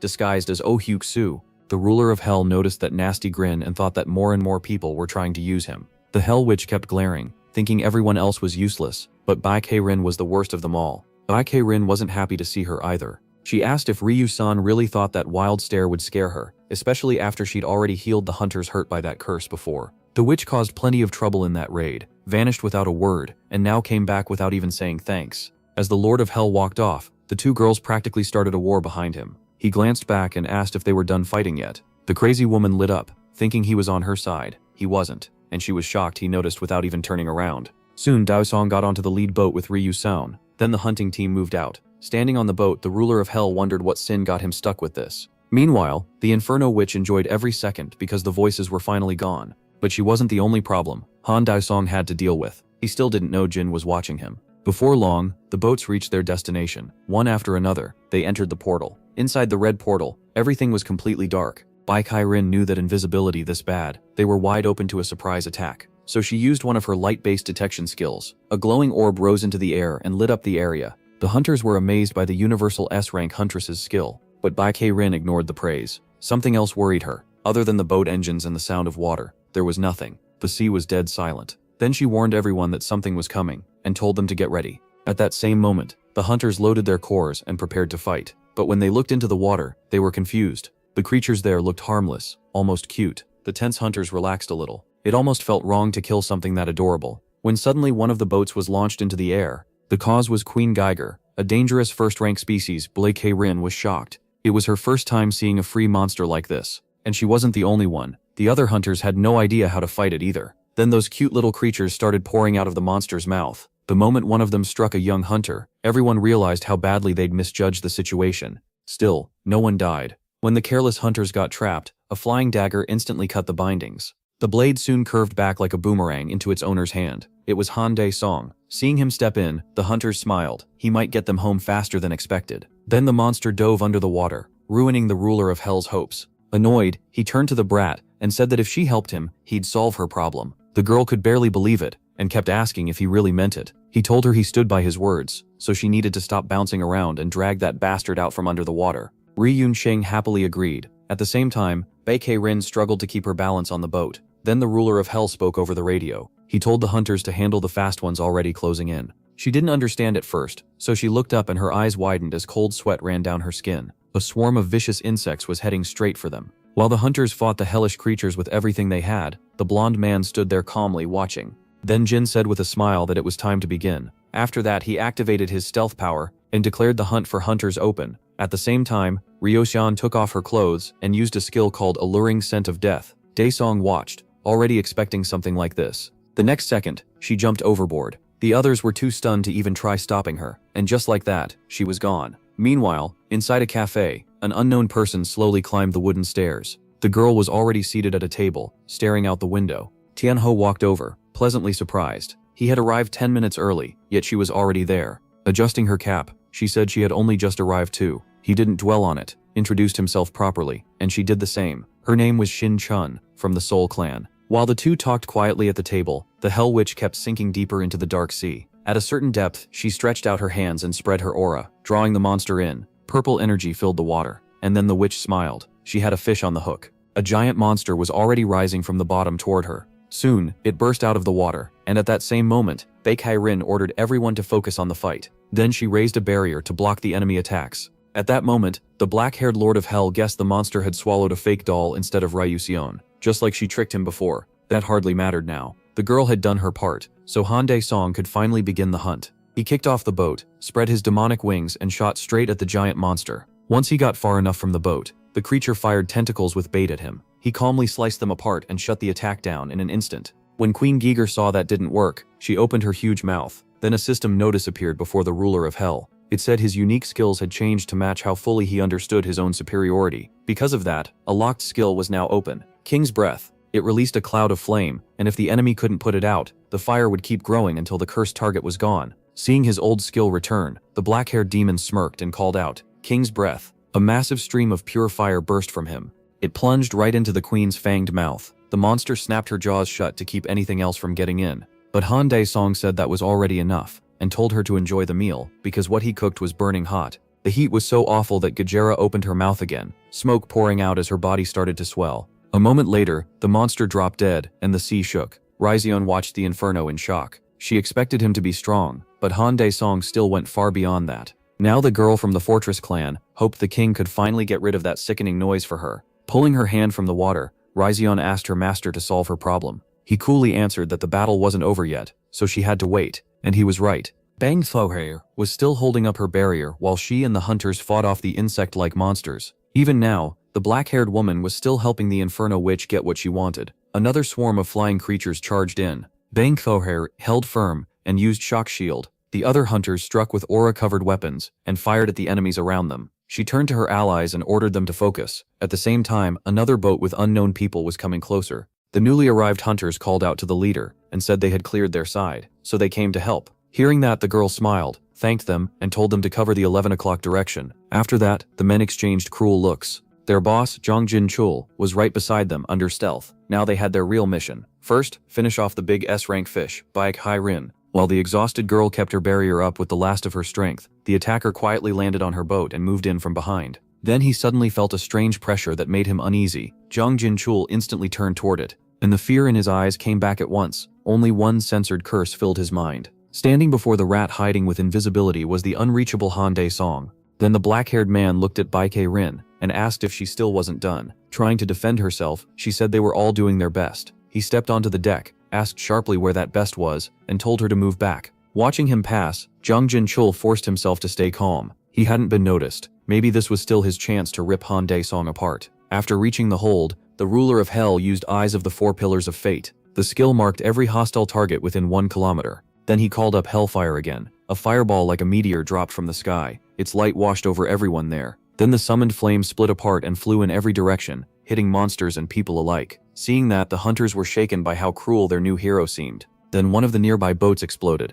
Baek Hai-rin couldn't take it anymore, and demanded that he stop before he killed their own side. But the ruler of Hell couldn't see where her people were. When he turned around, Jong Jin-chul appeared before them, furious. And we censored his next words too. The hunters stared at the blonde man and demanded to know who he was. Then Han Dae-song recognized the bastard, and was honestly surprised he was still alive. Jang Jin-chul pulled out a syringe filled with some unknown drug. Gritting his teeth, he jammed it into himself. After that, he swore that today he would rip Han Dae-song's mouth apart and get his revenge. But right after that brutal speech, he tossed the syringe away, and blood started pouring from his mouth. Then he left the ship, leaving the hunters behind. The ruler of Hell didn't even know what to say, so he just looked down at the water. The others finally recognized the attacker as Jang Jin-chul from the Red Horse clan. The problem was, they'd heard he died during testing. Then the water around the boat turned dark. The newcomers panicked as black smoke filled the air and cut visibility. A second later, demonic limbs shot at them. One hunter was pierced through almost at once. Another attack went straight for defenseless Baek Hai-rin. She tried to raise a barrier in time, but it looked like she was a second too late, when a bare hand grabbed the demonic limb right in front of her face. The Lord of Hell had saved the S-rank huntress again. Now he was ready to beat that annoying bastard down. A creature no one had seen before rose from the water. With one casual motion, it overturned the allied boats. The new S-rank King Geiger stood before the hunters, hungry for revenge. The mutant attacked at once, aiming to destroy the one who hurt him. Dozens of tentacles shot toward the man floating in the air. The ruler of Hell didn't rush. He only watched the incoming attack with clear annoyance. Meanwhile, the talks continued. Jang Ho said that if the girl helped them, they would back her fully and spend whatever it took to free her mentor and the leader of the Seoul Hwangjeon clan. Shang Chon sat quietly, studying the business card the man in the suit had handed her. Then she looked up and asked how she could help. Jang Ho said they wanted to know where Professor Park Dong-haleg was. The girl looked out the window for a moment and flatly said that any information about Professor Park Dong-haleg was top secret. Before sharing it, she would need to speak with the clan leader. Back at sea, the hunters whose boat had been destroyed were now in the water, and all of them were in serious danger. The black-haired man was furious, because if he used that skill now, everyone nearby would die. Several attacks slammed into Han Daisong at once. They sent him flying kilometers away from King Daijera.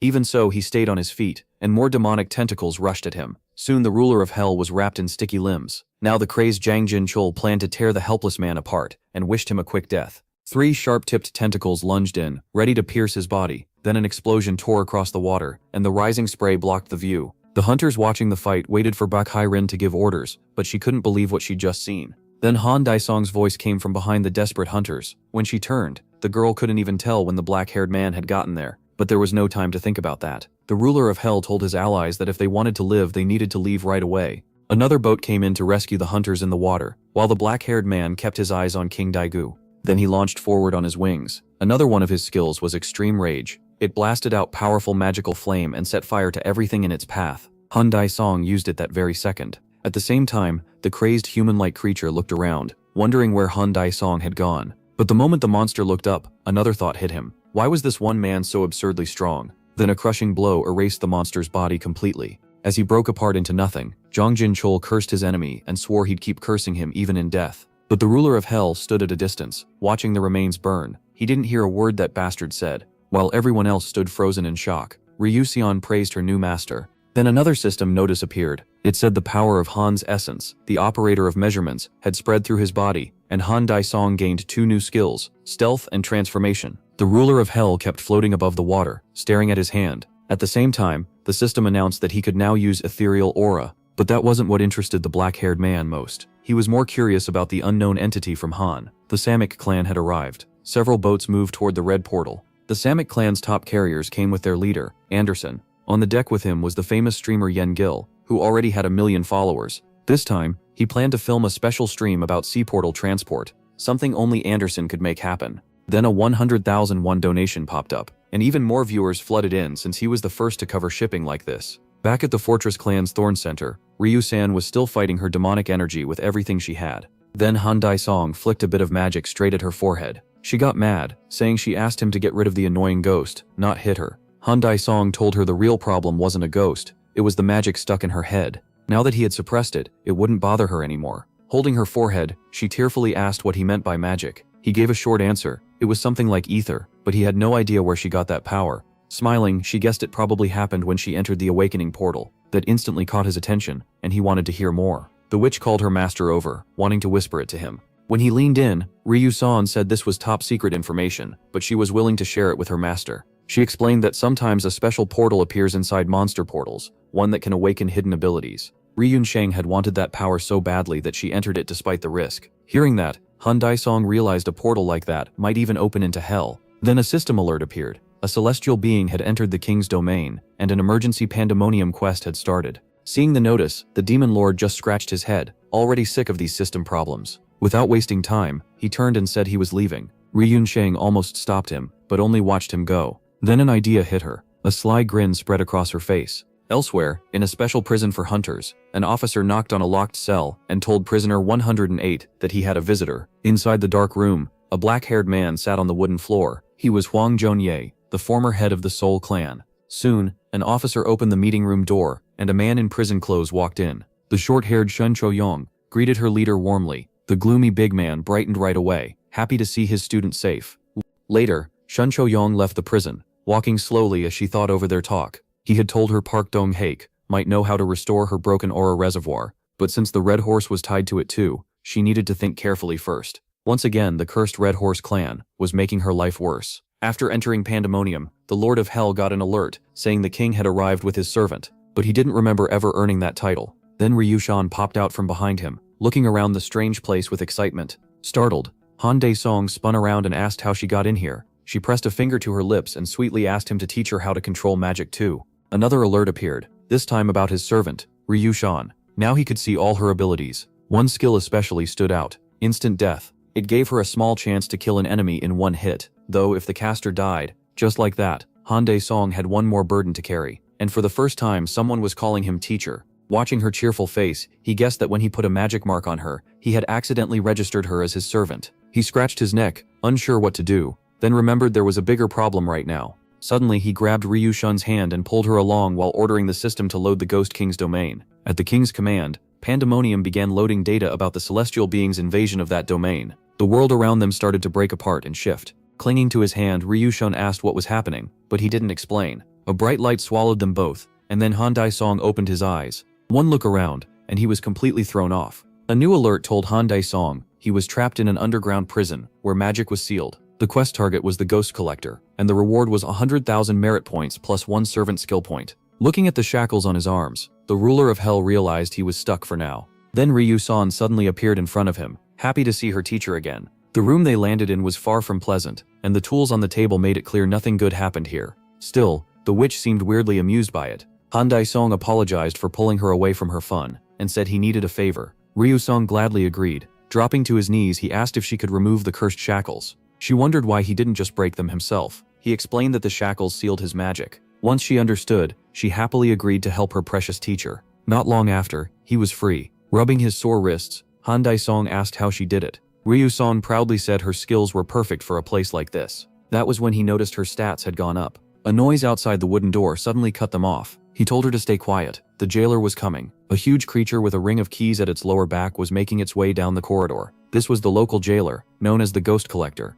Ryunqing immediately wanted to kill it. That made Dae-song glance at her in surprise. At the parking lot of Yan'an Market, a white car pulled in and parked. Chang-ho stepped out, and someone from the next car called to him. The man in the suit looked around calmly and walked over. Shin-chan was behind the wheel of the second car. She told the head of the Han Dae-song clan to get in because she was taking him to Professor Park Dong-haek's research lab. After Chang-ho got inside, they started the car and drove out of the lot. Meanwhile, in the laboratory, Elder Han stood in a robe, reading a report. He was a little annoyed that the trash who gained power from the monster ampule died so pathetically. Still, it didn't bother him much. He had already made enough samples, and a new creature was growing in the incubator. Then an alarm rang through the lab, announcing that new test subjects had arrived at the entrance. Glancing at the monitor, the mad scientist grinned. He had almost forgotten they were coming. Chang-ho and Shan-chan pulled up to the building with the lab. Elder Han had no plan to waste this chance. Besides the ruined A-rank hunter, the leader of the Dae-song clan had shown up too, and both could become excellent material. A handmade voodoo doll rose into the air, and Ryunqing formed aura tongs from her demonic power.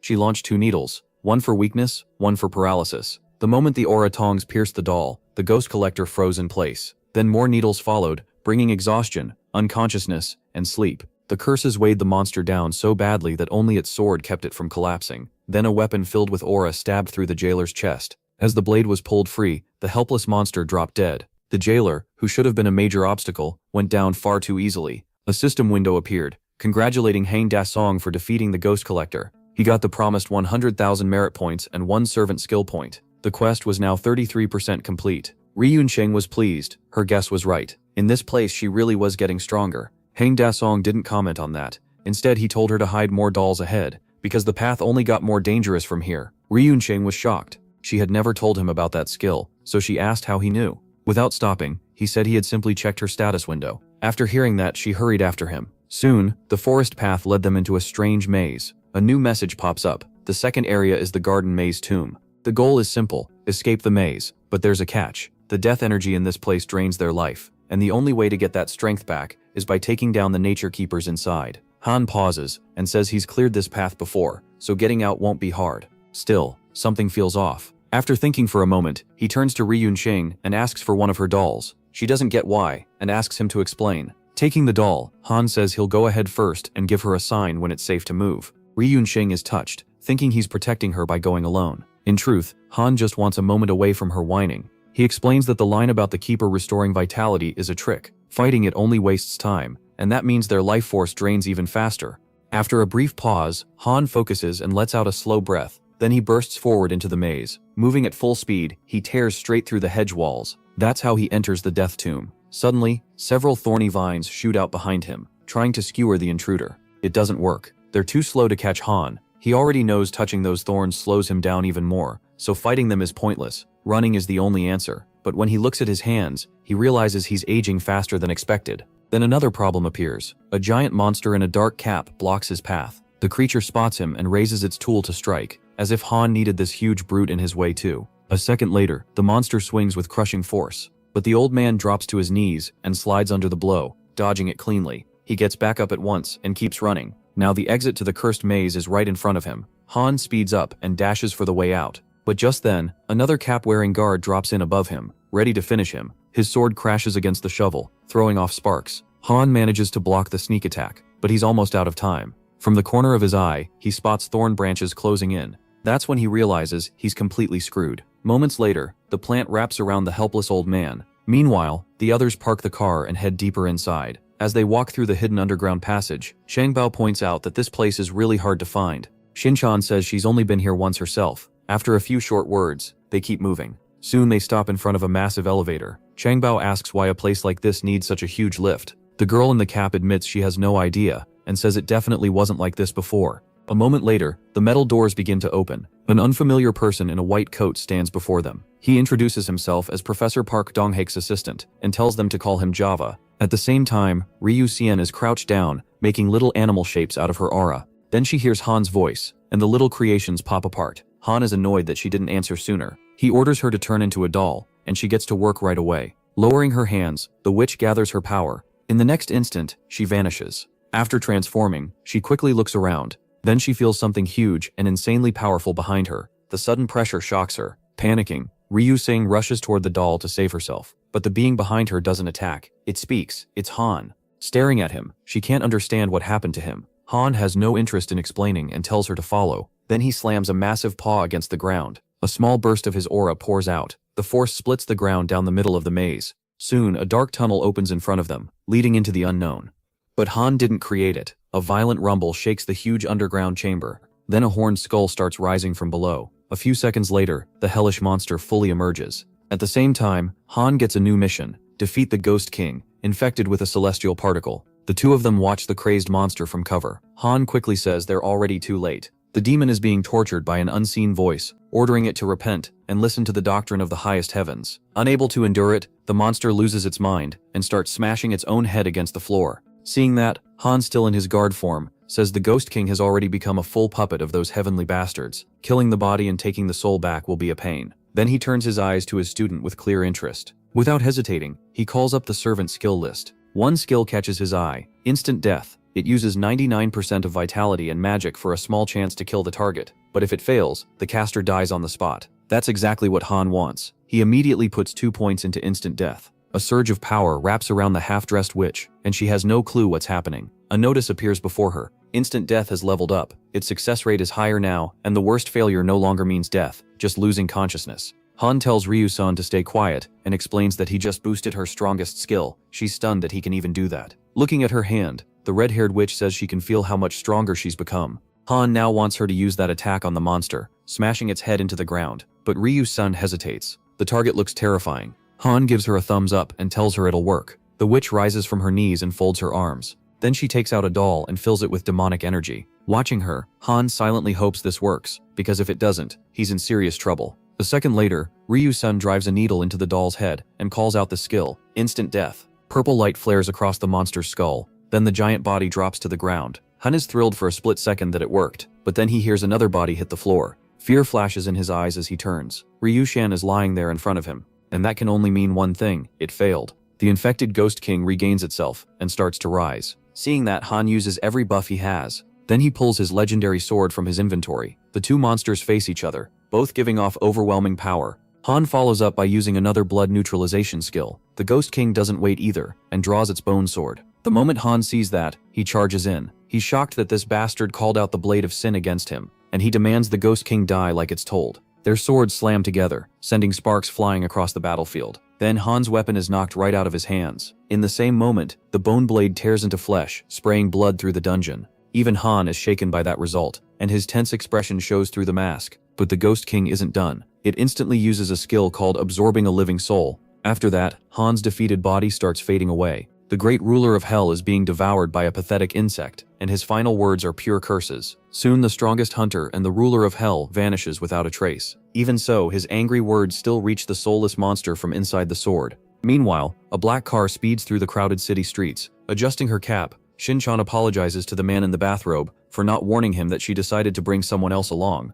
Caught off guard, Xiaobei asks who she means. At the same time, a bright light fills the underground parking lot. A black car pulls up beside the white one and stops. Soon, a figure in dark shoes steps out. The unexpected guest is none other than Cho Hun-yul, the leader of the Marble Clan. The girl introduces the new arrival to the scientist and says the Marble Clan leader also wants to work with Professor Park Dong-haek. Xiaobei calmly replies that she should have told him in advance. The masked man stepped up, introduced himself, and said he truly respected Professor Park Dong-haek as a fellow aura engineer. Xiaobei, really Elder Hans, was thrown off. He never expected someone this important to walk right into his trap. Cho Hun-yul quickly greeted Chang Ho too, but the guy in the dark jacket got so flustered he almost forgot he was a clan leader. The masked man also gave Shinchan a small wave, and she answered with a slight nod. Then the blue-eyed woman turned to the professor's assistant and said everyone was here, so he should take them to Park Dong-haek, or should she call him herself. Inside, Elder Hans was furious. He hadn't expected her to bring backup, and now he wanted to tear her apart and turn her into a monster. Xiaobei quickly said that wouldn't be a problem, and the professor would probably be glad to see them.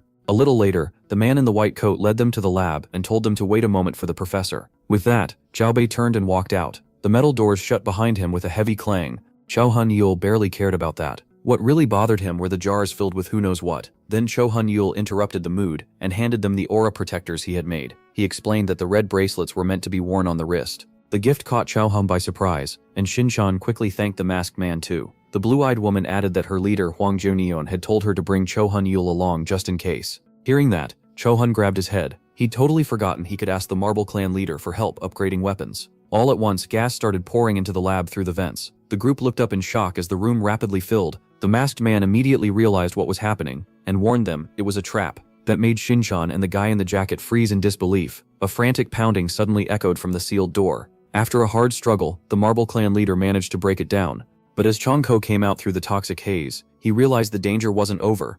A pack of enraged orcs was waiting right in front of them. Cho Hun-yul didn't panic for a second and drew his blade at once. He stepped forward, ready to fight the huge monsters and shield the other two behind him. One of the orcs had already raised its weapon for a killing strike at the still frozen masked man. In an instant, Cho Hun-yul cut through several orcs with blinding speed. Right after that, he reached out his hand, and a warm light began to gather. The power was so intense, it started burning away his clothes. Still, it paid off. His fire beam lit up the room, and the orcs were split apart before they even understood they were dead. That was the kind of power Cho Hun-yul wielded as leader of the Marble Clan. The others rushed over to thank their savior, but Cho Hun-il was more worried about the awful smell filling the lab. Elsewhere, Elder Hans, the mad scientist behind this, watched everything closely. Even though the intruders were still alive, he was smiling. Anyone who breathed that gas wouldn't escape his creatures. Now he was ready to test even stronger monsters. Meanwhile, inside the Blade of Sin was a place called the Field of Souls. Thousands of faceless beings cried out, begging to be saved. Then one trembling figure raised a hand and told the others a new soul had arrived. The sinners rushed toward the newcomer like a swarm, eager for fresh prey. But the stranger didn't move at all, even as the creatures closed in. They kept coming, getting closer and closer until the distance was almost gone, and then the Lord of Hell spoke. The faceless souls clearly had no idea who they were facing. They had it backwards. They were the ones about to become dinner. The crowd clearly hadn't expected that. Back in the dungeon, the Ghost King slowly dragged his sword after swallowing Han Dai-song. Then he stopped in front of the half-naked, helpless Ryu-san. He lifted his blade to stab her, but suddenly something strange stopped him cold. The bone sword twisted in his hands and turned its point toward him instead. The Ghost King cursed and yelled for it to stop. Then Han Dae-song's smug voice came from the sword, mocking the monster for still not understanding his situation. Sweat even began to form on the bone skull. A moment later, the monster was struck down by its own blade. Humiliated, the Ghost King glared upward in fury. Soon after stabbing himself, he began to fade away. The strange bone sword that killed its master dropped to the ground with a loud crash. Fade Seni Array. Then a system window appeared before the Lord of Hell, saying the area was cleared. He earned 100,000 merit points and one more servant skill point. After leaving the Field of Souls, the black-haired man scratched his head and grumbled that every quest like this had to come with some stupid headache. But no sooner had he said that than a strange yellow energy started leaking out below the blade. Seeing it, the Lord of Hell realized with annoyance that the trial still wasn't over. A female figure appeared and demanded to know who this black-haired nobody was. Another notice popped up for Han Dae-song, telling him to settle the law of causality by defeating the heavenly being. He didn't bother introducing himself, and instead told the stranger she should speak first. After all, she was the one who barged into someone else's place. She raised her hand and asked again if he was really the ruler standing over these mindless creatures. Without waiting for an answer, she struck hard and ordered him to repent for his sins. But the demon dodged somehow, leaving the heavenly being stunned. Before she could say anything else, she noticed a strange glow racing through her right arm. In the next second, that heavenly arm rotted away into nothing. Seeing this, the demons trapped in pandemonium praised their dark god and begged him to take revenge on heaven. Han Dae-song was already getting sick of all that noise. Dropped to her knees, the heavenly being wondered how this unknown man, who wasn't even the main deity, could speak with the demonic beasts of the abyss. That caught his attention, and he asked what she meant by main deity. Suddenly glowing golden chains appeared from nowhere and wrapped around the helpless celestial. When she saw the heavenly apostles behind her, she immediately begged for mercy and admitted her mistake. It didn't matter. Their red eyes made it clear the judgment was final. Han Dae-song looked at the new arrivals with open contempt and asked what they thought they were doing. The apostles ignored him and announced to the woman that she would be erased for breaking the law. Being brushed off like that made the Lord of Hell angry, and he tightened his grip on his blade. Then he charged the apostles on demonic wings. The heavenly beings barely had time to react in horror to the attack before their severed parts started dropping to the ground. Bound in golden chains, the heavenly woman could only watch that terrifying power from the side. The only way she could explain it was by telling herself the apostles must have been weak. Their defeated bodies, glowing with warm light, slowly dissolved into the air, and once they were gone, the heavenly maiden's wound split open, and blood burst out in a heavy stream. She cried out in pain. Another system notice appeared, congratulating the Lord of Hell on finishing the task. It said the Ghost King's domain was now at 100%, the heavenly beings were gone, and the Ghost King with all his forces now served Han Dae-song. Dim and bleeding, the young woman stayed on her knees, staring upward. The light around her faded fast, and she couldn't believe the main deity had rejected her and cast her out of heaven. In the next moment, her power drained away so fast that she twisted in pain and began to sob. Soon, where the celestial had been, there was only a helpless little child. The black-haired man watched in total confusion, unable to understand what the hell had just happened. And then it got even stranger. In front of Han Dae-song, the crying child turned into an egg. After seeing that, he gave up trying to question any of this. The only problem now was figuring out what to do with the egg. His first idea was simple, just smash it. But a notification appeared, congratulating him on obtaining a heavenly egg, and saying it could be turned into a demonic beast that would obey him. So the black-haired man immediately chose to begin the demonic transformation. The egg in Han Dae-song's hand started glowing wildly. A system panel soon appeared above the burning shell, showing the transformation process. All he could do now was wait and try to figure things out once it was done.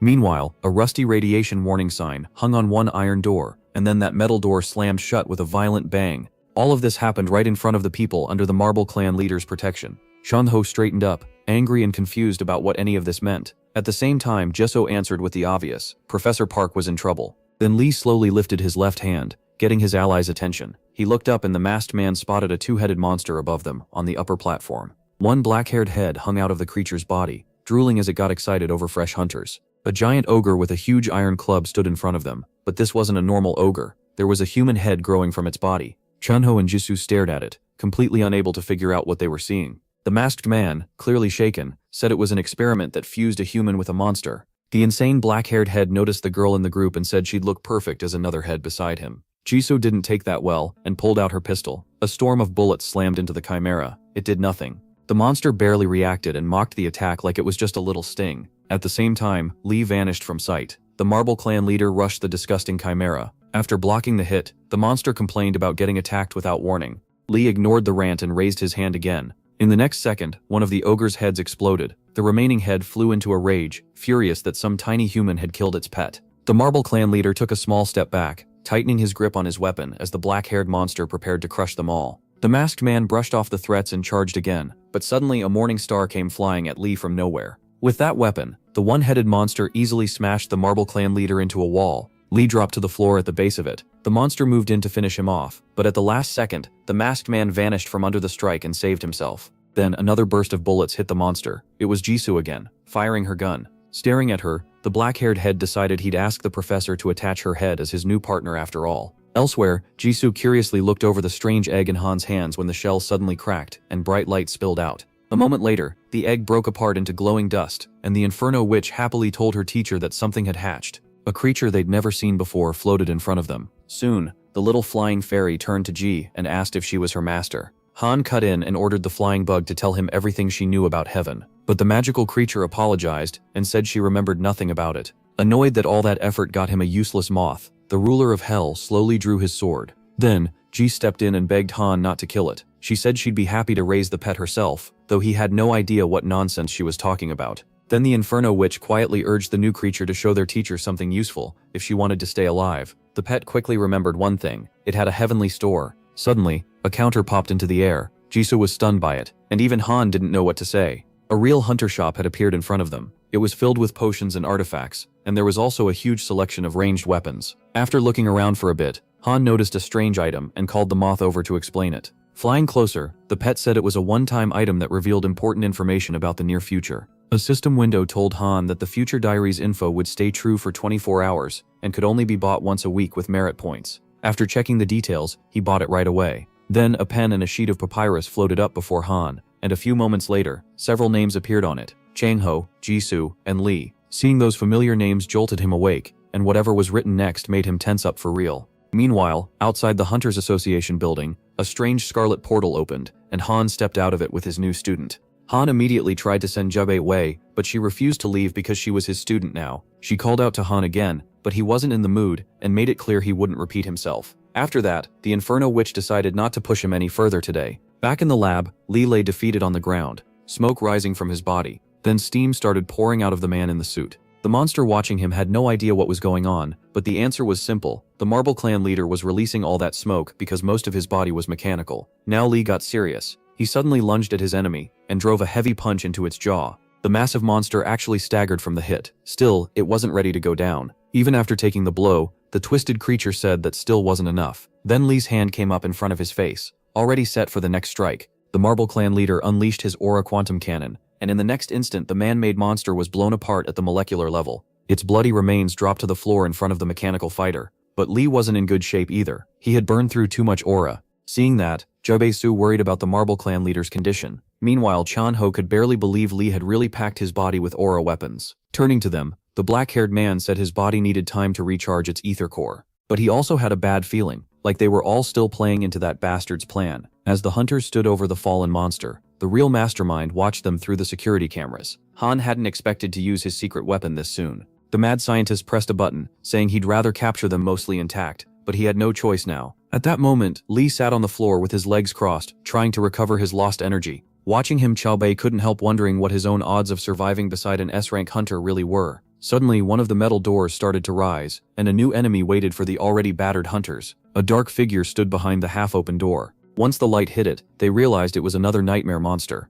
Watching his creation enter, Han decided he should at least recover some bodies before they got torn apart and eaten. The hunters now faced a new creature named Goldman. After one look at it, Jaizu drew her aura blade and said the thing was monster class. Lee disagreed. Judging by its presence, he said the creature was probably S-rank. That stunned everyone there. The monster kept moving toward them, dragging a butcher's blade across the metal floor with one paw. But the Marble Clan leader had no plan to sit back and get pushed around by some horned beast. The puffed-up creature clearly hadn't expected that kind of nerve from a mere human. Lee's fist shot toward Goldman's face, but the red-eyed monster dodged with ease and instantly went on the counter. Goldman suddenly grabbed the Terminator's arm, and in that moment, the black-haired man realized he was slower than this thing. Blood splashed across the lab again. The Marble Clan leader's hand flew off, torn clean from his body. Chanhomo, shocked by the brutal fight, shouted no. Jubei-su rushed in to help her comrade, without hesitation, and cursed the monster in fury. She slashed at it, but the test subject suddenly disappeared. A second later, the bloodthirsty Goldman was behind the unguarded Jisoo. Its strike sent the black-haired girl crashing into the wall. She survived only because of the protector she'd been given earlier. By then, Lee had already charged his mechanical arm for a devastating hit. Noticing that, the red-eyed creature moved at terrifying speed. Before he could react, the Marble Clan leader lost his second hand too. Then the masked man took a blow to the head so fast he never saw it coming, and he blacked out. Goldman slammed the S-rank hunter's head into the metal, and got ready to finish the helpless Lee. But Chanho couldn't watch anymore, and shouted for the monster to stop. His voice pulled the bloodthirsty demon's attention away. Goldman's silhouette began to fade into the air. In the next second, the red-eyed monster was right in front of Jang Ho. Even with death staring him in the face, the man in the suit stayed calm. Goatman smirked at the nerve of such a tiny human. Jang Ho smiled and said he knew someone way scarier, and that Goatman would die today. That set the monster off. He raised his hand to finish Jang Ho. Terrified, Jang Ho shut his eyes and waited for the end. But the blade never landed. Black shadows shot in and stopped it. Goatman froze, unable to figure out what just happened. Strange demonic hands with eyes had shielded Jang Ho. The monster quickly jumped back. He could feel danger coming from the black substance blocking his blade. Then Han Dae-song, the ruler of hell, stepped out of that dark mass. The blue-eyed girl never thought she'd see him again, especially here. Glancing back, the black-haired man asked his friend with a grin if he'd been slacking off. Jang Ho was thrilled to see his crazy friend, and bragged that he wasn't dying today. He was Song Jang Ho, an S rank after all. Then Goatman's hooves suddenly appeared in front of the defenseless Shin Cho-yong. Jung-ho could only cry out her name. Goatman swung again, but the black goo stopped the blade and saved her too. Shin Cho-yong stared in shock at the demonic hands protecting her. Even Goatman looked just as stunned. The red-eyed monster snapped his head toward the strange guy in the t-shirt. Han Dae-song didn't put up with that kind of attitude from some bug, so he used his aura stealth skill. He vanished instantly, leaving the monster shocked again. Goatman kept looking around, unable to tell what was happening. A moment later, rage started boiling out of him. It got so intense that everyone there grabbed their heads. Jang Ho thought his eardrums were about to burst. After a brief pause, the red-eyed monster looked around carefully and slashed straight into empty space. It wasn't a miss. Han Dae-song had blocked it. He was even a little impressed that the monster tracked him by sound. Meanwhile, the mad scientist kept watching through the cameras. Elder Hans recognized Han Dae-song at once as the biggest threat to Eastern headquarters. Without wasting time, Jiaobei decided to release the chimeras he'd been saving. He pressed the red button marked with a skull. The system announced that deadly poisonous chimeras were being released, and self-destruction would start in 3 minutes. The villains got up and headed for the exit, saying that even Han Dae-song wouldn't leave alive. An alarm then rang through the lab, saying 30 minutes remained until self-destruction. The others had no idea what was going on. Chanfui-song wasn't happy either. He was already sick of one problem after another. Before he could think more about it, several sealed doors started opening. Soon, crowds of chimeras stood before the ruler of hell. Goatman was with them as their leader. Looking at Yuto, Chom-ho was horrified by how many people this bastard must have experimented on. Shin-chan agreed and said this wasn't a lab anymore. It was a monster factory. Cho Hanwul, still against the wall, quietly explained that these monsters were made with awakening ampules.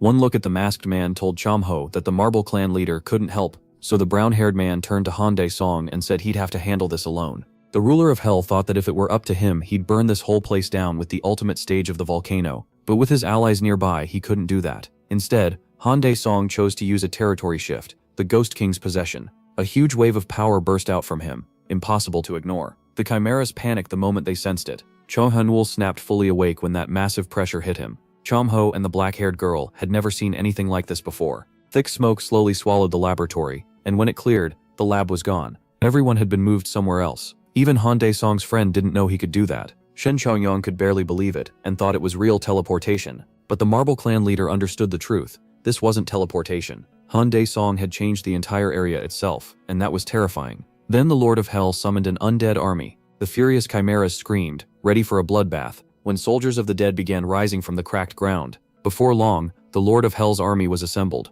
waiting only for his command. Then the black-haired man gave a single order: kill them all. At once the undead charged forward. The crazed chimeras rushed to meet them. Soon this dry land would be soaked with the blood of the ruler of Hell's enemies. Han Dae-song then told the others they were safe here. After that he vanished without another word, leaving them frustrated and confused. Meanwhile, Elder Hans was escaping in an elevator when the whole cabin suddenly started shaking hard. A warning popped up on the screen, saying the elevator had stopped in an emergency. But Java cared less about the message than the real problem: why the cabin had slowed down and why there was now a hole in it. Han Dae-song was peeking in through that hole. The moment he saw him, sweat rolled down the mad scientist's face. Han Dae-song didn't stop there. He climbed into the elevator and walked straight toward him. As he got closer, the black-haired man mocked him for ordering the hunt and then trying to run away. A bit shaken, Hans admitted Han Dae-song had gone far beyond his expectations. Spreading his arms, he said Han Dae-song had won and that he was ready to die by his hand. But the ruler of hell didn't rush to kill him and grabbed him by the shirt instead. Han Dae-song could tell the man was planning something. He just didn't know what yet. Hearing that suspicion, the tattooed man started to worry. Then a cruel smile spread across Han Dae-song's face as he remembered a useful power he'd gained in the Ghost King's domain. A system window appeared, saying Han Dae-song had temporarily received the Ghost King's unique ability. Leaning in, he used that temporary skill on Hans. Ghost eyes. With it, Han Dae-song looked deep into hidden memories. He saw Hans lying on the ground, helpless and gasping for air, when an all-seeing eye suddenly appeared before him. He also learned where Lee Soga came from, and how he got the mutagen ampule. The ruler of hell saw the horrible experiments the man had carried out, and how he brought Jinsel back to life. But among all those crimes, Han Dae-song noticed something important. Hans had poured out liters of blood. For that, the Lord of the East, Elhim, rewarded him with a special body. After enough sacrifices, even if his body died, he'd revive in a new one. Hans had been thrilled by that gift. That joy didn't last long. Han Dae-song slammed the man in the robe into the corner. He was disgusted that someone like Hans could gain an unclean, long-lasting body through so many sacrifices. Now that he knew the truth, Han Dae-song smiled and told him he wouldn't get an easy death, no matter how much he begged. Meanwhile, only 1 minute remained before the lab self-destructed, when the doors to the control room suddenly opened. Another goat in a long robe stood there, The monster put a key into the lock and turned it. Right away, a voice announced that self-destruction had been cancelled. Hearing that, Goatman let out a relieved breath. Then the red-eyed monster wondered what the hell was even happening anymore. Suddenly, the doors to the observation room were blown open, and the one behind it was Han Song. Without missing a beat, the black-haired man blurted out his surprise at seeing another goat. The red-eyed monster was also shocked and asked who this young man was. Han Song didn't answer. Instead, he asked the goat in the robe the same thing. The monster then introduced himself as Park Dong-haek, director of this research institute. Han Song didn't see that coming. Soon after, he pulled his friends out of the other dimension and brought them into the observation room. After hearing Shin Cho-yong explain everything, the red-eyed monster couldn't believe Leader Huang had been locked up. He rose from his chair, realized it was his fault, and told them not to worry. In his monster form, Park Dong-haek said the Soul Clan leader should be freed soon. He had plenty of proof that Jev had illegal ties to the Red Horse Clan. While the monster explained everything, Jong Ho leaned over and quietly asked his friend if this was really Professor Park Dong-haek in front of them. She couldn't give a clear answer. All she knew was that the voice matched Professor Park Dong-haek, the man she had met before. Chao Hun Ho just stared in shock. He could hardly believe the professor had fully fused with a monster and still kept his mind. Park Dan Ho also praised the results of the weapon research. A moment later, the robed monster asked Shin Cho Hong if she had come because of trouble with the Aura Reservoir, and she said yes. Park Dan Ho said using fusion ampoules made sense in a case like this, but he couldn't promise a full recovery. Then Han Dae Song cut in and asked the goat if he had anything actually important to say, like what he had been doing while the institute was falling apart, and why he showed up looking like this. Park Dan Hyuk looked a little awkward and shut his eyes. Then he started explaining how he became the first fusion test subject. He believed Aura Awakening alone wasn't enough to fight the powerful monsters coming through portals, so he and the dying Javu began testing a human-monster fusion. Javu wanted to use it to extend life, while the professor wanted to make the human body stronger. But after years of work, the plan still failed, so the machine was set to enter hibernation automatically if the test went wrong. Chang Hong cut in, confused. If the professor looked like this now, didn't that mean the experiment worked? Touching his goatee, the man said it was hard to explain, but after a heavy impact damaged the hibernation device, his original body died, and the experiment ended up succeeding. Hearing that, Cham Hong realized the experiment only worked because the device had been hit hard enough, and Han Dai-sung turned away from his friend's eyes. With a grin, Dai-sung added that Professor Kozel also knew where Han's base was. That last part caught Cho Han-ul's attention, and everyone else's too. Jong Ho quickly asked Dai-sung who Han's people were. The black-haired man said they were like monsters from another world, the ones making the portals appear. That answer sent chills through the guy in the jacket. At the same time, Javu woke up chained to a strange bed. The man from Han couldn't tell what Han Dae-sung was planning, so he started screaming for him to just kill him already. Then his sharp yelling was drowned out by sparks snapping from the metal. The moment he saw the long, sharp spikes in front of him, he went quiet. That silence broke when the one in charge suggested they start their game right away. Seeing the humanoid monster before him, Javu panicked and desperately asked who he was and what he planned to do. No real answer came. The masked monster only said he would enjoy tearing the boy's filthy body away from his soul for centuries. Terrified, Javu broke into a sweat and asked him to say that again, unable to believe what he heard. Meanwhile, inside Han's wormhole, 4 unknown figures sat around a long table. One of them, the Lord of the East, Elhim, began by saying something unexpected had happened in the East. The Lord of the North, Volks, asked if a new variable had appeared, and what exactly had happened. The Lord of the West, Corinna, mentioned hearing that Japanese hunters had recently cleared a highest rank portal. The Lord of the South, Ezar, already impatient and hungry, slammed his fist down and demanded the answer. Elhim calmly said he had lost 2 powerful dimensional operators in Korea. That shocked everyone there, because it meant someone powerful was in Korea without their knowledge. So the Lord of the East asked for a highest rank operator to deal with that insolent man. Ezar suddenly stood, wanting to handle it himself. He rose from his seat, and with his arms crossed, Elhim coolly asked why Azar hadn't gone to investigate in person already. The Lord of the South frowned in disbelief, then after a brief pause, smirked and asked if Elhim really thought he could lose to some Aura-awakened human. Still perfectly calm, Elhim corrected him. Their enemy was not Aura-awakened. That single detail made the rulers of Han visibly tense. Elsewhere, Chief Executive Park Chang-ho sat in his office, quietly thinking over the report he had received. Soon the gray-haired old man opened his eyes and asked if it was really true that Han's people were kidnapping humans and creating monster portals. The man in the suit answered that the information came from Hunter Han Dae-sung. Realizing it was likely true, the old man shut his eyes again and said the world would fall into chaos if this became public. Then the same Maguna spoke to the department head again, saying even the reactor matter was enough to give him migraines. Because of that, he asked Jin Ki-hun to investigate everything in secret. The black-haired man accepted the order right away, but said he had one request. Meanwhile, at a Korean prison, the head of the Seoul clan, Hwang Jun-in, was finally released after a long time behind bars. The bearded man was called from the side at once. It was Shin Chun, glowing with happiness. The black-haired girl even teared up from the rush of emotion. He just smiled, praised his student, and joked about why she came to greet him without tofu. She reminded him that he was allergic to soybeans. Then she cut the warm reunion short and told Huang Junin that someone wanted to see him. Hearing that, the black-haired man looked at Shin-chan in total confusion. A little later, he walked to the car, opened the door, and found a talking goat inside greeting him as his old friend Professor Park Dong-haek. Seeing that, Huang Jun-young was completely speechless. Once he recovered, he started yelling at the old goat. Deep down, he had always feared something like this might happen, but he still couldn't understand what had happened to the professor. Park Dong-haek brushed it off, saying it didn't matter now, and told him to get in. Then the white car doors shut hard. As Shun-chan drove, the head of the Soul clan kept making things more tense, still stunned by the professor's madness, until Park Dong-haek told him to drop it. But the black-haired man kept going, saying he never imagined he'd one day be talking to a goat. Grinning, the professor shot back that being a goat was still better than being an ex-prisoner. Soon night covered the streets of Korea. Late that night, a girl walked along the sidewalk, nervously checking around her. Suddenly, a creepy voice sounded behind her. She turned and saw an unknown figure standing there, with a twisted smile. Her voice shaking, she asked who he was and what he wanted.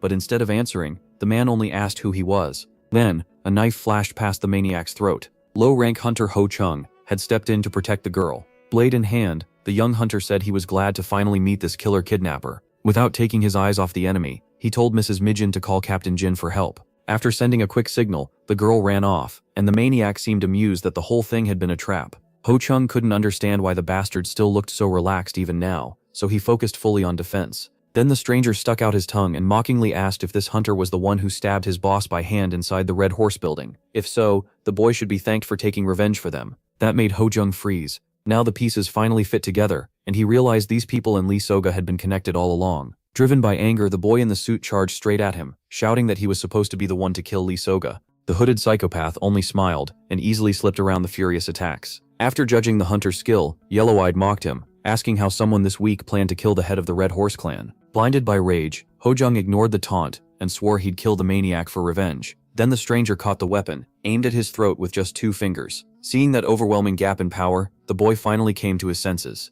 But it was already too late. His words had pushed the psychopath far enough. In the next second, the smiling stranger traced one smooth line with his hand. Ho Jung stood frozen as blood started leaking from his neck, and he realized he couldn't die here. Then his head came off, and blood burst from the stump. Turning back, the killer looked at the corpse and remembered, a little concerned, that Jake had told them not to kill association people. Then he smiled again, remembering Jake had just died at the research institute. As he walked, the psycho tried to remember his boss's name. It wasn't Jake, it was Javu. Still, one thing was clear, that man was gone now. Leaving the body behind, he wondered how far the woman could have gotten. The department head watched the video they got of the killer. He shut the laptop hard and said Ho Jung had bravely recorded the murderer right before dying. Jimit stood there in silence, with nothing to add. Then the chief turned to him and asked if they had identified the killer. Jin answered right away. It was Cho Chun-sik, a D-rank awakened one who had been active 3 years earlier. He added that, based on Jung Jin Chol's attacks, the Red Horse survivors targeting hunters at the sea portal, and this latest case, Hans had probably pulled a lot of hunters into its group.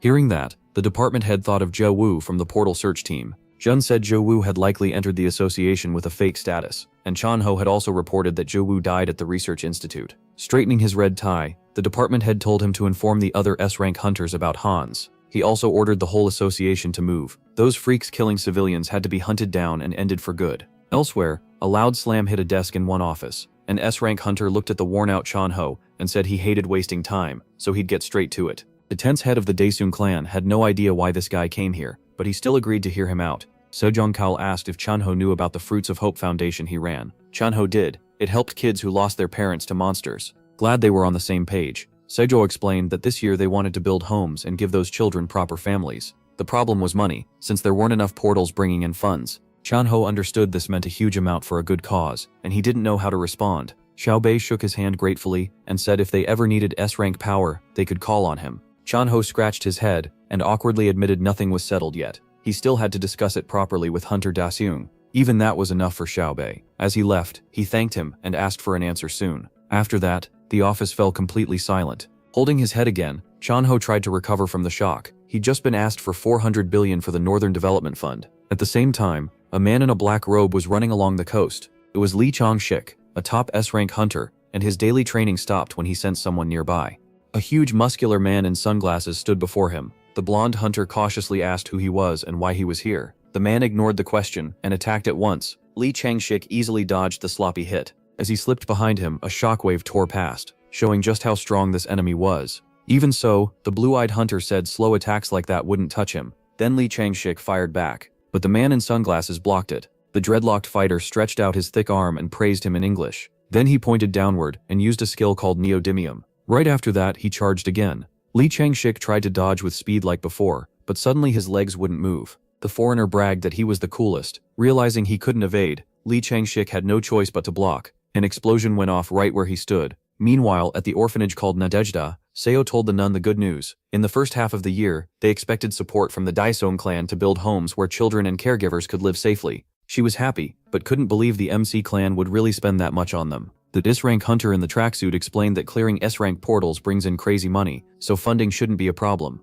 Suddenly, Seo looked away, sensing danger. Turning, he spotted an unknown figure outside the window. He jumped up and ordered his sister to take the children and volunteers to the monster bunker right away. Caught off guard, she froze and asked what was happening. He didn't explain, just told them again to run now. Meanwhile, an unknown man in a colorful shirt rushed toward the children's shelter. The man slowly opened his eyes as the threat drew closer. In the next second, Xiao burst around the corner with a baseball bat. He swung at the stranger with all his strength. Then the tracksuit-clad hunter jumped back from the blast of power. He skidded to a stop in his sneakers. Xiao tensed, feeling like his blow had been blocked. And he was right. The monster in front of him was completely unharmed. Annoyed, Seo said he'd only wanted a quiet day, but it looked like he'd have to work up a sweat. The stranger pulled his right hand from his pocket and aimed at him. A shot of aura burst from 2 fingers. Seo knocked the attack away with ease. After that, he checked the leftover energy. That's when he realized his enemy was far stronger than he first thought. At the same time, another unknown figure approached House 210. Inside, Raixiong looked very pleased. She was thrilled that she'd finished making a doll of Daisong using his hair. It looked just like him, even carrying the same proud aura. The huntress known as the Hell Witch couldn't handle how adorable it was, and hugged the tiny version of her master. Far away in hell, he was picking his ear over piles of defeated enemies, and couldn't shake a bad feeling. Outside the house, a red-eyed woman gathered power into her fist, hoping to finish her mission fast. Soon, black smoke swallowed the whole villa. Inside, Rai Yushang suddenly yawned and wondered why she felt so sleepy. A moment later, the Hell Witch passed out. Soon she was snoring on the floor, still holding her beloved doll. The doll, however, wasn't sleepy at all. It was the finest version of Damisong. By then, the front door was already unlocked, and the intruder stepped inside.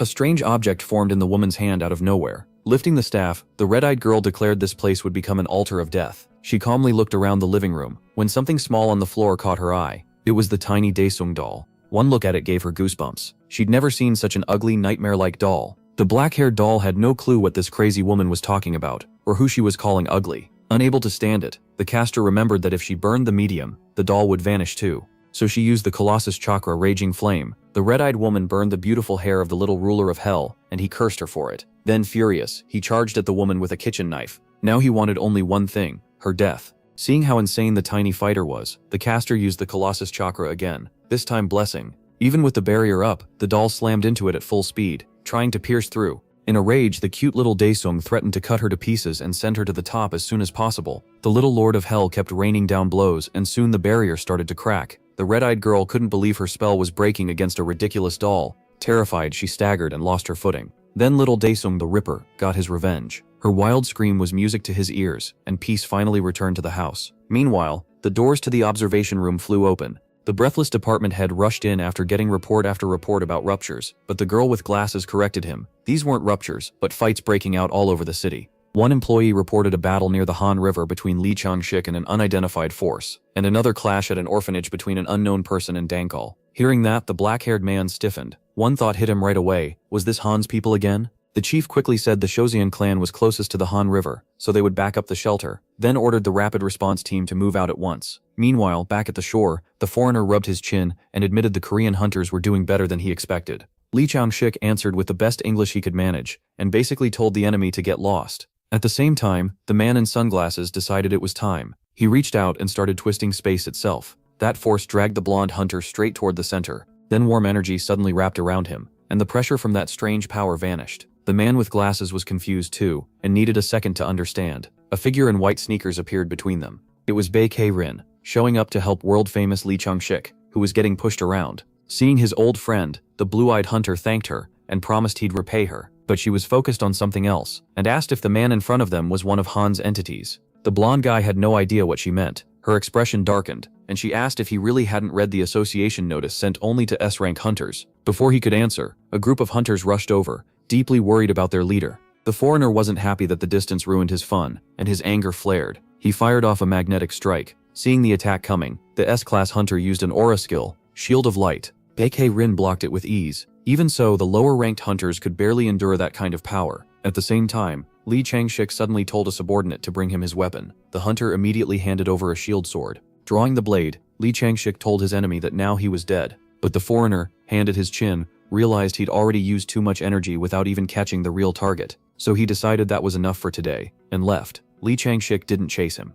He just said he was exhausted like a bee. Then the blue-eyed man suddenly passed out. Everyone was shocked and his subordinates rushed to get him medical help. Meanwhile, in the shelter's underground bunker, the nuns stayed there with the children and volunteers, just as the S-rank hunter told them. Some kids worried about the director, so the women tried to calm them by asking if they remembered Dangkal's catchphrase. A boy in a red shirt jumped out and shouted, "I'm the #1 hunter in Korea." That got laughs and helped everyone relax. Meanwhile, their hero kept desperately holding off the non-stop shots. The hunter couldn't find even one opening to strike back. The muscular blonde man crossed his arms and said it was time to finish this. A strange bloody aura started pouring from his hands. The battered Songko glared at him and saw he was preparing another weird attack. Then the blonde man used the Colossus power, Blood Rain. Blood rained down on the S-rank hunter like hundreds of burning arrows. To stop it, the black-haired fighter used an aura skill. Lifting his metal bat, he called down a thunderstorm. The two powers crashed together and exploded. Soon the smoke slowly cleared. Inside it stood the furious figure of the high-rank hunter. He was covered in blood. He hadn't fully blocked the attack, and the worst part was knowing he couldn't die here.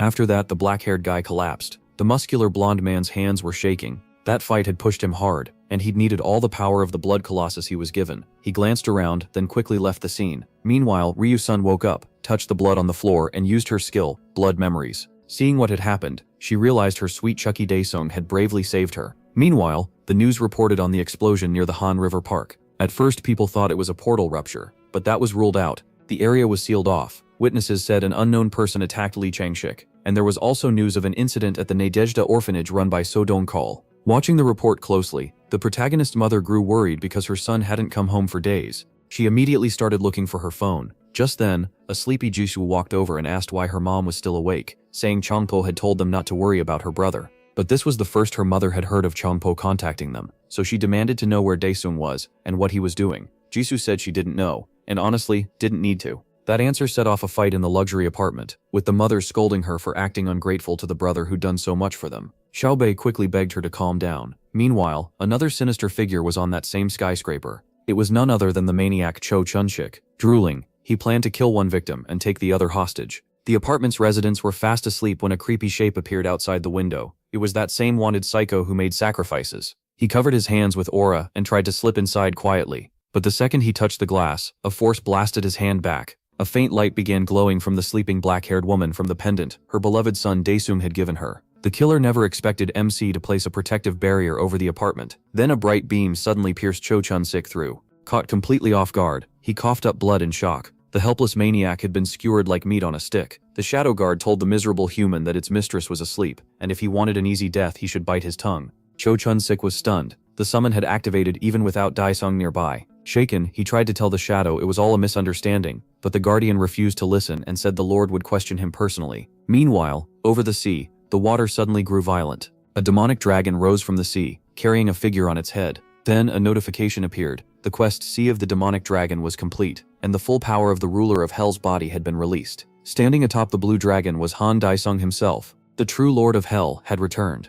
A guardian approached the red-eyed man and reported that a rat had been caught trying to harm his lady. Soon, in the Lord of Hell's kingdom, a chained prisoner sat before a massive staircase. It was Cho Chun-sik, who had no idea where he was. Then slow footsteps sounded behind him, getting closer and louder. Han Daesung walked through the hall while hundreds of messages from abyss beasts praised their god, though he still didn't get why these freaks were so obsessed with worshipping him. Stopping near the prisoner, the ruler of Hell said he would pull his prisoners out of the abyss when the time was right. Then he turned to the changed Cho Chun-sik. The furious white-haired Lord of Hell wanted to know who this mutt belonged to. Meanwhile, in the southern altar of Hans, two captives stood before Elhim. He asked them about the assigned targets. The blonde man said he had taken care of Dangkal's second S rank, but the muscular one couldn't say the same. He tried to excuse his failure, saying unknown hunters interfered, and without them, Lee Changshik would have definitely died. Elham cut them off and announced that Guzman was dead, and Saget was missing. That shocked them, because Guzman had been sent after the weakest target. Then a snow-white monster approached, and said it would grant them the power of an apostle. In return, it wanted only one thing: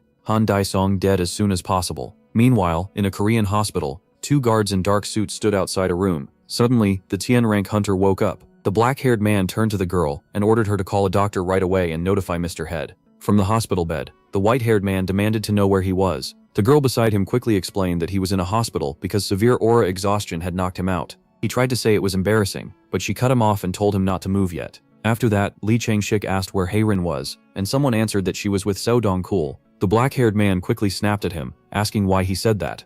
Then, the blue-eyed hunter changed his tone, and asked what happened to Dong-kul. The men in suits hesitated to answer. Soon, they admitted that unknown attackers suddenly struck, leaving Seo Dong-kul in critical condition, and Haerin rushed to help him. That hit Lee Chang-shik hard. An S-rank like Dong-kul wasn't supposed to go down so easily. Hearing that, the white-haired hunter forced himself out of bed, and demanded to know where Dong-kul was, but his subordinate begged him to calm down because his body still hadn't recovered. He only got angrier and repeated the question. Meanwhile, one phrase kept echoing through another room: rapid regeneration. Inside, Jin said it should be enough now, since the outside and inside wounds had closed. But Baek Haerin kept pouring everything she had into healing him. She refused to let him die. Then the ward door flew open. Lee Chang-shik rushed in. He saw Dong-kul lying there, unconscious and completely drained. Terrified, he told them not to say Dong-kul was dead, but Jin explained that he was in a coma. Medically, only his brain had stopped functioning. That answer made him furious, and he asked if the bastards from Hans were behind this too. The black-haired man confirmed it, and said the association was already doing everything it could to find them. Then Jin's phone rang. After picking up, he got shocking news from the department chief. A new S-rank portal had opened. The top hunters in the room were stunned. Then the whole room went silent. Meanwhile, a massive scarlet S-rank portal hung over the city. The higher-ups watched it closely from the surveillance room. Everyone there was shaken by how dangerous it looked. Still, the department chief tried to stay calm. Lee Chang-shik was down from aura shock. Dong-kul was unconscious, and Baek Haerin with the others were support types, not frontline power. So the black-haired chief declared a red alert, and ordered every registered hunter in the association to mobilize. After that, the Hunters Association exploded into action. Even so, the chief knew they really had only one hope left. Meanwhile, in the castle of the Lord of Hell, Han Dae-sung used ghost eyes to pull the truth he wanted from the fake killer. Staring straight into the man's eyes, he ordered him to reveal all his memories. Han Dae-sung then saw the past, how the man got his power and turned into a madman. Once he was done, he shut the skill off. Now he understood one thing clearly. The Popeye monster was probably the real boss. Elsewhere, people near the highway outside Seoul were being warned about the crisis. The news said residents were trying to stay away from the giant portal over the city, and many were fleeing the central districts. That evacuation was causing huge traffic jams. Unofficial reports also said the 2 strongest S-rank hunters, Lee Chang-shuk and Seo Dong-kul, couldn't join the raid because of their injuries, though the association still hadn't confirmed it. A blue suitcase scraped across the floor. Han Ji-soo was dragging it along when her mother asked what the suitcase was for. The pink-haired girl said they needed to leave the city right away because the streets were in complete chaos. But her mother refused. How could she run away when Dae-sung still hadn't come home? Ji-soo pushed back, saying it was time to stop worrying about that monster, since he crushed demons with no problem. Their argument stopped when the front door suddenly opened.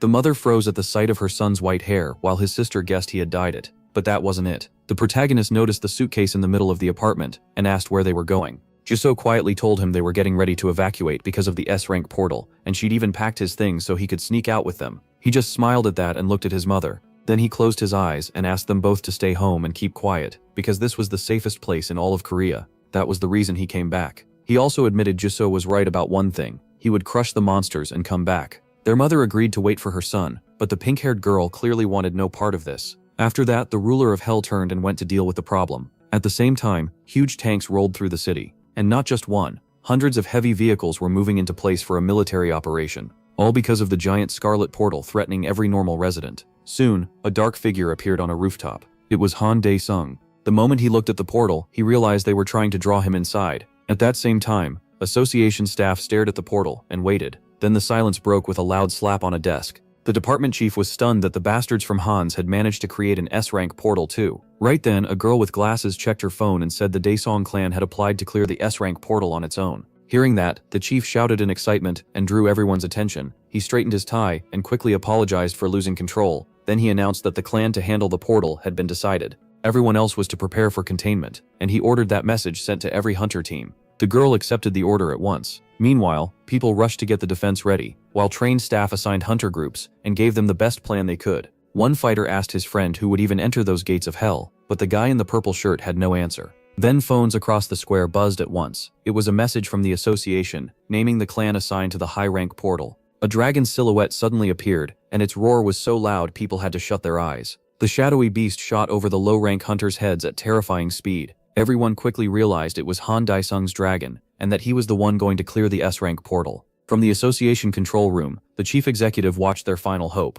All they could do now was trust him, and he and his staff truly did. Reporters didn't miss the moment either, going live to announce that the Daesong clan would take on the S-rank portal alone. Then the ruler of hell, riding his fire-breathing partner, flew straight into the portal. A moment later, the white-haired hunter arrived inside the thread itself. As soon as he entered that other world, Daesong felt the freezing cold well below -70 degrees. Suddenly, a man with dreadlocks used a magnetic storm to knock the dragon down. It was the same guy in sunglasses who had attacked Li Changshik before. The ruler of hell fixed him with a scarlet stare while the dragon prepared its breath of doom. In the next instant, a stream of blue fire crashed down on the man, in the summer shirt. The black-haired fighter instantly tried to block it, but when he realized he was too late, a blinding explosion ripped through the snowfield. Even that didn't end it, and with one look, Han Daisung saw the enemy trying to escape. So the white-haired hunter decided to finish it himself and leaped off the dragon. But the second he was in the air, red aura needles shot at him. Without panicking, he calmly drew his mighty sword and used King's Breath to blow the pathetic attack away. Another deafening blast shook the frozen land,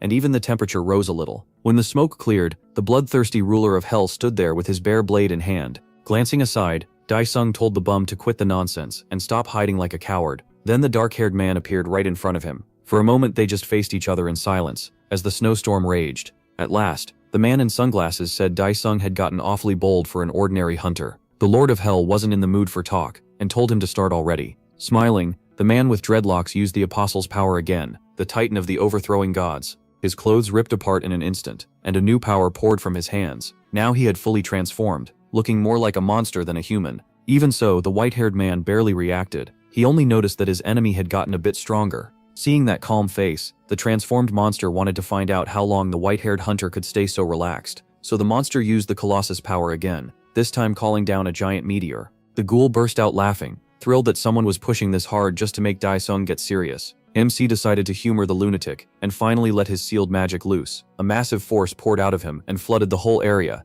The red-eyed freak couldn't understand how a normal human could have power like that. Then another figure appeared behind the ruler of hell. It was a white-haired man, ready to strike. He knew even the flashiest move always has a weak point. Daesung calmly looked back at the coward behind him, and asked why he was hiding like a rat in a grave. That one line wiped the confidence off the white-haired man's face. He couldn't tell if he had known all along. At the same time, the mutated brute finished charging up, and a burning meteor shot toward the ruler of hell. Smiling like he'd been waiting for this, the protagonist used a skill called Fury of the Lord of Hell. In the next second, he swung his sword, and the slash tore through everything in its path for thousands of kilometers. The mutant didn't even get time to react. Before dying, all he managed to say was, "Fuck." Daesung stayed where he was, completely calm. Behind Han Daesung, the meteor dropped in 2 pieces. Seeing that, the other man froze. Power on this level was beyond even him, and with shaking hands he tried to say the skill's name, but then the Lord of Hell grabbed him by the throat. Han Daesung lifted the helpless man by the neck and said every skill leaves its user open. Annoyed, he then asked where Popeye was hiding.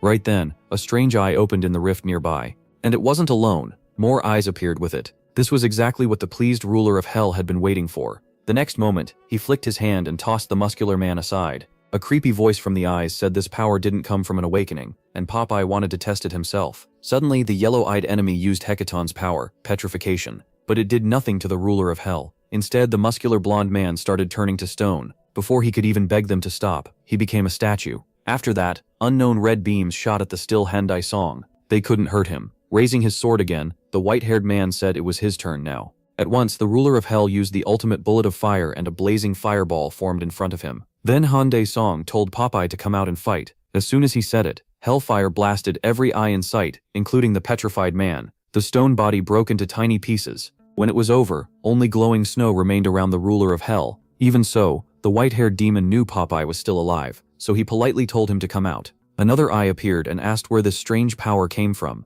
saying it clearly wasn't born on this star. Han Daesung didn't get why the creature cared so much, so he offered a trade. Answer his question first, and he'd answer too. The eye lit up with interest, but Daesung wanted a clear answer. Was Popeye agreeing or not? Then the red eye happily said it loved making deals. In truth, the monster planned to steal the bastard's soul the moment he let his guard down. After hearing yes from his enemy, the ruler of hell asked his question. At that same moment, he opened his scarlet eyes and used ghost eyes. The monster had no idea what that was, and never expected to get tricked so easily. Han Dae-song said he never trusted trash like this, so he ordered Popeye to show all his memories. Popeye tried to fight back, but it was useless. Then the ruler of hell saw the Titan's planet, Hecker. A huge war was raging there between monsters and winged angels. The weaker race couldn't stand against them, and their people were wiped out. Not just the race, but the whole planet too. Still, some of them managed to escape in a spaceship. Soon the survivors reached Han's Nebula. There they met an ally, who was shocked that the countless descendants of Hecker were gone, and only these few were left. Those survivors were the Lords of Hans, and the kid Popeye.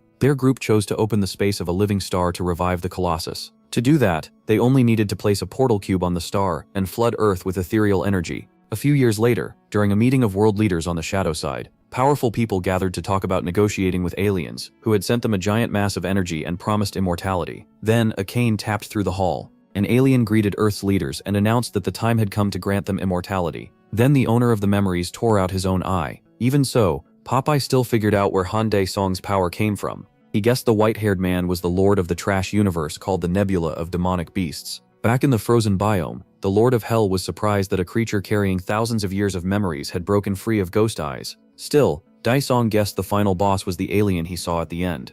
Even so, the Colossus revival and this race's thousand-year history were way too much to take in at once. Touching his neck, the ruler of hell remembered he was still inside the S-rank portal, but he hadn't seen a single monster or gotten anything from this trip. Then something strange caught Han Dae-song's blue eyes. A weird smoking object lay buried in the snow.